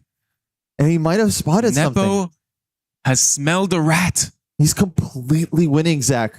He does not believe in this position for the white pieces. He thinks he's got a win right under his nose. Look at him. He's incredulous. He knows that something's there. And he plays it. G6. Oh my goodness. And black suddenly is winning. Out of a completely dry game. The gamble has paid off. As Hans realized just how much trouble he's in. The computer is saying black is completely winning. Black is threatening mate in 2 moves. H5 check, Queen King H1. H3, Queen H1 checkmate. Holy smokes. And Hans, you know, he's also committed a bit of a crime. He's just played for a draw with the white pieces right from the get-go, trading everything off. And now he's spending time. I think Hans has also sensed that he's got some questions here. I mean, you can push H5, but then black has F5. Oh, and Queen this H1. F5 is super poisonous as well. So how does white survive here? Black has this double threat, H5 or F5. Both pawn moves cradle this king inside a mating net. Okay, maybe king to H3, but then Queen H1 check forces the king out. H5. Wow. Nepo with that tactical sixth sense. I am completely surprised. He declined a draw by trading queens. He declined a second draw by repeating moves, and now he's playing for the win fully fledged. Yeah, and how? He's winning on the board. Oh, man. And look at Nepo. Oh, he's feeling it. And Hans Niemann is in the tank. As you say, I'm stealing this expression from you, by the way. In the tank, taking his time here, and plays F4. F4, that's a try, but Nepo, I think he knows that he's winning here. Queen D1 check. It's forced mate. Oh my goodness. The king moves back. Queen to H1. F5 check. He's winning the queen by force. It's over. Black has won the first game immediately. Oh, what look a at surprise. that smile from Nepo, that cheeky smile. How did he Milking win water that? from stone. We had nothing, and then we had everything. Zach, he milked air out of stone. I mean, that was insane. That was the driest queen endgame we've ever seen. That was more dry than dry. And somehow Hans, what even happened there? Like, he took some squares away from his king with his queen. I think it was a psychological mistake. Just playing too much for the draw, completely losing his sense of danger. And now look at Hans. He's also incredulous. How did he blunder that? In terms of match situation, Jan Nepomniachtchi wins the first game with the black pieces, and now has win or draw with white. Reverse Armageddon? Completely justified to play for the win there is Jan. We see how he just wins this first game basically from out of nowhere. And now Hans has to win the next game with black. That's so difficult. Hans is not happy with his match situation, and we are going to game 2 of this 2-game match. Nepo starts with E4, and of course we see the Sicilian from Hans. Yeah, he's no longer able to play for a draw here. He absolutely has to go all out for the win. So now we're going to see a very different Hans Niemann. A Hans that's not playing for a draw, a Hans that has to play for a win at all costs. But Nepo with the white pieces, after such a game, he's got to be feeling comfortable. Nepo is living a luxurious lifestyle right now, because if he has an advantage and it slips, he's still okay if it's equal. Of course, yeah. He's starting with leading off on the right foot, and there we go. Hans playing very ambitiously from the opening with this early F-pawn push. This is exactly what he needs to do, and we have seen players come back in this format before, but wow, what a first game. I mean, that was basically a free point for Nepo. That should have been a draw, and then Hans, not his biggest friend, basically gifts him the whole game. Incredible stuff. But I like Hans's approach now. It's really a dog-eat-dog approach. Look at this, pushing the F-pawn, a pawn that you normally don't push in the opening, which means that we're in for an aggressive struggle. You know who used to do this way back in the day, Zach? Push his F-pawn really early. Exactly with this formation, D6, E5, F5. The great French player, Francois Philidor, well known back in the 1700s, playing this type of setup with black. Hans paying tribute to the great fiddler, one of the greatest of all time. One of the greatest. And some may say the greatest of all time, but that is a hot take. That is a topic for a different day. In the meantime, Nepo here spending a bit of extra time here on the clock. Now, psychologically, it's also difficult for him. That first game, it seemed like he just wanted to keep the game going despite it being equal. Now he knows all he needs is a draw. Psychologically, it's very different versus trying to play for the win with white. And computer already says black is a little better here. And might I say, I like the black pieces in this position. Hans can already force a queen, the queens off the board into an endgame by playing the move queen to g4, hitting the g2 pawn and the queen on e4, and he plays it. He plays it. That's actually a bit surprising for me. I mean, it does seem like the best move. He is slightly better in this endgame with the bishop pair. On the other hand, he does need to win, and these endgames, I think, have a very wide drawing margin, right? All it takes is just one slip, and white is completely fine. Now, Nepo doesn't really have a great choice here because that G-pawn is also hanging, but I think he's thinking about his next move here. He's probably going to trade, and then he's deciding what does he want to do from there. Yes, this is a very critical moment because Hans is basically asking Nepo, do you want to play this endgame, which is a little tougher and less easy to defend? Yeah, Nepo, here he's thinking. His hand is off the mouse. Is he going to decline the endgame?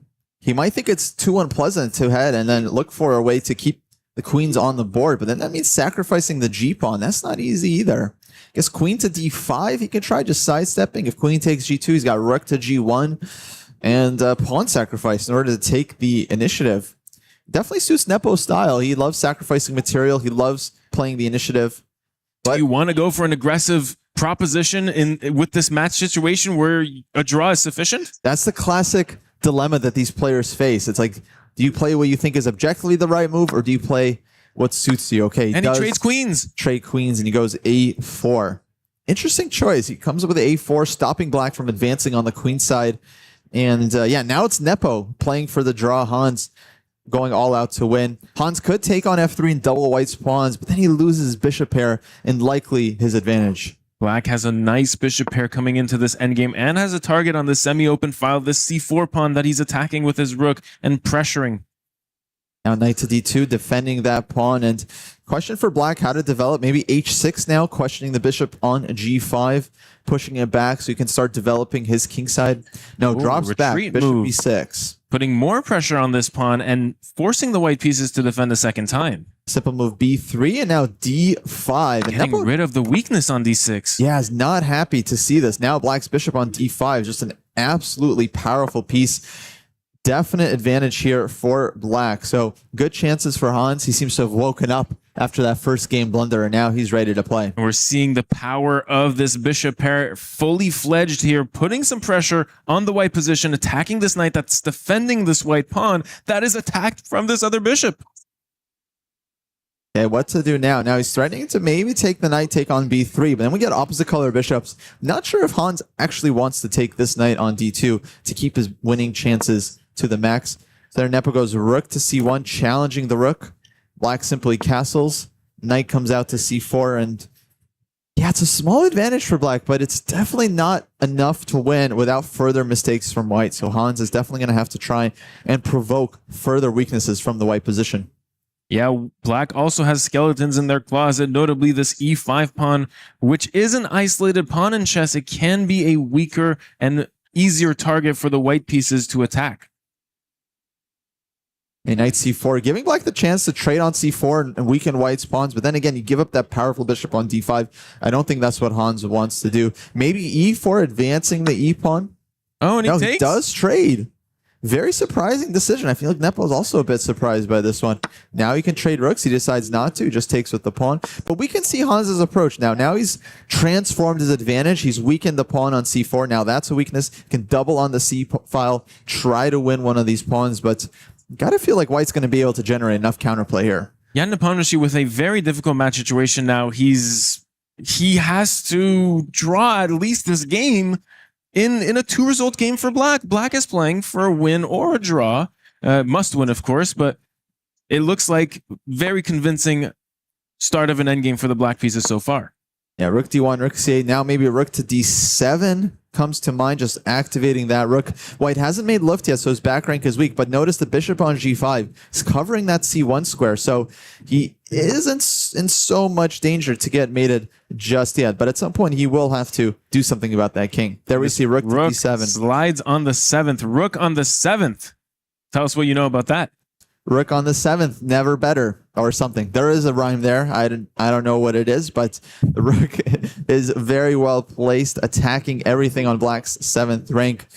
Now Hans has to figure out how to just keep the game going.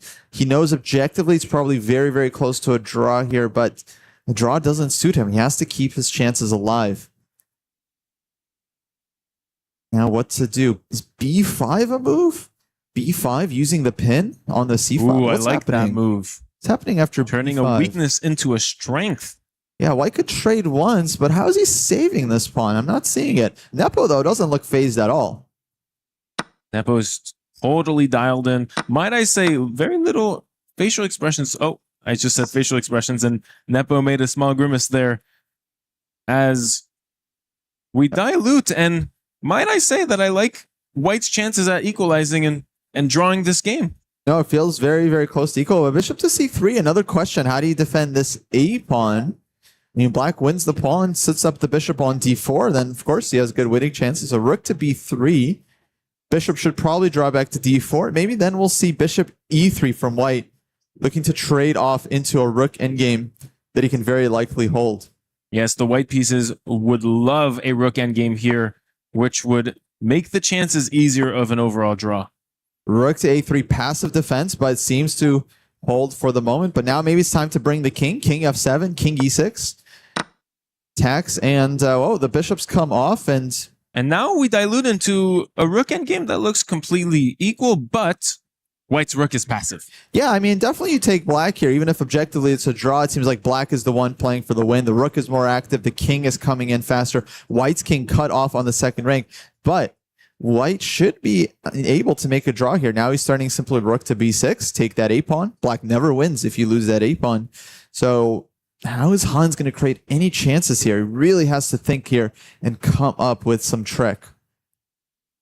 Maybe king to e6, check, king f5, try to bring the king in, but it looks very unlikely you're actually going to create some real chances there. Yeah, really nice resource by Jan Nepomniachtchi here with rook b3. But if you drop back with rook to c6, well, then that just lets White get the king in, and then you're just not better whatsoever. So black is forced into a concession here at this point in the game.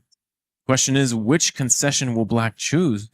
That first game really coming back to bite Hans. Had he been a bit more precise, he holds that first game. He can make a draw on this one. They head to Armageddon. Anything can happen here. But, oh, he really, really screwed the porch there in that first round. So rook a2. White gives check. Now he's going to give another check and take the pawn. And so, okay, king Hans activity going for the king. For the pawn. Very interesting. And now White's pawn on e3 is under fire. And how about just rook a5? Just go after this e-pawn, right? Keeping the defense on your own pawn while hitting the enemy pawn. Very interesting Yeah, move. h3 also looks objectively okay, just creating lift for the king. Then eventually White will have rook to a7. And, it's actually black that might be risking more in terms of losing the game here. But, of course, from Hans's point of view, it doesn't matter at all if he loses the game or he draws it. As far as the match goes, it's the same thing for him. And might I say, Hans Niemann's heart rate is up to 140 beats per minute. That's incredible. Slowly rising throughout this game. Yeah, his heart is pounding. I mean, these are workout levels. These are CrossFit levels, Zach. 140 beats per minute. And they say chess is not a sport. Well, today, this week, it's an esport. Now, rook a5.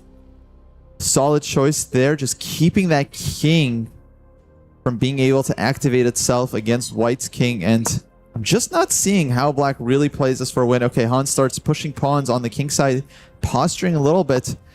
h3, but okay, h5, you know what? You can push g4, and it is slightly unpleasant for White. You do have to deal with this, but yeah, king h2, king comes out to g3. The king has no way to get into this game. It's quite frustrating for the white pieces how you're basically down a piece. Yeah, Hans stops the king from getting out, but now king to g1, and how do you break through on the king side? I mean, it just looks like no chances for black What are you going to do? If the king moves up from e4, you lose that e-pawn. Hans gives check, goes rook to a3. But there's no threat on the pawn. If you play rook takes e3, white has a deflection tactic. Rook takes e5 check. And then you lose. And then you're losing because of the outside a-pawn. Exactly. So there's no threat here. On the other hand, white has to make a move. White's in Zugzwang. He has no way to keep this pawn defended. If king e2, black takes with check. If he moves the rook, he loses the a-pawn. If he moves the rook up the board, he loses the e-pawn. So we might be seeing a long turn here out of Jan Nepomniachtchi, who...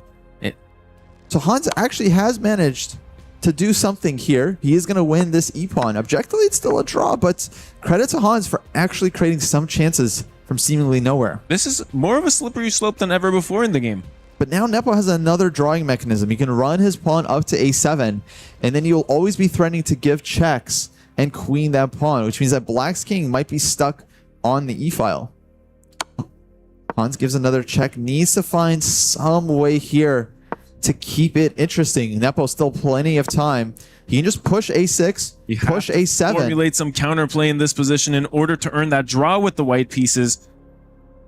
But is there going to be another Zugzwang here? Because white's king has no moves. The rook doesn't have a lot of moves either. Is it time to play rook e8 and go after the e-pawn? No, he does push a7. And after e3, he is going to have to play a move like g3 to break his king out. But I don't really see the drawback there. White needs to find a resource after e3 to force a draw. It's not so obvious how to continue. Well, e3, I think g3 might be the only move. Maybe rook to g8, but I wouldn't like that. I think g3, yeah, there we go. Was that the only move in that position? It was, oh, g3 or g4, wow, yeah. He had basically to find had this to move idea. One of the g-pawn, but now rook to a2. Oh, and now white is losing. Hans has a chance. King f3 check and e2. Endgame, endgame, endgame. And here you go. He's promoting. White is getting punished.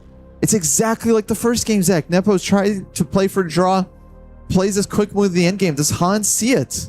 If black finds this king f3 check move, Hans Niemann can win back this game. How did Hans an Armageddon get this chance? It was absolutely equal all of a sudden. And look, he's paused. He doesn't take back right away. He senses something. Now, king f3 is a bold move because you're setting yourself up for rook f8 check. And he finds it. He plays finds it. e2. E2. And now black is winning. Black is just winning. He's threatening to promote and mate. The black what does white do? Have won the pawn race. He can give a check, but then king to g3. And then his pawn is just promoting. Wow, what a beautiful combination. Wait, check, king g3, rook back to e8. And then mate. And mate on the first rank. Of course. Oh, and Nepo knows now. Oh, and he knows. He's going back through the game. He's not even looking at the live position and anymore. Hans is confident at the board right now. You see him stretching. He is showing great confidence and a small smile there out of Hans Niemann, with a little who smile, knows he's back in the match. Oh, man. I have a feeling their friendship is not going to be repaired Nepo, look after at this. Yeah. Shaking his head, doing the big eyes on us. He cannot believe that he is folded. G takes h4. Play too quickly. He had to just slow down there, find the king move, king to g2. He would have been okay drawing the match. Now he gives up this a-pawn, but this e-pawn is just going to win the game for black. I gotta say, this match is filled with twists and turns. Rook a4 now, and it resigns. You build the bridge. Classic Lucina position here. Yeah. And look at Nepo. He's after winning the game. I mean, really, this match should have been 2 draws. Based on the positions we had out of the opening, we're going to Armageddon anyways. And we're going to Armageddon, right? But instead, we have 2 insane wins. Neither player should have lost that game. They both rushed. They both made the same kind of mistake. And now they both punished the other one. There's rook a4, setting up the bridge. If black allows rook e4, he's promoting. Otherwise, he's giving up the rook. It's all over here. It's promotion or promotion in this game. Yeah, I think it's just resigns. Over. Yeah, or maybe he just lets his time run out, you know? What's the difference?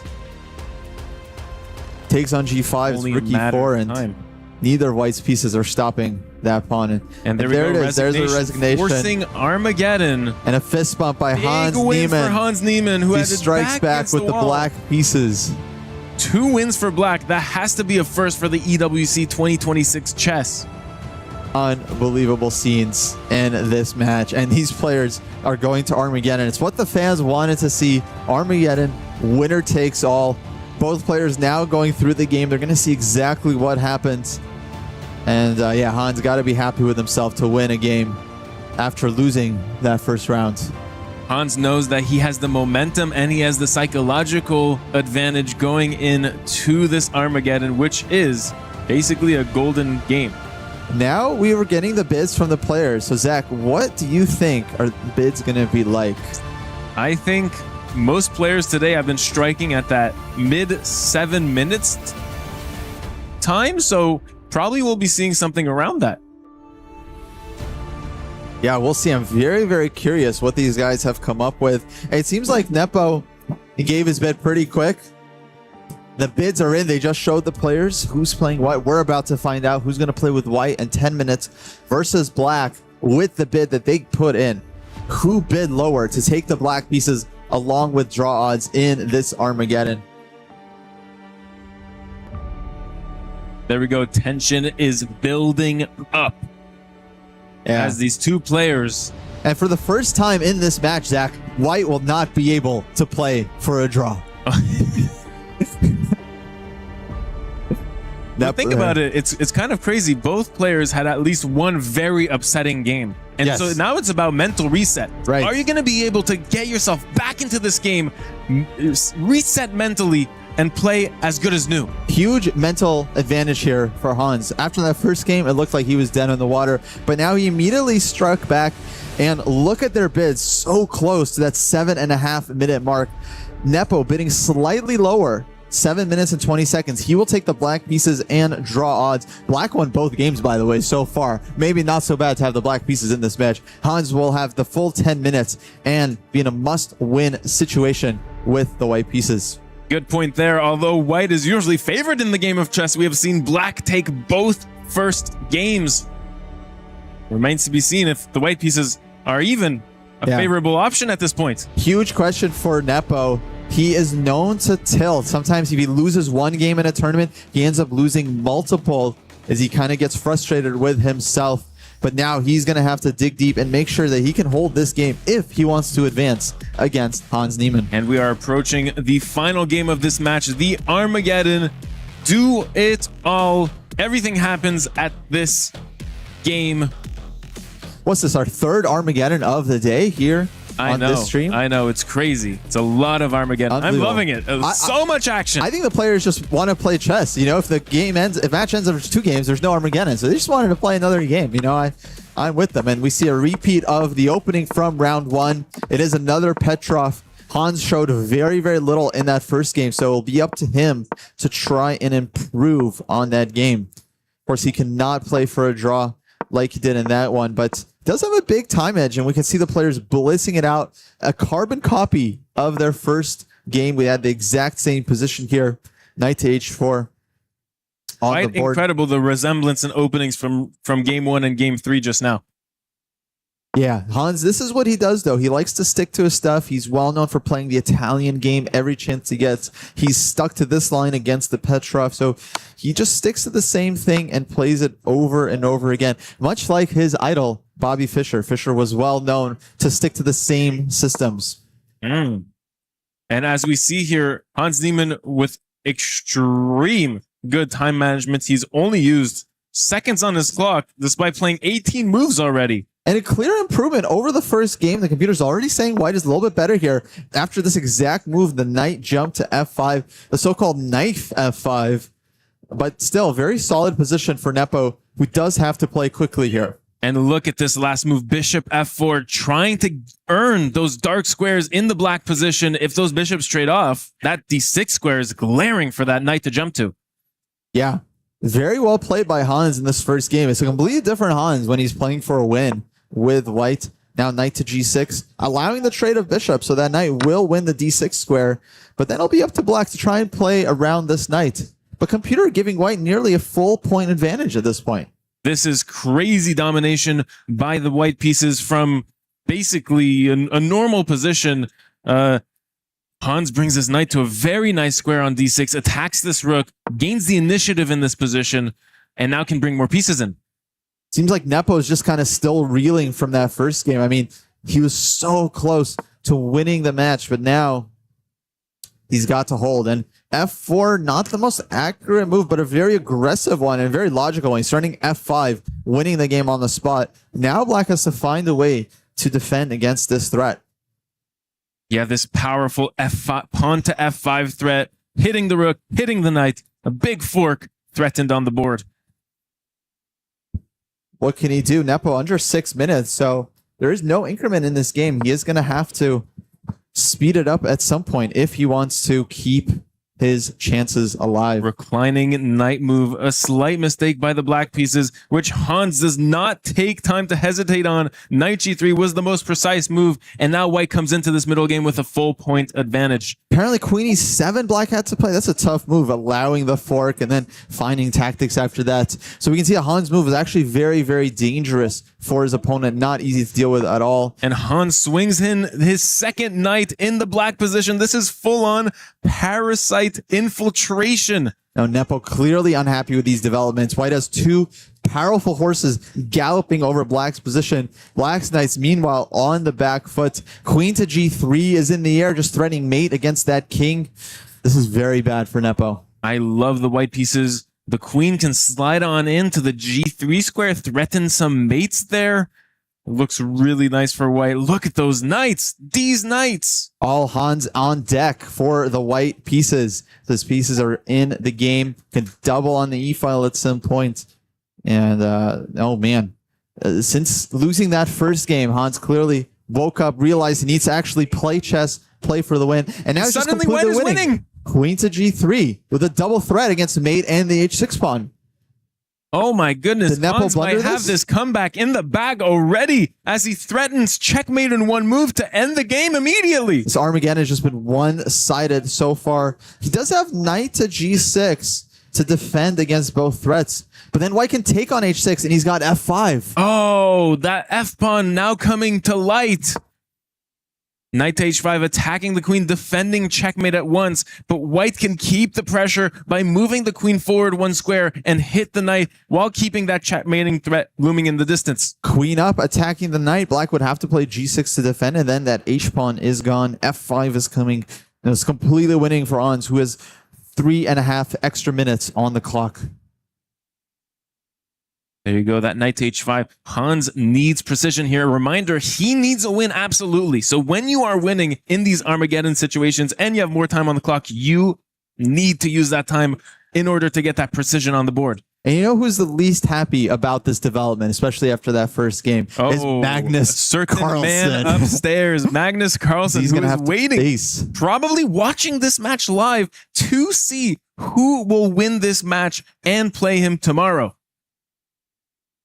This is going to be very, very difficult save here for Nepo.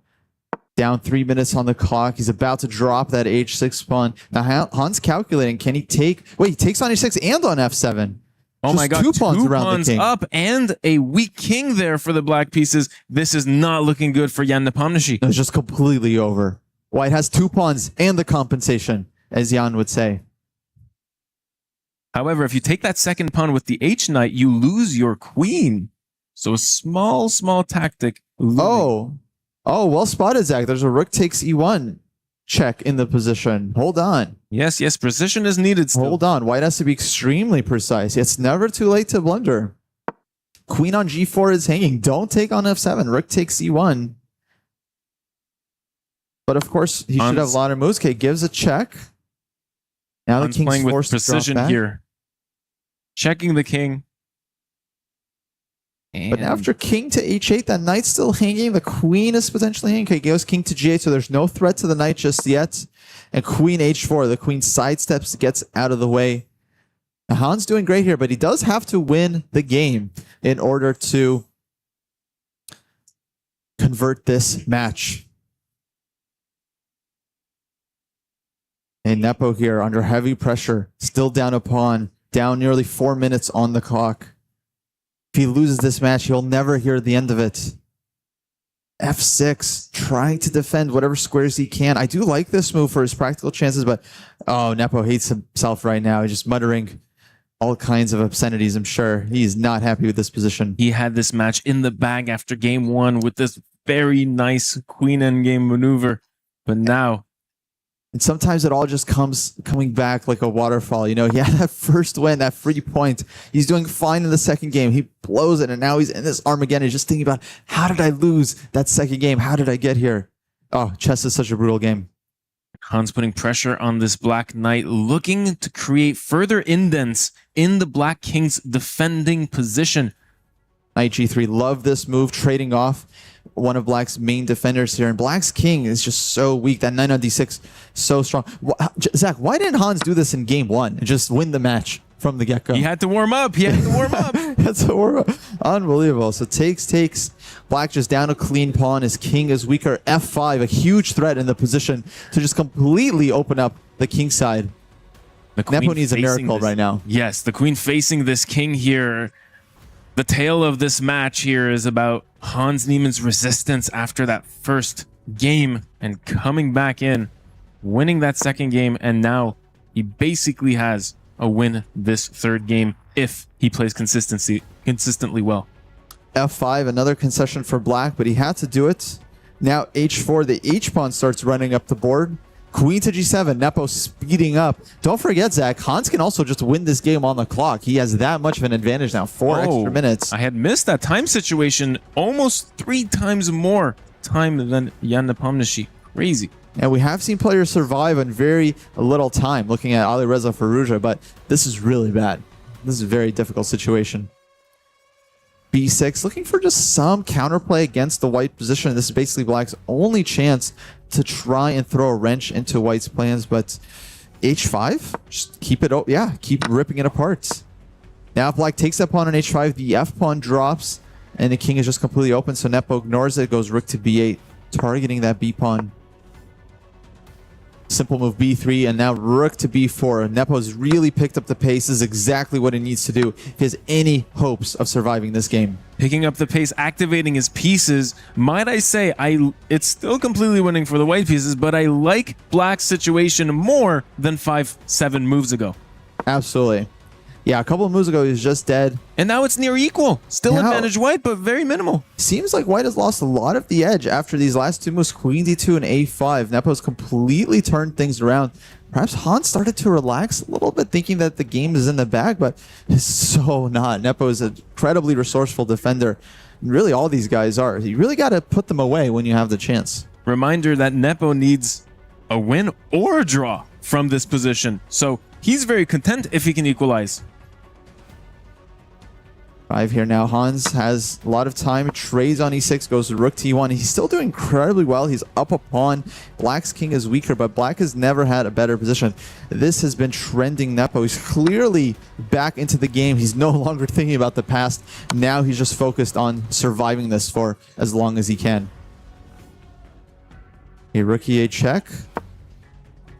Goes king to G7. I think definitely the safer square there for the king. And now can White hunt the king down? You know, I feel like psychologically this is completely turned around. Hans is the one that needs to win this game. He needs to show how he's actually going to get to this king. And it looks like they're shuffling here greatly in Nepo's favor. If they shuffle 3 times, it's a draw automatically, and Nepo takes the match.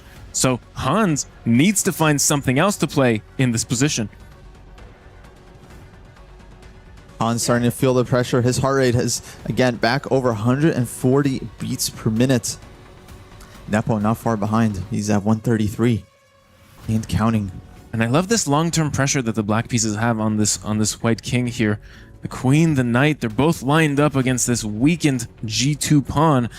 And might I say, this black rook keeping this knight defended, and everything glues together. Now, the reason I think Hans is struggling is because black is a massive threat. Knight takes pawn on G2, followed by rook to G4, winning the queen. Sacrificing the knight. So second repetition, Hans cannot keep repeating here, and this is really tough. This is very tough for white to find the way. I don't see how he actually keeps the game going. Black's counterplay is quite strong. Man, how is Hans not winning this game? White has one move, and he finds it. Hunt A3 preserving, the only move preserving the advantage for the white pieces. Oh, that's clutch. Now knight takes G2. He has A takes B4. This rook is hanging and is lacking squares. Now it's Nepo's turn to find something precise. If he goes rook takes b3, well then queen takes f4. He has to do something with this knight. Knight h3 check is the only move I can see. But then king h2, everything is still hinging. So what's the follow-up there? This is an absolute critical position for Jan Nepomniachtchi, who's down to 90 seconds on the clock. It's not very comfortable of a situation to be in right now. How's he going to pull his way out of this? He needs to find this only move in this position to maintain balance. Otherwise, it's completely winning for the white but pieces. the computer is showing something insane, Zach. It's knight h3 check, king f2, knight back to f4. Incredible. Just leaving the rook hanging.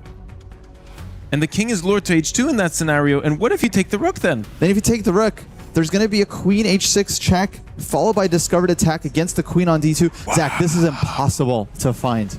This is a resource that will take you all of your time to find, and if you don't find it, you're in trouble. He's got no time, and he doesn't know there's a resource. He plays queen g5, and now Hans is winning again, completely. Rook h8 check, and knight f7.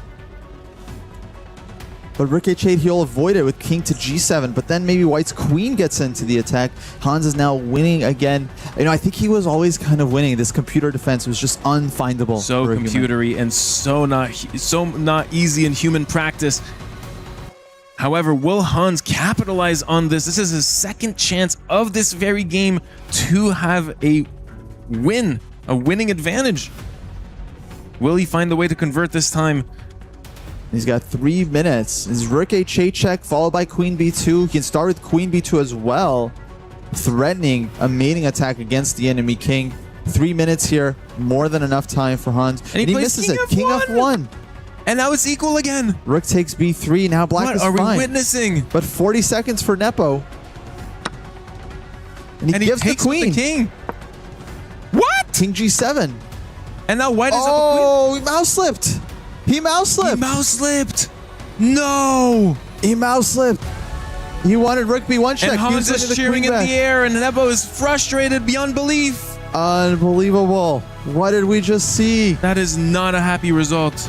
You can see Jan Nepomniachtchi not content with and he's telling Hans that rook b1, rook to b2. I was fine. Oh no, the mouse slip, the table slam. Unbelievable. Nepo did everything to save that game. And then his mouse failed him. Unbelievable. It was over anyway. The queen takes the rook with check. Oh, he put his king on the wrong square. Yes. Oh. Unbelievable. Absolute theatrics today. What did we just see? What a match this has been. You can hear the crowds, the live audience here applauding both of these players. But goodness me, it is Hans Niemann who makes it out of this incredible fight, the back and forth between game 1 and game 2, and then deciding it in an Armageddon where the last move was this king move by Nepomniachtchi going to the wrong square. And it could have gone either way, it feels like, in the first 2 games. But at the end of the day, the player representing godlike esports, Hans Niemann, is moving on to the upper bracket to face none other than defending champion Magnus Carlsen. You heard it right. Magnus Carlsen against Hans Niemann, happening today here at the Esports World Cup, and the qualification to the playoffs is on the line. And as for Nepomniachtchi and Aurora Gaming, he will have a second chance in the lower bracket, but that's not what he wanted to be, Zach. It was looking good for him at the start of the match.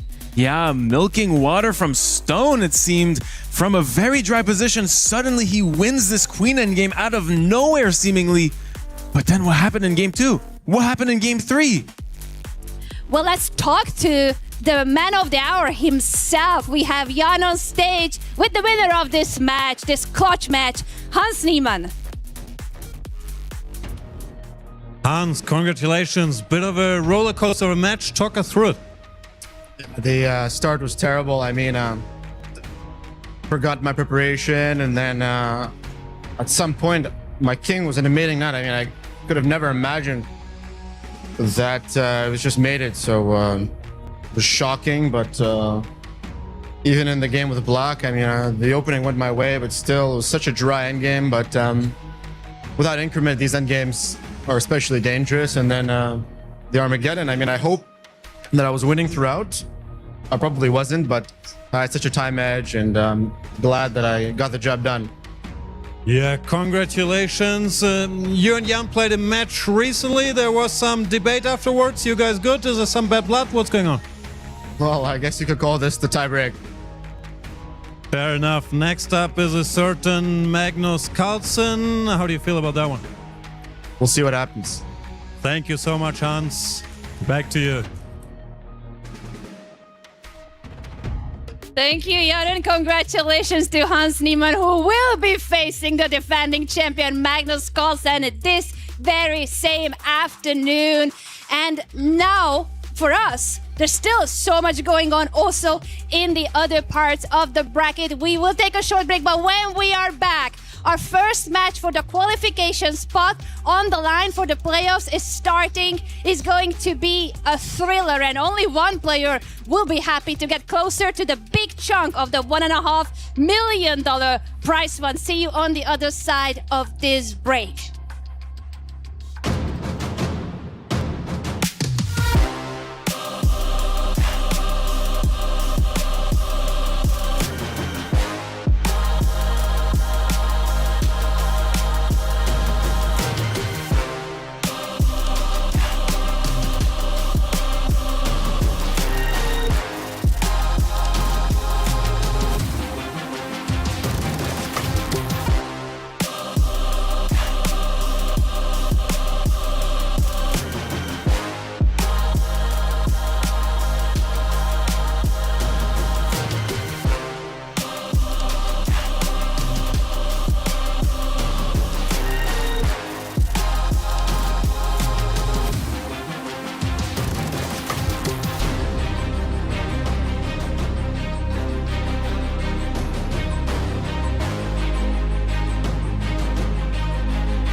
Play is in our DNA.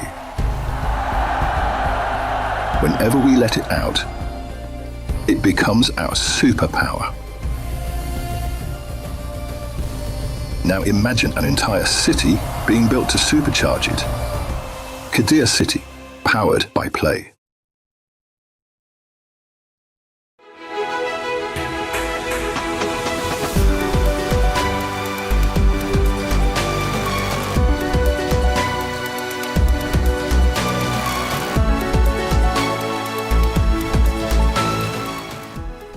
The human body was built to move, not trapped at a desk in one singular posture for 12 hours a day.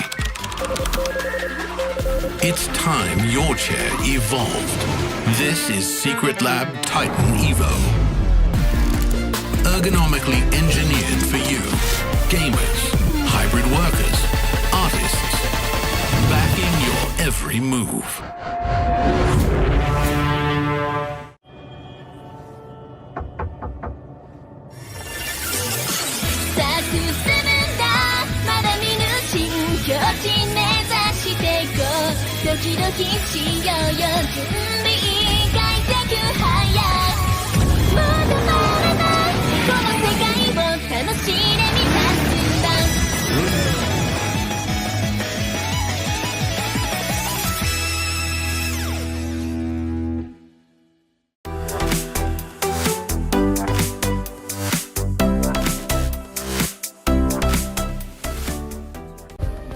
Play is in our DNA.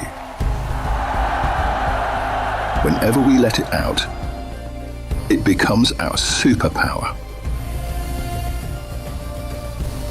Now imagine an entire city being built to supercharge it. Kadir City, powered by play.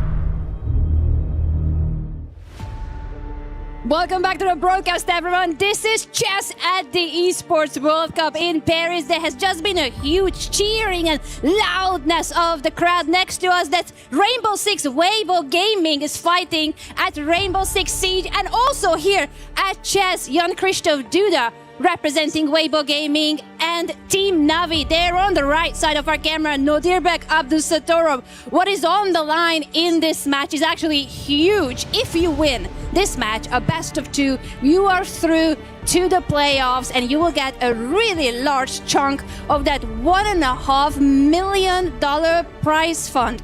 The stakes could not be higher. We're gonna see the players playing 1 game each with each color, and if it's a tie after the 2 games, we will see Armageddon, which honestly today has been the most popular thing on our stream. The game is about to get started. Jan, Kostya, what are we feeling about this matchup? We had this matchup last year between these two players, and it was decided very early by Duda mouse slipping. Instead of winning back a piece, he only advanced his pawn 1 square, lost immediately and lost the match. So he'll be looking to level that record.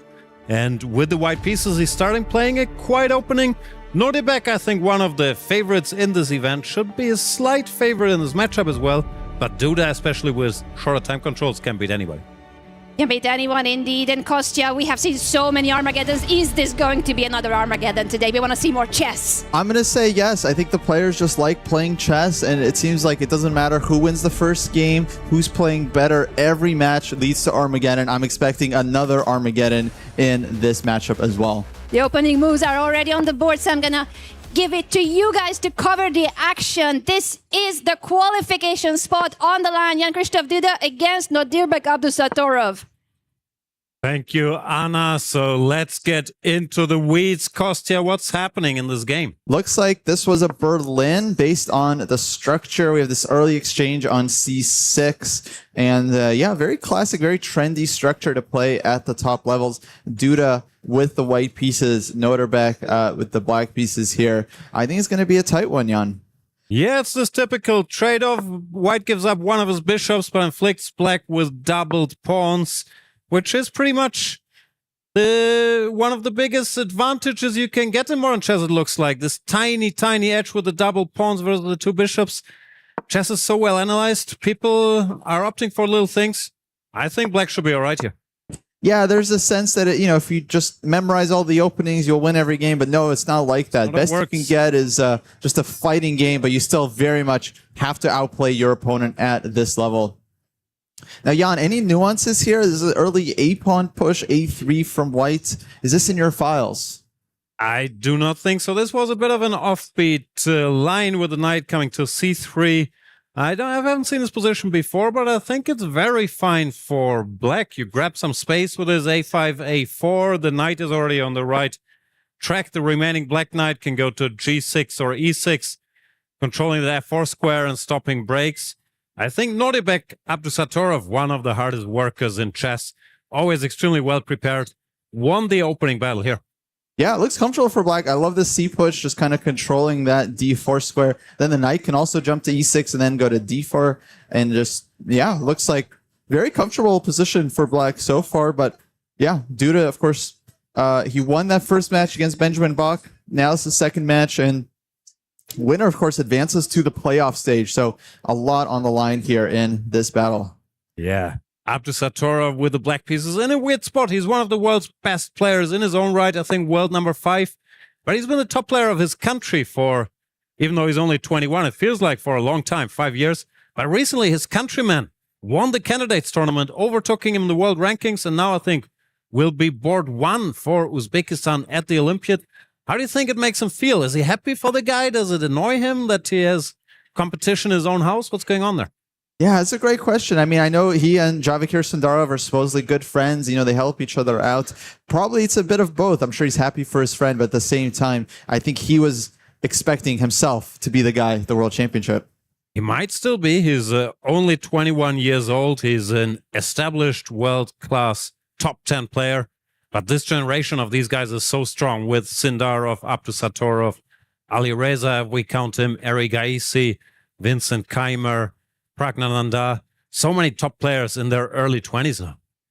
Yeah, I mean, no, it's actually incredible how gifted the next generation is. And we have more players coming up. We have Sina move ahead in this tournament who really impressed. We have Faustino Oro lurking in the wings, growing with every tournament. Yeah, there's so many players coming up. Erdomush, a lot of young talents in chess, but the present is Nordibek Abdusatorov here against Jan Krzysztof Duda.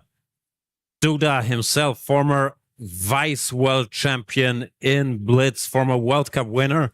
So he's an established top player, but he's struggling a bit here because Black set up this very nice construction with the knight in the middle controlling the f4 and d4 squares. The rook is being activated, the knight jumps. I like Black's position a lot. Yeah, same. I mean, Duda is playing pretty quickly here. He just gave up the second bishop, and he has these two knights on the king side. But I love Black's rook on a6. What a nice move by Nordibek to put that rook on the 6th rank. Now he can defend the entire king side from the side. He can jump over to g6 if you want. Yeah, definitely liking Nordibek's chances here with the bishop pair. Now he's thinking about this recapture. How do you recapture it? I would think you just undouble the pawns, but is there an option here? It looks like either is possible. I'm not sure. Like c takes d is the move you play on autopilot, but e takes d as played also has its pluses, and Nordibek does go e takes d, sensing there's some dynamics. Maybe the rook can come to b6, target that b2 pawn. I'm not sure. It's slightly surprising, but apparently a strong decision. The computer does like it a lot. Yeah, very uncompromising move, kind of going against the grain. Very kind of atypical from Nordibek to capture away from the center, not double his pawns. But on the other hand, he increases the scope of the rook on e8. He increases the scope of the dark squared bishop potentially as well. And yeah, computer likes Black here and the bishop pair, despite most of his pieces being on the back rank. Yeah, he also gives some more dynamic, even though it's a double pawn. Like now he can push this pawn from c5 to c4, because his pawn on a4, white can never go b3, completely neutralize it. So maybe he feels he needs all this tension in the position. Rook to b6 and then pawn to c4 is lurking. Looks unpleasant for Jan Krzysztof. Yeah, Black can also throw the b pawn up, get that classic bathtub structure. b5, the 4 versus 4. Yeah, really liking it for Nordibek here. Loving a bathtub. Duda, I was his team captain recently in Hong Kong during the World Rapid Team Championship, and he lost a game in a very similar structure. So maybe these Berlin slow structures, maybe they're not for him. I don't know. I do remember in the first game of the day, he went for the endgame against Benjamin Bach and won a textbook endgame there. Yeah, maybe he kind of should have stuck with that approach for this one as well. This didn't start as a Berlin, so he didn't have the chance. They just got the structure. But yeah, here it looks like he's struggling. He brings the queen up, but rook to b6 would remind him there's a big weakness on b2, this pawn. Yeah, rook b6, and then how's white defend there? I mean, maybe goes rook to b1, but yeah, that's no one's favorite move to play. And there's rook b6 asking the question, is Nordibek? Yeah, Duda not happy, clearly, with the development. He definitely doesn't want to go queen c1. He doesn't want to go rook to b1, but does he have a way to sack the pawn and get some checks going? You could try queen to g3, threatening knight h6 check, winning the queen. But that would be spotted, and if the king just sidesteps, I don't think that continues. Yeah, so queen g3 enough for one move, but then follow-up from there is no good. So Duda already in trouble in this first game as white. He leans in. Yeah, a bit of frustration we can see there on his face. Happy. Goes queen g3, goes for this quote-unquote cheapo. But Abdusatorov is a seasoned pro. He will not fall for this threat. The g4 knight is threatening to jump to h6. Then the king would have to go to the corner, and then there's a fork on f7. But this is never happening. Yeah, king h8 looks like the obvious move here. Is there another way? I guess maybe rook to g6 is possible, but why not go king h8 if that kind of solves all your issues? Yeah, king h8 looks very normal. But he's thinking here. He's thinking up about something. 2 minutes going into this move. Now he's spending that time. Clearly feeling his position. And yeah, let's see what he comes up with. Is there anything white can try after king to h8? Again, he's going to have to deal with this b-pawn. Might just be forced to go rook to b1. Yeah. No, king to the corner feels the kind of move you feel good playing anyway, sidestepping all kinds of knight checks and trickery. But apparently something's bothering him. I don't know what. And he goes pawn to g6. Trying to force the issue. Allows the knight into h6. That feels risky somehow. Probably calculated. Maybe he's trying to win a pawn directly. He didn't want to go king h8, but he wanted to punish by attacking a knight potentially and attacking the pawn. But I'm not sure the knight is even hanging. You're not threatening to take it, are you? Yeah, you're not threatening to take on f5. That would run into mate n2 with a nice double check.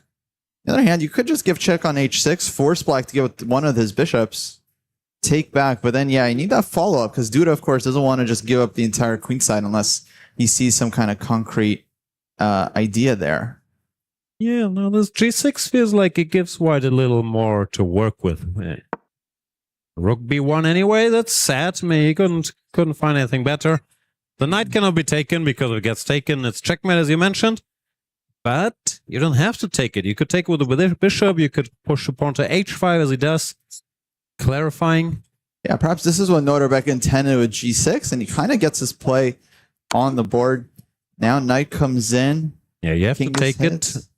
And yeah, I had to take. Otherwise, f7 would drop. And now is king f8 or king to g7?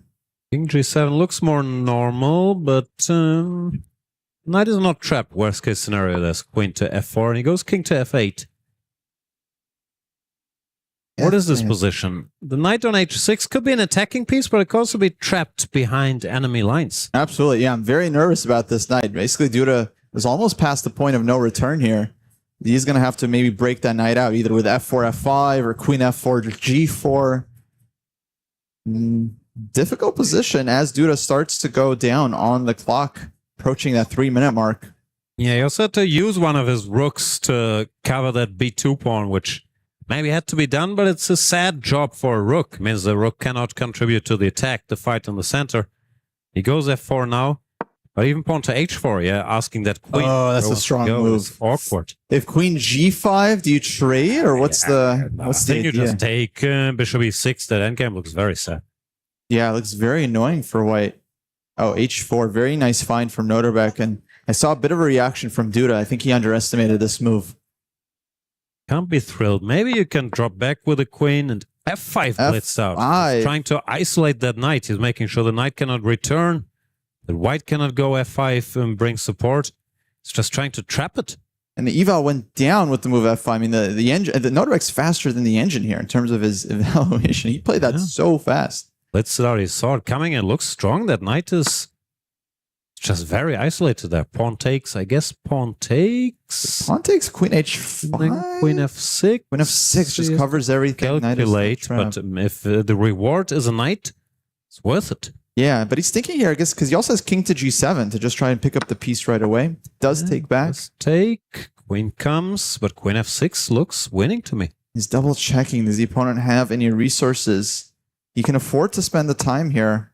Doesn't want to. Do that blitzes out rook e1 last try. Rook to d8. Maybe Rook bishop d8 d7 sidestepping. Rook d8 apparently was wrong, but Noterbeck blitzed it out. He got very exciting. Oh, he had queen g5 and he saves the knight because of the pin. They're both blitzing out moves.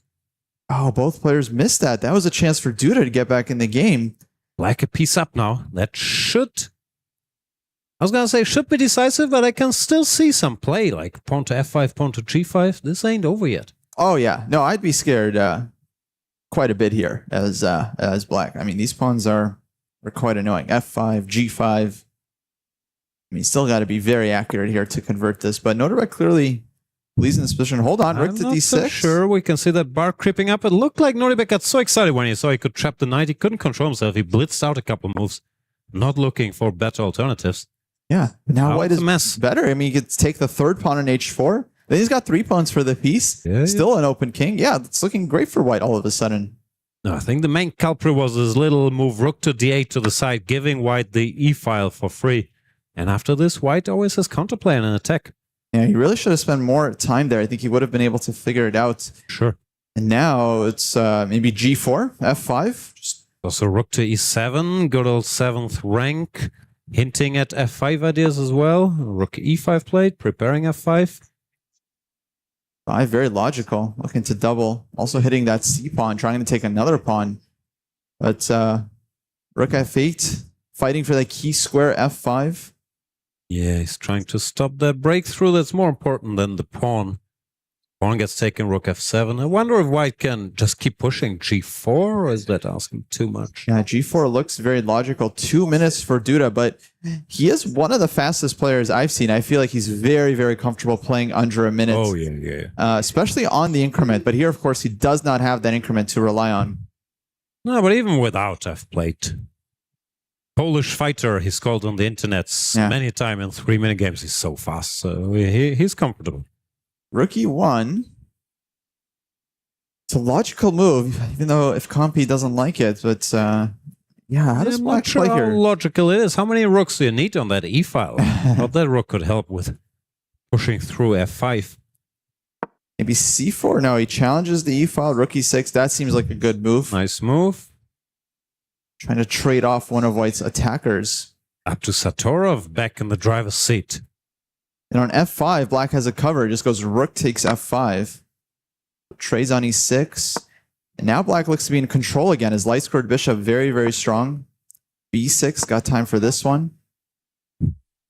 King f7 now? Maybe just moving the bishop. Bishop f5. Yeah, king f7 feels like it's playing with fire. The bishop goes away. Well, that's what's great about this format. These are world-class players, and all the moves are very, very logical, but it still gives enough scope for us being smart here with the computer to see that the evaluations can turn, and there is a lot of drama. While in a classical tournament game, very often the level is so high, they just neutralize each other, and it's a draw. And even if not, you have to wait for the action for half an hour. Well, here just comes every second. Yeah, I think this time control definitely kind of brings the best out of the players. Rook e8. Oh, rook e8. Training it off. And Duda kind of knows there. A bit of a head shake. He's also down 2 minutes on the clock. So even if his position was tenable, he still has to face a potential flag. And yeah, he misses rook e8. And now it's really, really bad.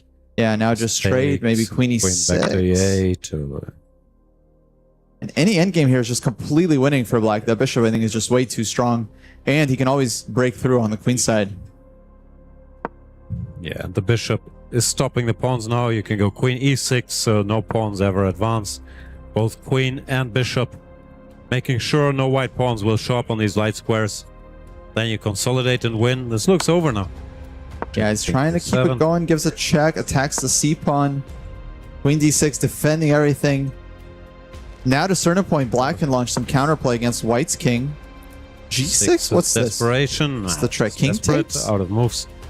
Maybe looking for some checks, but just can't imagine. F5. Bishop f5 is very clean, offering the endgame, which is lost. Yeah, bishop c6, same. 6 also good. And yeah, these pawns are going to drop. At least they are advancing a bit now, but it's not enough, is it? G4, bishop f3, g5, king drops back. Just king g5 or bishop f3. Yeah, that's cleaner. G5, king takes one. Yeah, G5 you can take. Yeah, the bishop covers. That's it. Noterbeck wins the first game. He had a big edge, gave some chances, but overall, I think definitely played the better game in that one. And now Duda, unfortunately, is going to have his work cut out for him. He has to win with the black pieces. We've seen it happen. Oh yeah, we've seen Hans Niemann do it. Yeah, at this point, I can't imagine any situation where Armageddon doesn't happen in these matches. It just keeps happening. The player knows he needs to win. Now Noterbeck with white is in that weird situation where you're playing with white. Normally you play for a win, and now you just need a draw.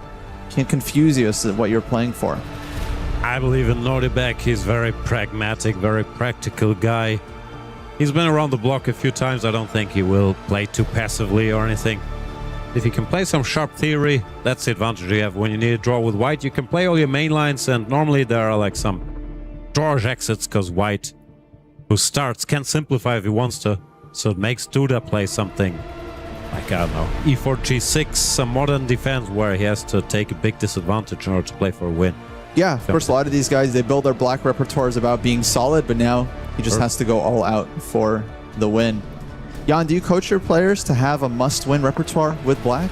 Not really. It's just such a low EV spot already. So if you find yourself in a must-win situation with black, you're in such deep trouble. I don't think any coaching can do that. Then again, almost everybody is used to the situation. You're black in a tournament game, your opponent is whatever. 150, 200 points lower rated, and what do? So many people have the Sicilian or something in their bag anyway. But typically, I don't think you prepare for Armageddon games or must-win games with black. And Norbert goes for the famous Alapin C3 Sicilian, which has a very drawish reputation. I feel like Magnus uses this one a lot when he only needs a draw, the white pieces. Yeah. Very, very solid approach.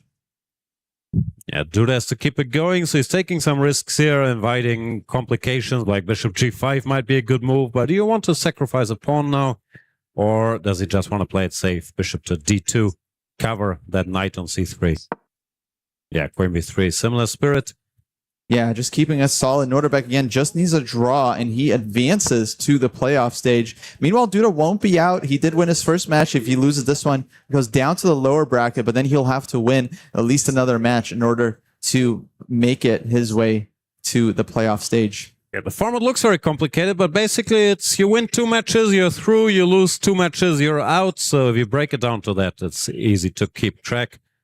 So whoever wins this one wins the second and is through.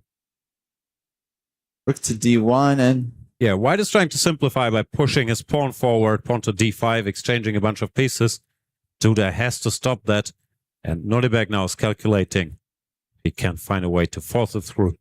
Bishop to C4, bishop to G5 are moves that come to mind, for example. Yeah, maybe 97 here. Feels like Black really needs to avoid the liquidating D5 break. Yeah, we can see it's not easy. Time is ticking. Bishop to D7 would be normal, but that probably does allow D5. I don't know what you do. Maybe pawn to H6, stop bishop to G5 at least.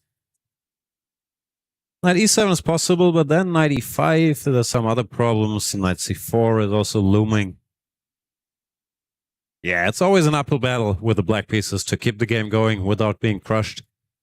Yeah, especially against a player that's not weaker than you, right? We've all faced lower rated players. We feel like, hey, if we can just get a game, we can outplay them. But Nodrek's not a lower rated player, so no. Due to, if he takes too much risk, he'll simply lose the game. And so, yeah, just has to kind of find that magic balance between keeping it going and not letting it fizzle out. Yeah, he put the bishop back and A3. Smart play by Nordebek because he knows black in order to develop would have to go bishop to D7, bishop to E8. But the second you play bishop D7, white pushes his pawn forward because then black loses control of that central square and everything simplifies. And without the bishop being developed, it's very hard to do anything. So, yeah, difficult spot for Jan Krzysztof Duda. Oh, yeah, it's just classic situation here. The best move objectively is bishop D7, but that allows white to just take all the fight out of the position. Yeah. And I don't think Duda's just ready to give up yet. I mean, he has to keep it going. Yeah, but how? I don't see a move. On to B6 you can't play because then the queen feels very bad on the A5 square. Probably gets trapped. Bishop B5, knight D2, knight C4. I don't see a move. Yeah, very frustrated here. Knight D5 maybe? Yeah, but then you take, and if rook takes, bishop C4, and once again D5. That break is coming. Yeah. No, really does. Sicilian players really have to figure out this Alep in Sicilian. I mean, very annoying. Promise there's nothing to figure out. Like, you can be much worse or you can equalize. There's no magic potion with black that gives you a fighting position full of life anywhere if your opponent is world class and doesn't want it. Duda, yeah, that's why he's thinking so long. All the normal moves allow simplifications. All the non-normal moves, you're in really big trouble. So it's just a thankless spot. Yeah, but he's got to find something. Maybe bishop to D6. I know he just moved it, but to prepare knight E7, and then after D5, you can at least take the pawn, and white cannot capture twice. Bishop H2, but it's all pretty sad. Yeah, bishop D6, that's such a tough move to find. It might not even cross his mind. I don't like it either. Just what can you do? Yeah. But yeah, 3 minutes down is Duda, but yeah, he knows. I mean, if he just allows D5, then he's never winning that position. So, he tries knight goes D5. Knight to the middle. So just to reiterate, Nordebek's up to Satorov on the right side with the white pieces. Needs a draw to advance to the next day. Jan Krzysztof Duda here trying to mix it with the black pieces. It's not out yet if you lose this match, which it looks like, but he would go to the lower bracket and need to win another match. And here, yeah, Noterbeck just trading it all off. He just trades queens. He goes 95. Now white is apparently much better in this position. Rook to c7. He can come in. And yeah, just total control here for Noterbeck. Shows how tough Duda's spot was to keep the game going. He thought for a long time, and the only thing he could see was this very sad endgame. No, Noterbeck not giving him a chance. There comes the rook. Now white can just improve. Pawn to f4, bishop to f3, bishop to b5. Everything looks very good. Yeah, it's just so easy to play white's position here. And yeah, total masterclass by Noterbeck about just how to keep control with white. I think some of the other players in this tournament should study this game because we've seen a lot of people lose with white in similar situations. Now, rook c1, okay, he's not trying to win. Instructive move would have been bishop to a6, just fighting for that c file by saying, be my guest, you can exchange as much as you want. Yeah. No, really terrorizing Duda here with this threat of the draw offer. f3, solid move, can bring the king in. Meek, but it's still good enough. Yeah. King f2, king e3. The king can march to the center, help keep an eye on that central square on d4, so the black pawn never advances. Just saying, okay, do your worst, I'll stand here. Good luck improving this position. And Jan Krzysztof Duda about to lose to Noterbeck up to Satorov again, just like last year. That is number. At least this time it was over the board. I remember that mouse slip last year. Just so tragic. Like it was in the opening too, right? So they just didn't even get a game. Yeah, it was literally e4, e5, knight f3, knight c6, knight c3, knight f6, bishop c4, knight takes e4, knight takes e4, pawn to d6. For those viewers that are good at blindfold chess. Yeah. You want to go pawn to d5. So rook c8 offers the exchange for lack of alternatives, but bishop a6 keeps the grip. If he wants to, he could also just take if he really wants to get rid of pieces. Yeah, but I love bishop a6, just not really giving any ground. But okay, both rooks come off. Only white can be better in this two bishop endgame. His king is closer. He's got the better structure. Yeah, no. Close to equal, but that doesn't help Jan Krzysztof Duda. Bishop to d3 next. Maybe you just keep exchanging and hope that in the end white will be left with the weakness on e5, which in your dreams you could pick up bishop to g7, king to e6, but it's a long way. Yeah. g4 now, bishop d3, kind of keep that black king side locked in. Yeah, both in some order, locking out this king. Still impossible to lose, or difficult. Yeah, g4 plate. Yeah, bishop d3 check. I would also go b4, just stop bishop c5 for good. I like b4. There he goes. 5 you can take, but you can also keep the structure. That's the problem. If white refuses to do anything, he's not paying a high price for it. Any exchange doesn't hurt him. So hard to envision a scenario where black wins this. Still, Duda's doing the right thing. He continues the game. And Noterbeck does something crazy, he will be ready. Yeah, still the chances aren't good for a Duda, but yeah, as long as some pieces left on the board, always ways to go wrong. Yeah, especially if you get too tempted by exchanging pieces and he doesn't do it. Because if he had taken the bishop, then at least you can see some path for the black king to the queen side on these light squares invading the position. But now pawn to f4.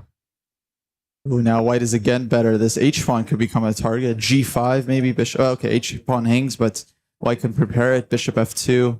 Yeah, bishop put the f5. bishop back on f5 now. Now you grabbed some extra space. Unclear what black can do. Yeah, there it comes. There it is.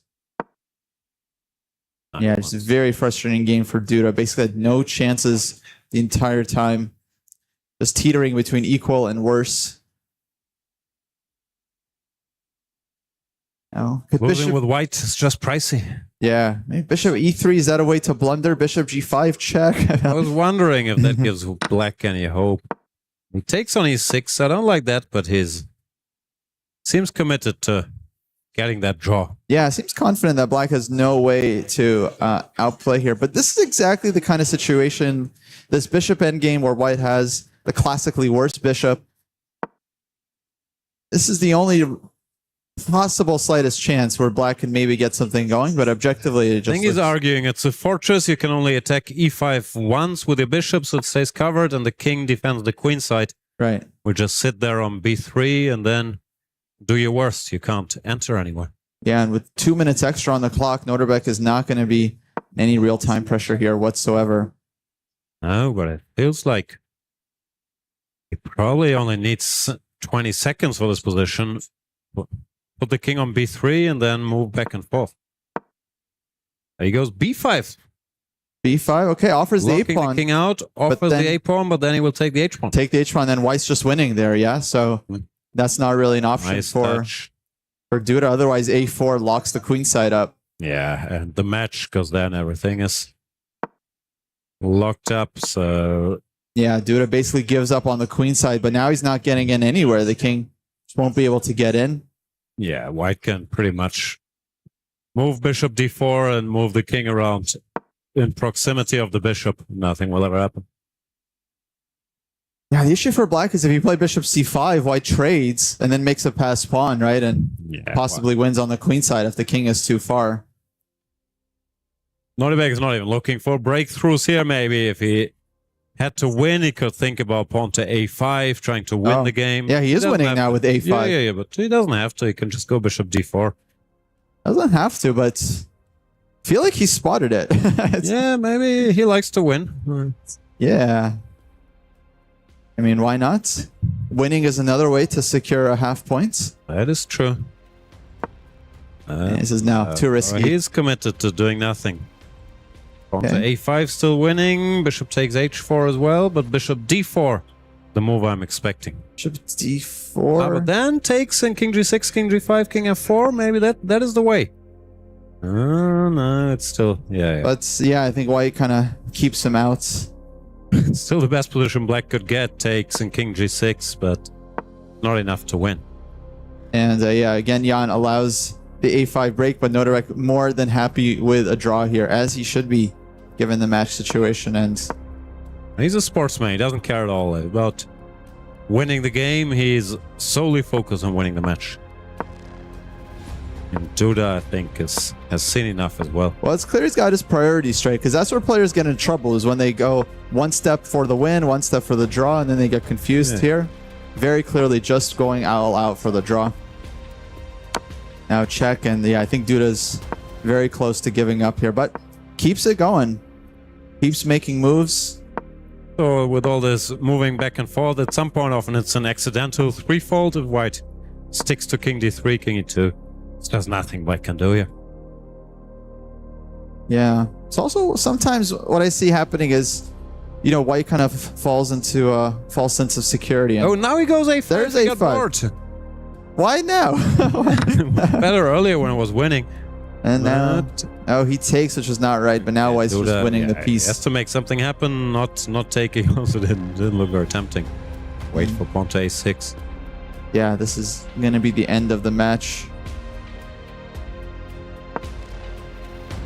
Okay, bishop f4. d4 and push. D4 looks very solid. Just b6 probably wins as well. But bishop b6, d4, the b7. king can come back, right, and stop the pawn. Well, maybe you go b6, bishop e5, b7.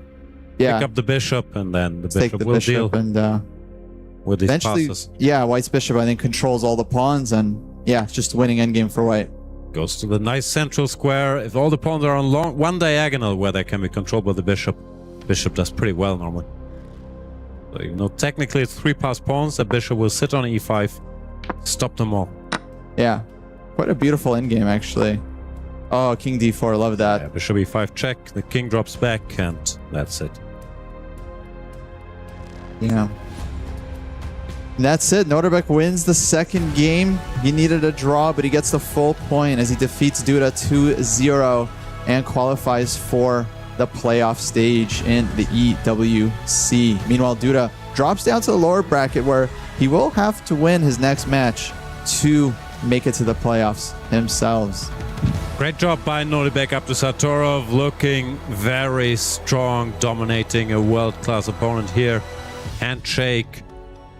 He will be with Zach shortly, but first, Anna's back. This has been quite a match, and I love the contrast how the Esports World Cup is bringing together 24 different games on the stage next to us. Weibo Gaming has just won a really important match at Rainbow Six Siege, but they have just lost at Chess, and Team Navi is happy when it comes to Nodirbek Abdusatorov making it to the playoffs. Team Navi is currently in 3rd place in the club championship at the Esports World Cup, chasing Team Falcons and AGAL. So looking good at the moment for Team Navi, but in terms of this match and the players, looking good for Nodirbek Abdusatorov. Jan, how would you sum up the match and what has gone wrong for Jan Krzysztof Duda? Was a pretty dominant performance. What went wrong? Duda got a bad position with the white pieces from the get-go. He had some chances, but he had to take a lot of time. Was always under some pressure. Nordibek is so strong and so practical. If you lose a game with white against a world-class player, your odds are so low. Doesn't matter what magic you do. We've seen Hans make a miracle comeback with black, but it's not normal at this level. He didn't really have a chance. He did not, but he will get a second chance in the lower back bracket. That is for Jan Krzysztof Duda. And in the lower bracket, though, there are no second chances.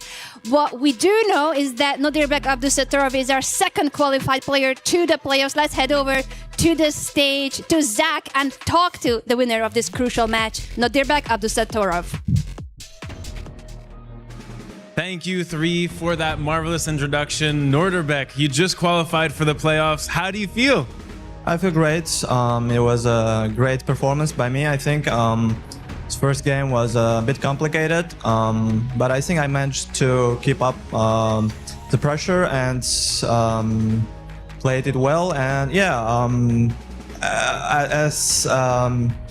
I played Duda last year also in Riyadh. It was a bit dramatic at the end. He misclicked in the Armageddon game. Yeah, this time it was way smoother, and yeah, I'm feeling great and looking forward. In that first game, you had to defend quite a bit until your opponent blundered a piece. Did you see that resource Queen G5? Were you stunned when you saw Knight G4 on the board? No, I think I had an advantage, you know, and when he played Knight GH6 check, I thought, you know, this knight should not be escaping, as I think I played well and I managed to trap this knight with H4 F5 idea. But then, yeah, he tried to create some mess. He had some practical chances, but I think I managed to solidify my position, and yeah, I converted it very well.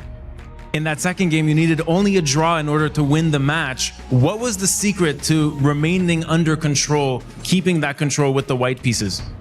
Mainly I had a very good opening. I played more calm, more controllable opening with Alapin, and yeah, I mean, it's very difficult to create something with black pieces. I tried it myself with so many times, but I failed. So I think it's a good strategy for white. Congratulations on your qualification. Thank you very much. Back to you guys in the booth. Thank you so much, Zach, and congratulations to Nodirbek Abdusatorov and Team Navi. They are through to the playoffs, joining Alireza Firuza for Team Falcons as the 2 already qualified players for our grand finale here at Chess at the Esports World Cup. But who else will be joining? It's gonna depend on this final clash of the day that is a clash between the top 2 clubs, ladies and gentlemen. AGAL at the moment leading at the Esports World Cup, the club championship. Team Falcons seeking to defend their title. And the next matchup is a clash between these 2 titans. It's 19-year-old Denis Lazovic for AGAL facing the speed demon Hikaru Nakamura for Team Falcons.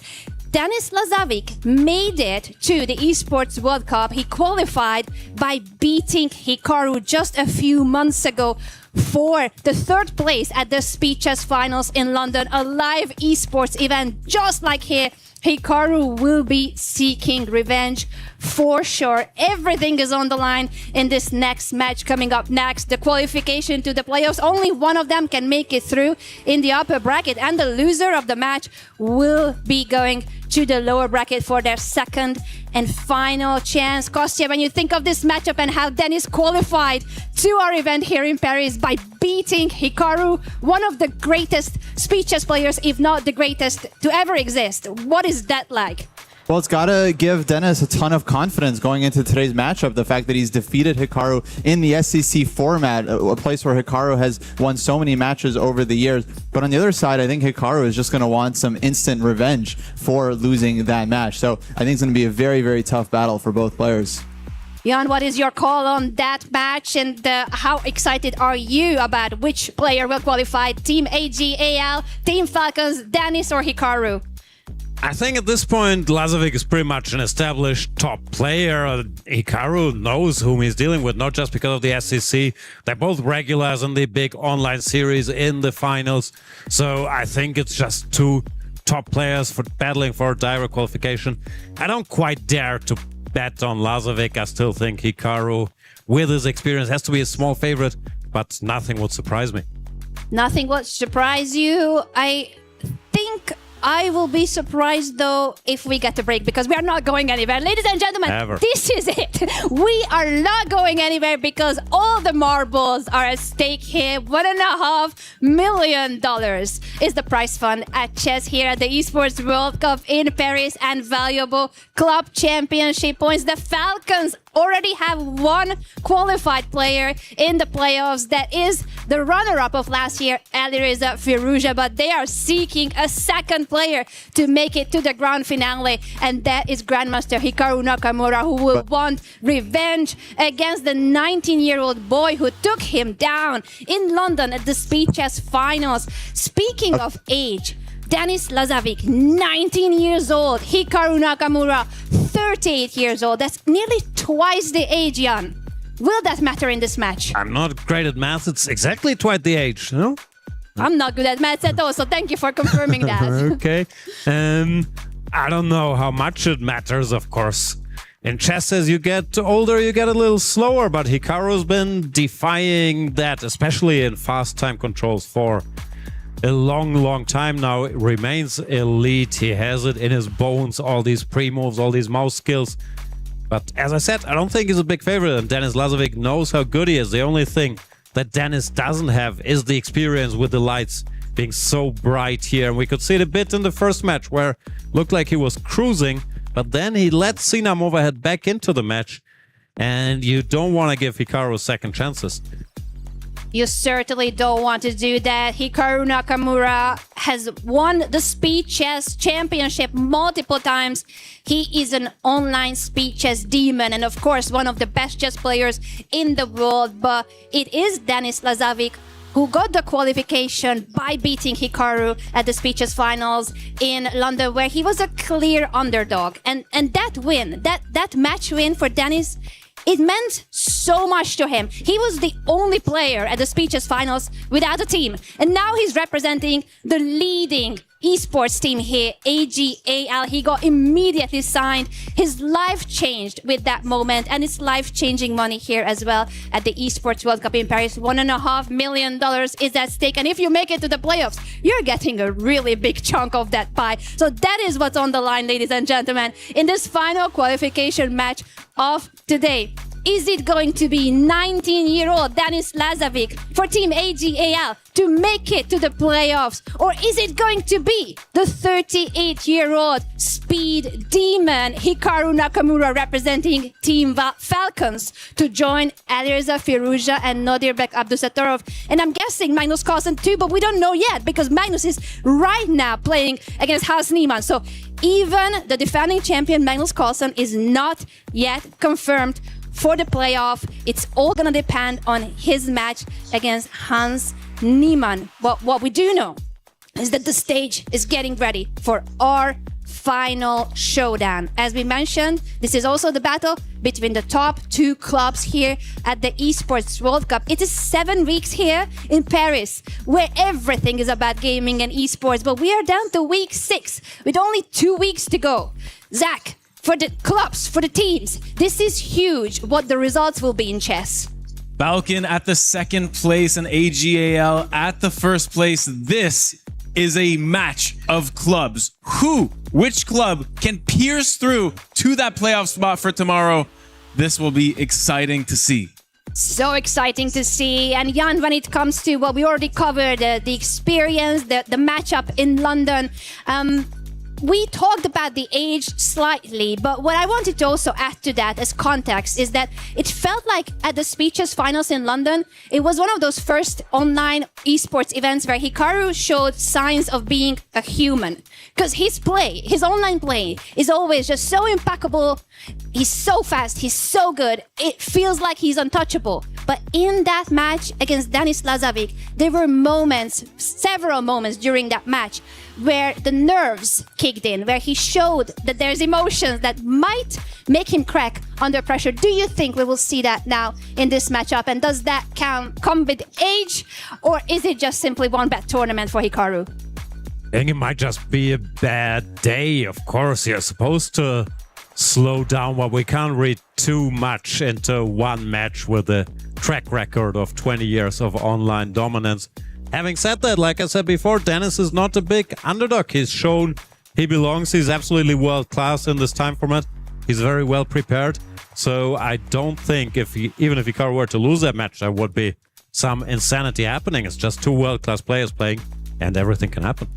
2 world-class players playing, Hikaru seeking revenge and Denis Lazovic seeking to qualify to the playoffs. And of course, same goes for Hikaru Nakamura. That would be the 2nd player for Team Falcons to make it to the playoffs. That would double their chances to get a really valuable score for their club championship, trying to defend their title for the 3rd time in a row. But right now, it's Denis's team, AGAL, sitting at the top of the standing. So all eyes on Denis Lazovic for Team AGAL and all eyes on Hikaru Nakamura for Team Falcons. It will matter so much for the club championship points, and it will matter so much for these players, because the loser, again, of this match is going down to the lower bracket where you don't get second chances. So far, we already mentioned, we have Alireza Firouzja for Team Falcons already through to the playoffs. We have Nodirbek Abdusaturov for Team Na'Vi.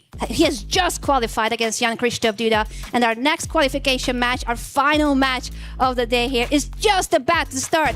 This is, ladies and gentlemen, the blockbuster 19-year-old Denis Lazovic for Team AGAL against Hikaru Nakamura for Team Falcons. The match is just about to start.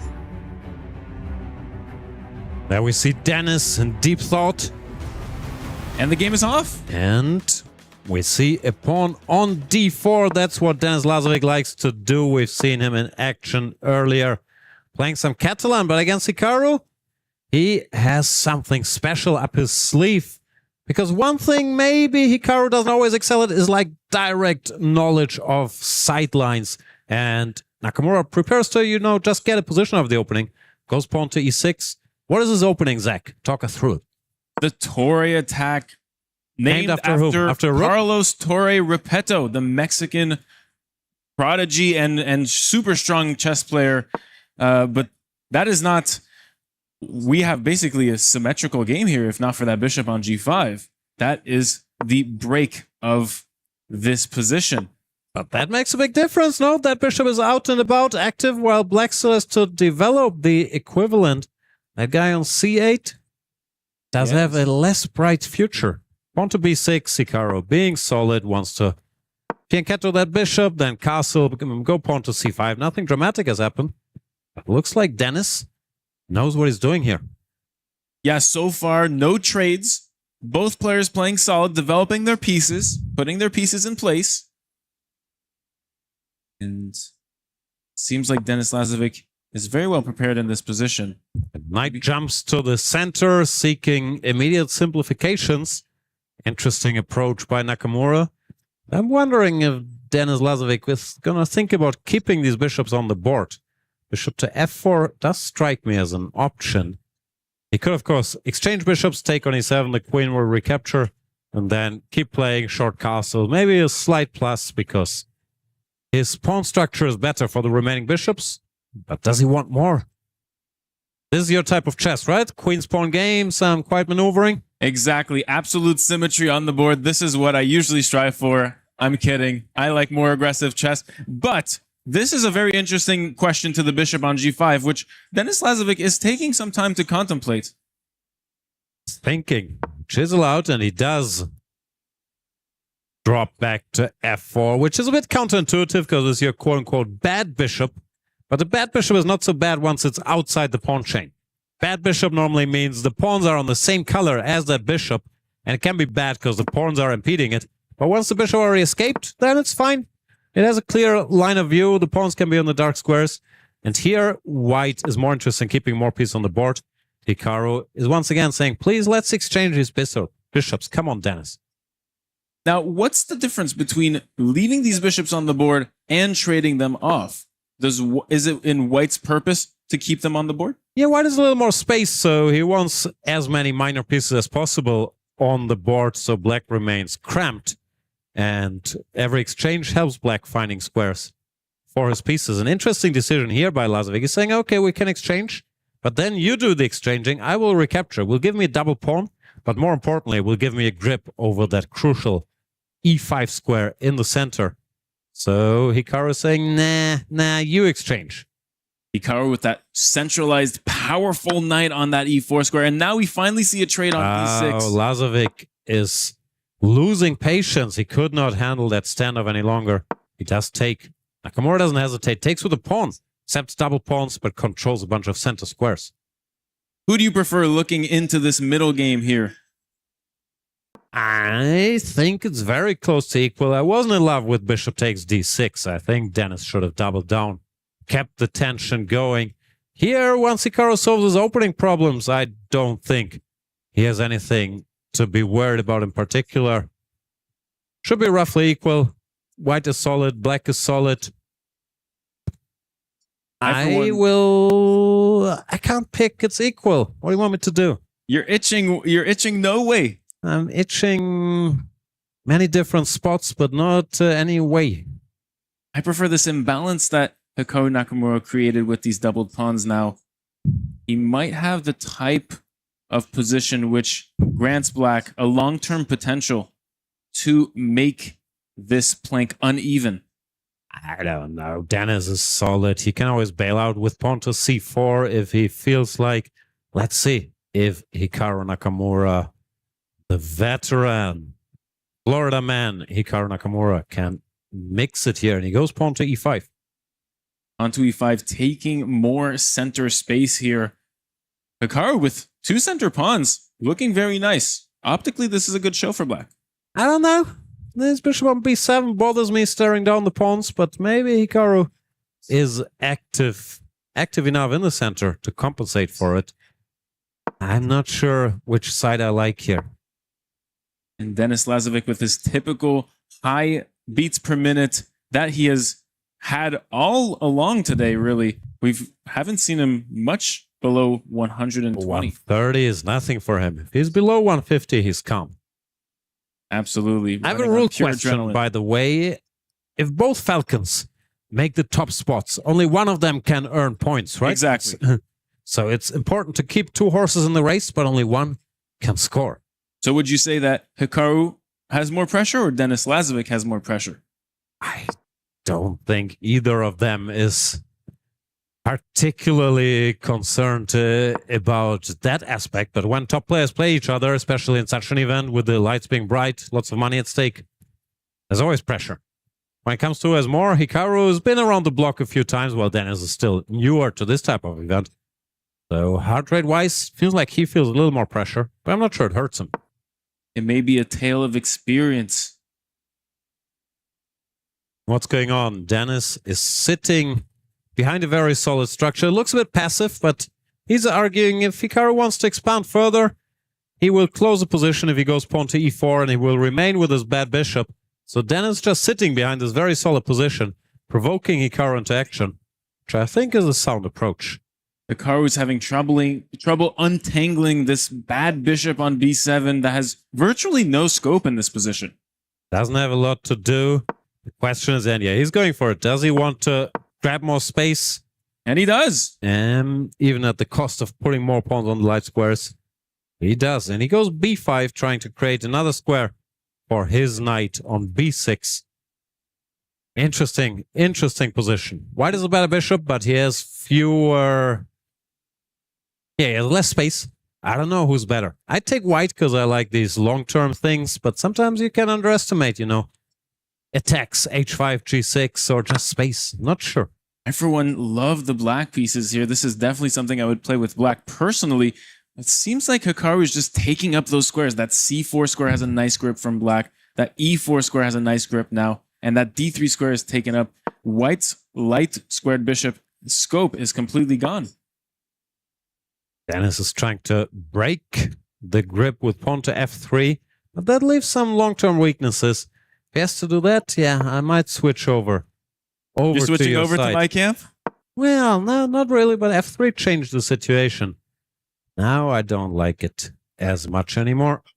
So you're uncomfortable with the weakness created on e3? Always. g3, e3, all the weaknesses. But maybe at a point, his knight on h2 is passive, the bishop on b1 didn't have much to do. So he has to find some work for these pieces. Not to mention Hikaru's struggling bishop still at large to find any squares from which it can be useful. And his knight is now completely stopped with I like this the last move, b3, not only restricting that knight, but also preparing to take the pawn in the center, and then if black recaptures with the pawn, then you can go pawn to c4, making your own little pawn chain up the board. So Dennis, well, he's always been a positional player. He's very subtle. He's not your typical 19-year-old hacker looking for tactics. He goes for a calm approach here. Even though I'm not sure I'm in love with his position, I don't think he minds a strategic battle even against Hikaru. It seems like Hikaru has identified this moment as quite critical here. Can he manage to sidestep this little resource by the white pieces that you mentioned? I don't know. Who won that Niemann against Magnus match, by the way? Do you know? I don't know. We don't know? Don't switch. This is more exciting. Just curious. I'm saving it for tonight. Some popcorn needed in that hotel room. Such a sicko. You haven't seen a single movie, but you'll catch up on chess broadcast with popcorn in the room. So he takes here on f3. What do you think about this decision? I don't know. Makes some sense. He doesn't wait for white to change the structure, unlock it, but he takes action into his own hands, Hikaru Nakamura. The man of action. It's a very interesting struggle. Black has a lot of pawn weaknesses with all those pawn islands, but it seems like there's no real way to attack them. No, they cover a lot of squares, so they're not all bad, especially these double pawns in the center. They can't protect each other, but they can protect lots of squares adjacent. So yeah, I kind of like his decision, forcing the issue. Now I guess bishop comes back out to target at least that pawn on b5. The queen can cover it. No, he takes. Don't like that. Wow. Don't like that. And Hikaru doesn't like it either. A little head shake by Hikaru, slightly surprised at that decision. No, that was a strange strategy. So now the queen can come out, the bishop can go back to d7, all of a sudden finds targets on the board. No, this was asking for some trouble. And I love these dark squares that Hikaru can just hunt at right now. g3 looks like there's infiltration also possible on the a file. I'm starting to like the black pieces a lot here. On to b4. Putting more pawns on dark squares, which in theory you shouldn't do against the light square bishop, because you don't restrict him like that. And it also gives black's knight new entry squares on c4 and a4. Feels like Dennis is drifting a tiny bit here. Dennis wants his knight maybe to scale up to that c5 square with knight b3, knight c5. Yeah, but will it get there? Because now Hikaru can start an attack. There is the rook already. The queen will come. This expenditure of time now grants Hikaru some initiative against White's king. Also, the Black Knight now has a c4 square, which is just as nice as the c5 square where the White Knight went. Now, Hikaru Nakamura so far on track to get his revenge. What's all this revenge talk, Zach? I was told it's bad to have revenge in your heart. Well, Vishy Anand famously said, if you need revenge for yourself, then use it over the board. That's what he said? Yes. Strange. I'm paraphrasing, of course. Strange quote, yeah. I thought he might be. If you need revenge for yourself, then use it over the board? Yes. What does that even mean? Well, it can help to have this psychological kind of anger within you. And if that helps your performance over the board, now why wouldn't you use that for yourself? Okay. I only know it's a dish best served cold, which I also don't understand. Knight is on c4. I don't like White's position. Knight g4, but I mean, it can be targeted by the bishop now. Bishop d7, and we either have to give up our prettier knight or allow this bishop to enter the action, take on g4 or on h3. Yes, do not like it. This black bishop, a long-time caveman, can re-enter the game, but not yet. The queen slides in. Here comes the queen, preparing maybe h5 or f5, and then the queen can jump into that g3 square next to the king. That looks dangerous for White, because the pawn structure is also missing a pawn, a defender on the king side. So if the black f pawn ever comes, like f5, f4, it can get ugly. Lazovic, he's given black this bad bishop very cleanly and the good knight, but he paid too high a price, I think. Exactly, and now he's facing a potentially devastating attack on this king side. What prevents Hikaru from just rushing his pawns down the board to try to checkmate this white king? Do not know. Do you have a relationship with Hikaru? You're both famous content creators. Do you guys like get together and debate strategies, or everybody does their own thing? Fantastic question. Thank you, thank you. Recently, I interviewed him at the Candidates right before he played the biggest tournament in the world at the time. And he had many interesting things to say about his career and his career in streaming. And that was a nice time. But other than that, no, I do not have much of a... There's still time. And Lazovic gives a pawn. Wow. Understanding he's in trouble. He's trying to bail out, sacrificing a pawn to get rid of that pesky horsey on c4. But Vishiana once told me, a pawn is a pawn. Take it. Use it over the board. Paraphrasing. And now it's a classic struggle of good knight against bad bishop. What can you tell us about this? It's also a classic struggle of pawn up versus pawn down. Fair enough. I think black is just better, but yeah, Dennis, he has this clean style. He's trying to simplify, even if it costs him a pawn. At least, you know, it's not getting checkmated, and maybe it was a good practical decision.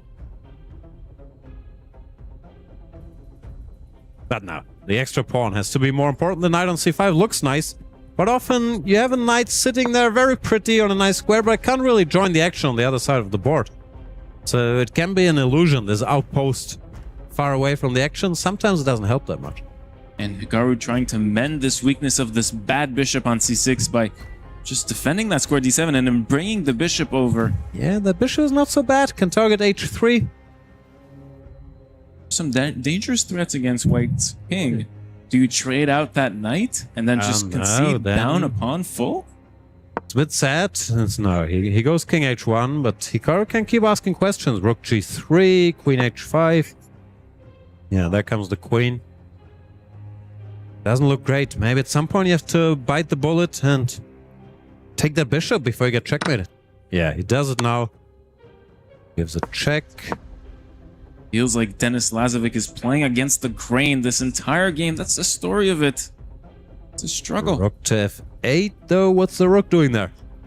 It's targeting a pawn, but if Hikaru spots that, and normally he spots these kind of things, goes, let's say, rook g3, covering that pawn.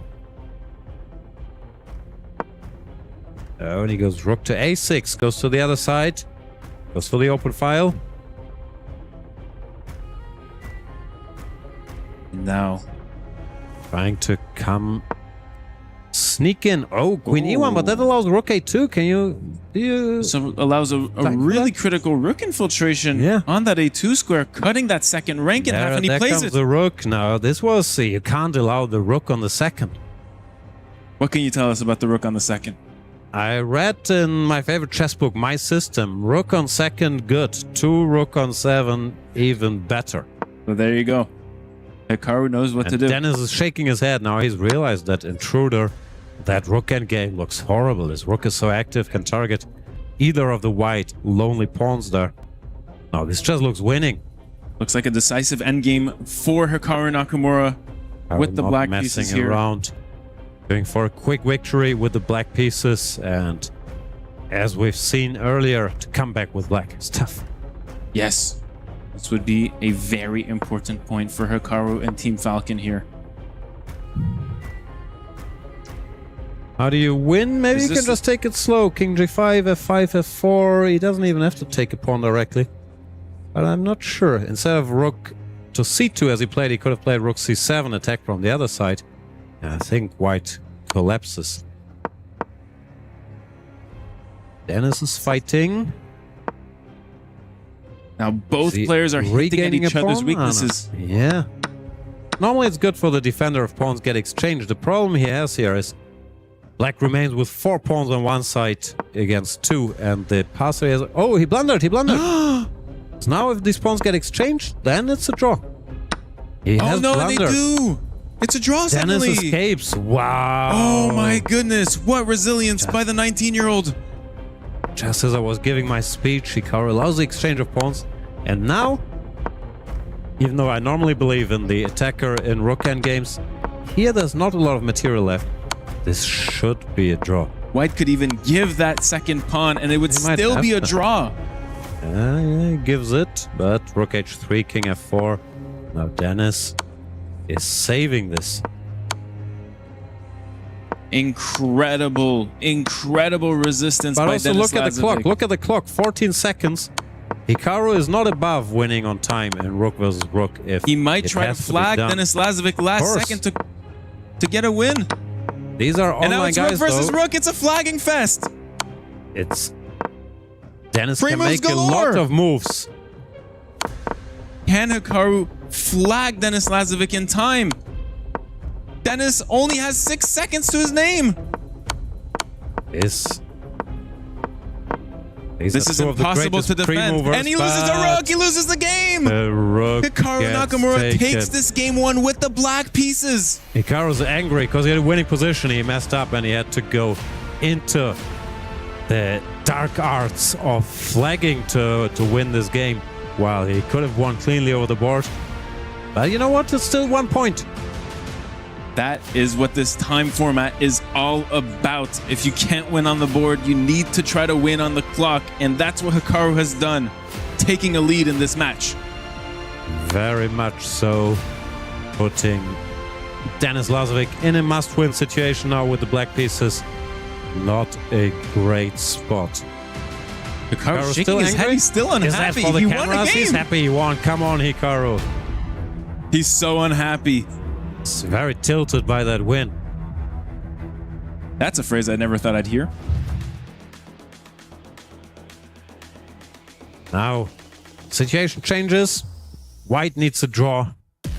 At the very minimum to win the match. To win the match. And we have a and Caro-Kann then move. defense. Yeah, that's not Exchange a bad variation, choice. Bishop D3. Especially Dennis, he doesn't have this hacker style. He's not going to play E4, G6. He wants some clean strategic position. The Caro-Kann at least gives you a bit of an imbalance in the pawn structure. This is, what do you call this? The Karlsbad structure? Yes, the Carlsbad structure. Oh. What's Karlsbad? I believe it is a city in a certain... It's a city in Europe. Correct. And it Which was country is your best guess? Let me check my geography. Czech, I think, is a good clue. Czechia, so Czech Republic? I think so. Oh. So there you go. On to G6.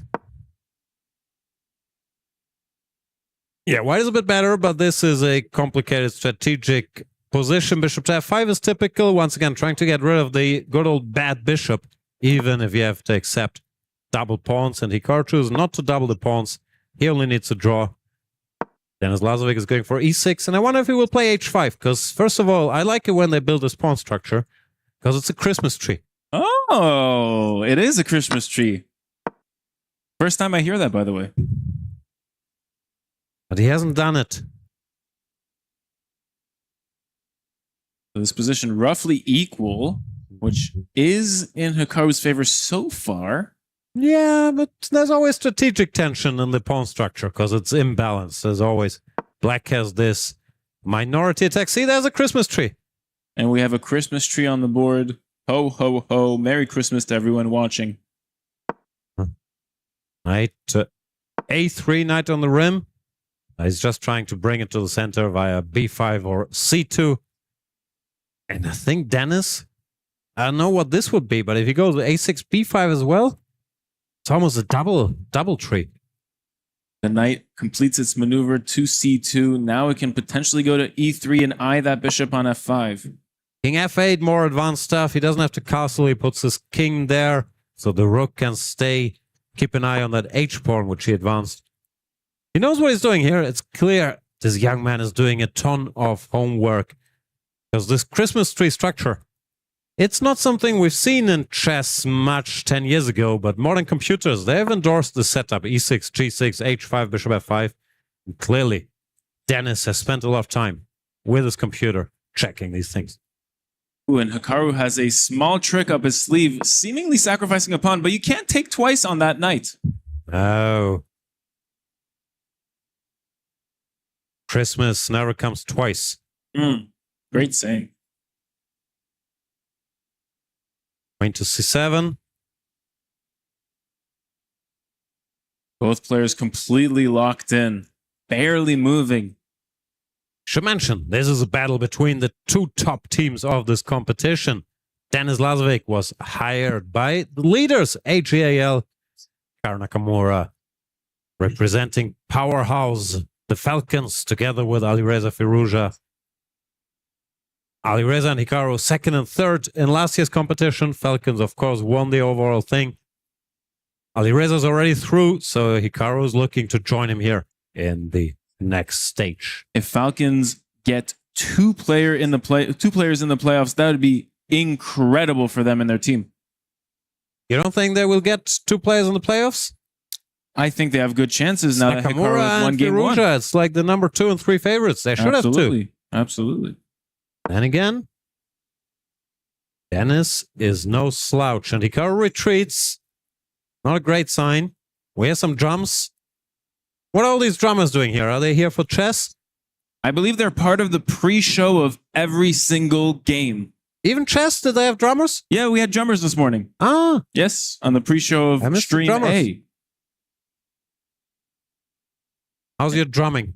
My drumming is non-existent. Thank you for asking. How about yours? Not a thing, not a thing. But it's never too late. Puts us both at large there. Hikaru with this. This position is not moving crazy in terms of... No, Hikaru's not making progress, and it's this usual, you're stuck between being solid, or do I play for a win, do I play for a draw, do I do nothing? And Dennis is just improving his position, but now pawn to b4. Looks like Compy does not agree with that move. Probably some tactical reason, because it looks logical. What is going on? Knight Dennis Lazovic is pointing at that pawn structure. Oh, I see, but super complicated. Tell me. Describe it like I'm 5. Okay, knight takes f5, ef5, cb4, knight b4, bishop f5, gf5, queen d2, attacking b4, and threatening queen g5 check at the same time. Astronomical tactic. It looks like we were just speaking Mandarin just then for English speakers, but... Because I know you were a child prodigy, so I thought you're a gifted 5-year-old. But he hasn't seen it. c4, also good move strategically.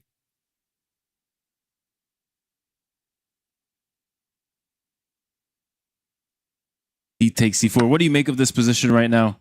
I do not know.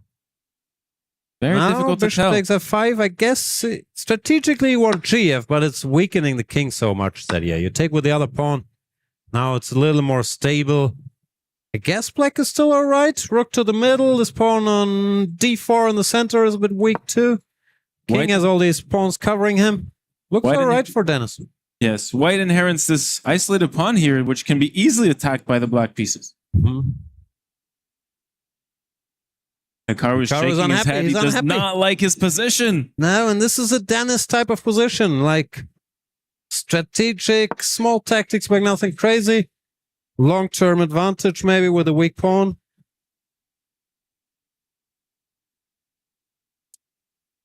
We must say there are a lot of theatrics going on in this building. That's what do you why mind going over there? Tell the Rainbow Six people to tone it down a little bit. We have a chess tournament going on here. Darkzio against Weibo Gaming over there is very, very crazy. But the knight was exchanged. We almost missed the knight trade because of all the shooting. And the knight advances to the center once again here. It's been a common theme throughout the two games, the Black Knight moving on to the central position. Yeah, this is not over. Anything can happen here. Dennis has some activity. This knight on e4, the black knight is very nice because very hard to challenge. Even if the pawn ever attacked it, it would leave another hole in the white camp. So it's really hard to get rid of. I like black's position. Dennis Lazovic and Hikaru is also going deep into his arsenal of faces. There you go. He's grimacing. He's slightly unhappy about his position right now. Which chess player is the most expressive? What's your top three? Oh, Hikaru's number one for sure. And Hans Niemann would be 3 maybe. And Magnus maybe 1. Magnus? Yeah. No, Nepomniachtchi is making a lot of faces. Oh, that's true. Nepomniachtchi today was making a lot of faces. And we had some junior candidates. Sina Movahead, I've seen a lot of stuff from. Oh, true. From Sina. Very expressive. Yeah. Dennis Lazovic, however, has been quite the poker face. Dennis. Person. Cool as a cucumber, even though. Heart rate tells a different story there. Heart rate cannot fool us. He's playing with his heart on the line here. No, that's a bit drastic. There's no hearts on the line. But his heart is beating, and that is true. He has everything on the line. Not the heart. Rook d8. He's better. Rooks to the middle. Hikaru's rook looks a little random there in the middle of the board. Doesn't really do anything. Just blocks the square for his own horsey. Feels isolated from the rest of his pieces, that rook on e5. Yeah. And rooks, you know, they like a community. They don't like being by themselves. Not loners. But black has easy ways to improve his position. Can double rooks on the open file and then have a look around. Rook c2, rook c1 are maybe in the cards. Now Hikaru's in some trouble. Not big trouble, because Hikaru, and as long as he hasn't lost, I always believe he will find ways to mix it. But in some trouble. Some positional trouble. Definitely this knight here on f3 is completely restricted. Can't move because it needs to defend this pawn constantly on d4. And in the meanwhile, Dennis Lazovic could just progress his position. Yeah. Is Dennis Lazovic your favorite Dennis? Ooh. What other Dennis? I like Dennis Bergkamp, the football player. That's an old reference. How do you even know Dennis Bergkamp? Oh, of course, because of his famous goal in that World Cup. Wow, that's surprising. The commentator was yelling, Dennis Bergkamp, Dennis Bergkamp. It's very, very famous. Dennis Rodman. Have you heard of Dennis Rodman? Dennis Rodman? Oh, of course, the basketball player for the Miami Heat. No. The Chicago Heat. No, Chicago Bulls. I got you. There you go. I finally got there. Dennis the Menace? Dennis the Menace. Hikaru here looks like he's just in solid mode. But he's not solid. He's in trouble. Defending everything here. Rook c4 looks surprised by rook c4. That's a logical enough move, like cutting off the white queen, maybe hinting at some tactics. Maybe sometimes you can take the pawn in the middle now with the rook. Then if the knight recaptures, you take the rook and you want a pawn. Yeah, big threat here from Dennis Lazovic, who's putting pressure on Hikaru, and Hikaru keeps shaking his head. He's really unhappy about this position. Because it's bad. He's mad. I don't know. He's He was irritated. mad after winning the first game already. Like, getting madder now. King G2, he's also mad about King G2, which was the best move. He does not like what's going on in this position, even though he's the one playing for 2 results. He has the favorable match. Tell me about Hikaru Nakamura. Of course, he's been a top player for a long time. Long time. But he's also become a top creator while being number 2 in the world. How does he do all that stuff? He's a jack of many trades, it seems. He has taken up streaming, content creation. He's inspired a whole generation of chess players. Thus is his legacy. King moves up to G2. Now, what's the secret? Does he just have more energy? Because normally you can't be a full-time streamer and the number 2 chess player in the world. Yeah, it's very rare that this happens. I started streaming thinking I would become the number 2 player. I got even worse at chess. Maybe it helps that he was already the strongest or one of the strongest players in the world at the time. No, but he climbed after he started his career. Right. His streaming career. And now he's losing a pawn. Rook takes d4, knight takes d4, queen takes e5, but he can recapture it on b4. It's still worse, but it's not clear cut. Main problem is his pieces feel a little loose, and his king only has 3 pawns to cover him. The pieces are far away. While Lazovic has the initiative here. Queen can enter to d1, the rook comes. These black pieces are infiltrating the white position slowly but surely as this rook comes in, crosses that median line there. Very much so. But please don't call me Shirley. That will be your nickname from now on. The queen goes to b3. Can we win that pawn? Knight c5? Oh, knight c5. Looking, I don't know. Very nice move. It's targeting the queen and the pawn. What does white even play after knight c5? Queen somewhere. I don't know if queen b6. Computer's not impressed. It looked so nice for black, but computer's saying it's equal. Nothing to see here. Yes, but maybe practically this is a layer more difficult for humans to solve after this knight moves back to c5. There comes the horsey. Queen goes out of the way, but Hikaru plays queen e3 instantly. And that is not good, apparently. Because now there's pawn to f4. Oh, nice hitting idea. The queen, and if pawn takes, then the knight drops back, and it will land on this powerful f4 square. f4 softening. But Dennis takes the pawn structure, but he doesn't go for it. The slightest, like, oh, did I blunder something? He didn't blunder. His pawn to b3, double attack, but he has rook to c3, counterattacking against the white queen. The rook to d2 now, attacking the queen. Asking a very feeling interesting Hikaru question. will wiggle out of this. Now his pieces are sort of working. As these pieces trade down, it is more and more in favor of Hikaru Nakamura to get a draw and he's win a this pawn match. down, but it feels like he's barely active enough to somehow escape. Yeah, queen e4, logical, going for the endgame. Pawn to b3, rook c3. Now he can't blunder rook c3. Looks like he missed it. He's upset as usual, but he's also making the best moves. Knight g5, knight c5, and then pawn to b4, and you survive. It seems so. I think that's one of Hikaru's skills. It always looks like his world is collapsing, he's shaking his head, he's missed something. But normally it doesn't affect his level of play very much. Like, he keeps making good moves, even when he's visibly upset. He's a player who looks for absolute precision, is so detail-oriented, and when things slightly don't go his way, he will make you know via his face. So that to me is the sign of a very high-quality player. And why don't all other high-quality players do this? Oh, well, many players at the top show great grimace and discontent at the smallest inaccuracy or miss, such as rook c3 that just happened. So you're saying Lazovic is not a top player? Top flight, I wouldn't say not yet, but he is a very, very promising talent, especially in this field. So you are saying in order to improve, he has to make more grimaces. Grimaces, the more grimaces, the better. Yes, exactly.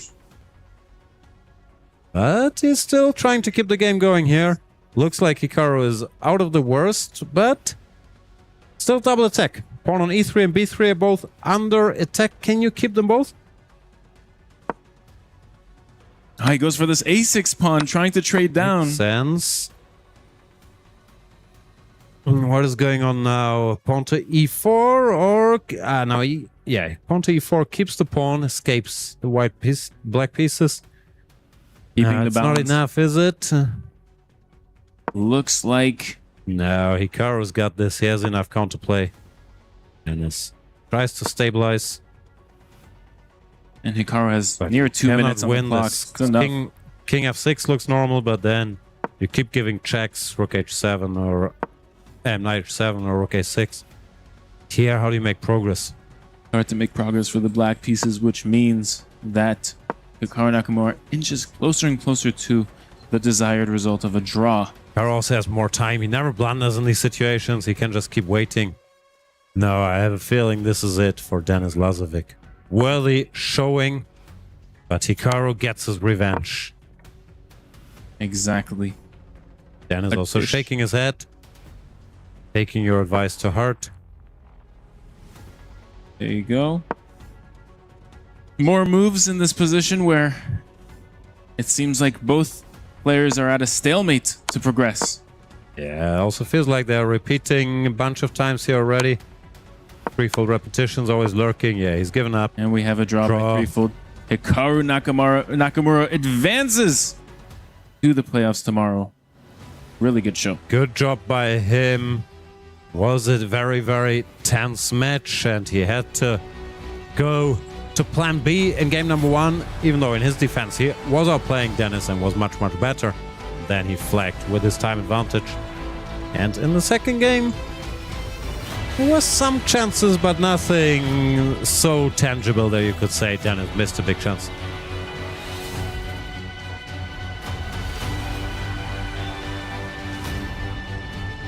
Takes revenge against Denis Lazovic for what happened earlier this year at the Speed Chess Finals, where it was the 19-year-old boy who beat Hikaru Nakamura to qualify to this very event here, the Esports World Cup in Paris. But now it is Hikaru Nakamura for Team Falcons who qualifies to the playoffs. And this is huge for the club championship points, huge for Team Falcons seeking to defend their title here at the Esports World Cup. But for AGAL, the leading club at the moment, Denis Lazovic will get a second chance in the lower bracket. That is the harder path. Hikaru is already through. But for Denis, tomorrow he'll be back and try to fight his way through to the playoffs. When it comes to this match, these two games, I'm gonna look at you first, Zach. How would you describe to the viewers that are just joining what we have just witnessed between Hikaru and Denis? Yeah, it's a story of honestly just pushing. Hikaru was pushing and pushing and pushing in that game.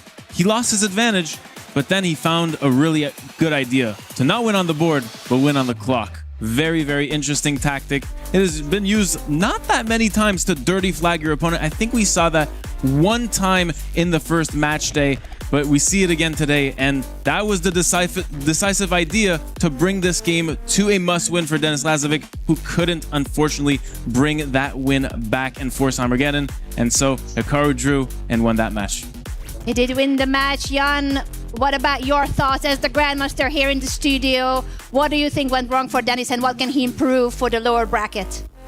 I don't know, like the second game to come back on demand, especially with the black pieces, is so incredibly tough. The first match, I am not sure, it felt like he was trying to play too cleanly strategically and underestimated dynamics a little bit. Then he escaped from a bad position, but didn't have enough time.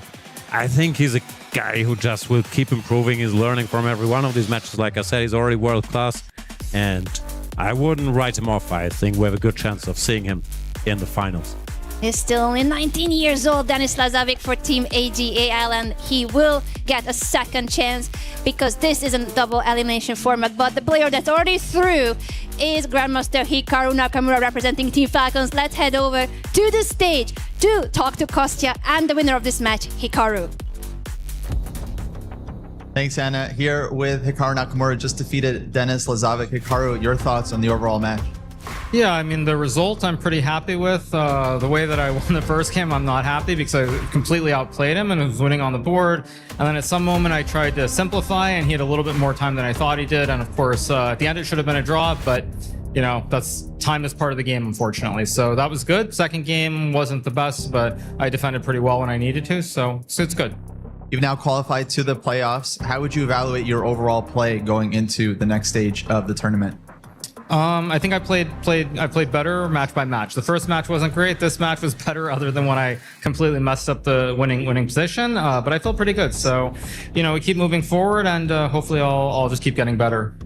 You're of course representing Team Falcons along with your teammate Alireza Firouzja. Is it helpful for you knowing that you have a second teammate in the competition that can score points for your club? I mean, I haven't been paying close attention to Alireza's matches, but we're obviously both very good blitz players. And so I think the fact that there are two Falcons here gives us great chances. And much more importantly, Denis, I think, is representing ALAG, which is leading overall. So it's very good to at least make it more difficult for him to obtain points for them. So as far as the team goes, we're in very good shape. Well, congratulations to you and best of luck in the rest of the tournament. Thank you. All right, back to you at the desk. Thank you so much, Kosti, and congratulations to Grandmaster Hikaru Nakamura. Here comes the applause from the live audience here in our arena. This is Hikaru Nakamura for Team Falcons, qualifying as the second Falcon. As he already mentioned, too, Alireza Firouzja and Hikaru Nakamura are both qualified already for the playoffs. They will have a day off tomorrow. They can just watch the games, enjoy Paris. Why for the rest of the players, including Denis Lazovic for AGAL, they're gonna need to fight tomorrow their way through the lower bracket where there are no second chances. You lose your match in the lower bracket, you are eliminated and your key will get crushed. That's where Denis will find himself tomorrow because of losing the match today against Hikaru. The other players qualified for the playoff already. We forgot to mention one name that of course is the biggest name that there is. The defending champion Magnus Carlsen for Team Liquid. He also is through. He has won his match against Hans Niemann. That was quite a match on the main stage, and Magnus will also take tomorrow a bit of a break because he's already qualified. Why for Hans Niemann, second chance in the lower bracket. And when it comes to the clubs, the teams, we thought that this is really what's today about. And our Crunchyroll story of the day is the Battle of the Titans. The fact that we have just seen AGAL against Team Falcons, Denis Lazovic for AGAL, Hikaru Nakamura for Team Falcons. This match was so important. Hikaru said himself in the interview that by beating Denis, it's making a lot harder for Denis to qualify to the playoffs. It's crucial for the club championship. The Falcons are seeking to defend their title here at the Esports World Cup, but right now they're sitting in second place. Team Liquid, so far, disappointing year for them. They won the 1,000 points badly, and Magnus to win again the Esports World Cup. But Nadirbek Abdusattorov, he is one of those names that might not be that familiar to everyone, but he's representing Team Navy, who are currently in third place right behind the Falcons. So we have two Falcons, one Team Navy and one Team Liquid in the playoffs already, and there will be a second chance tomorrow in the lower bracket. This is what we're gonna have, ladies and gentlemen. In Group A, it's Pranesh against Benjamin Bok.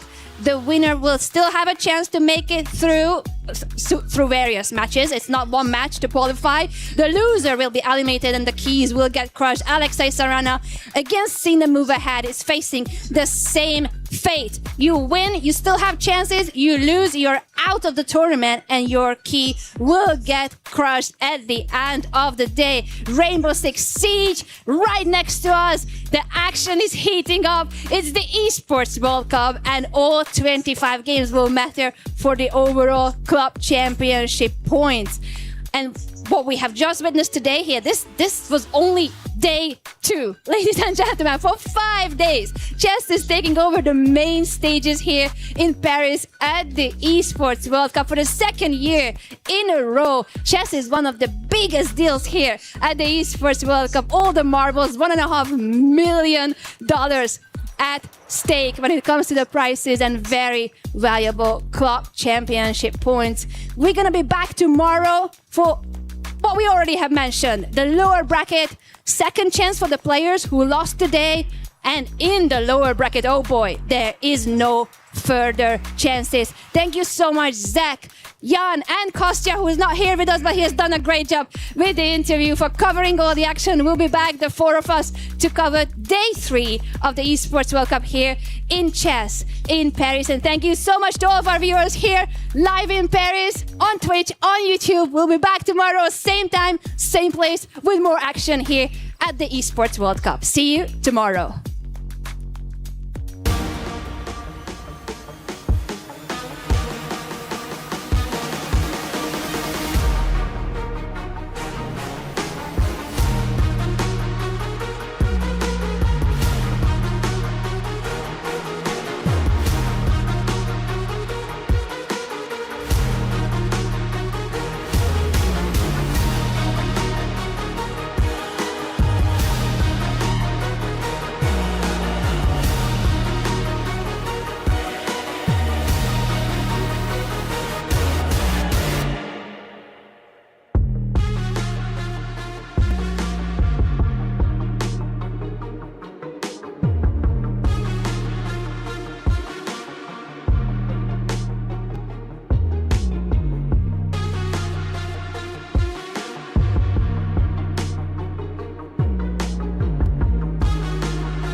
je suis prêt, c'est parti, voir où m'emmène la vie.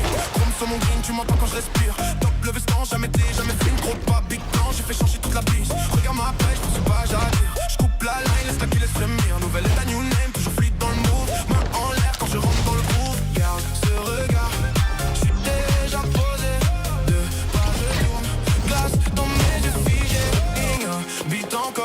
prends tout ce qui est à moi.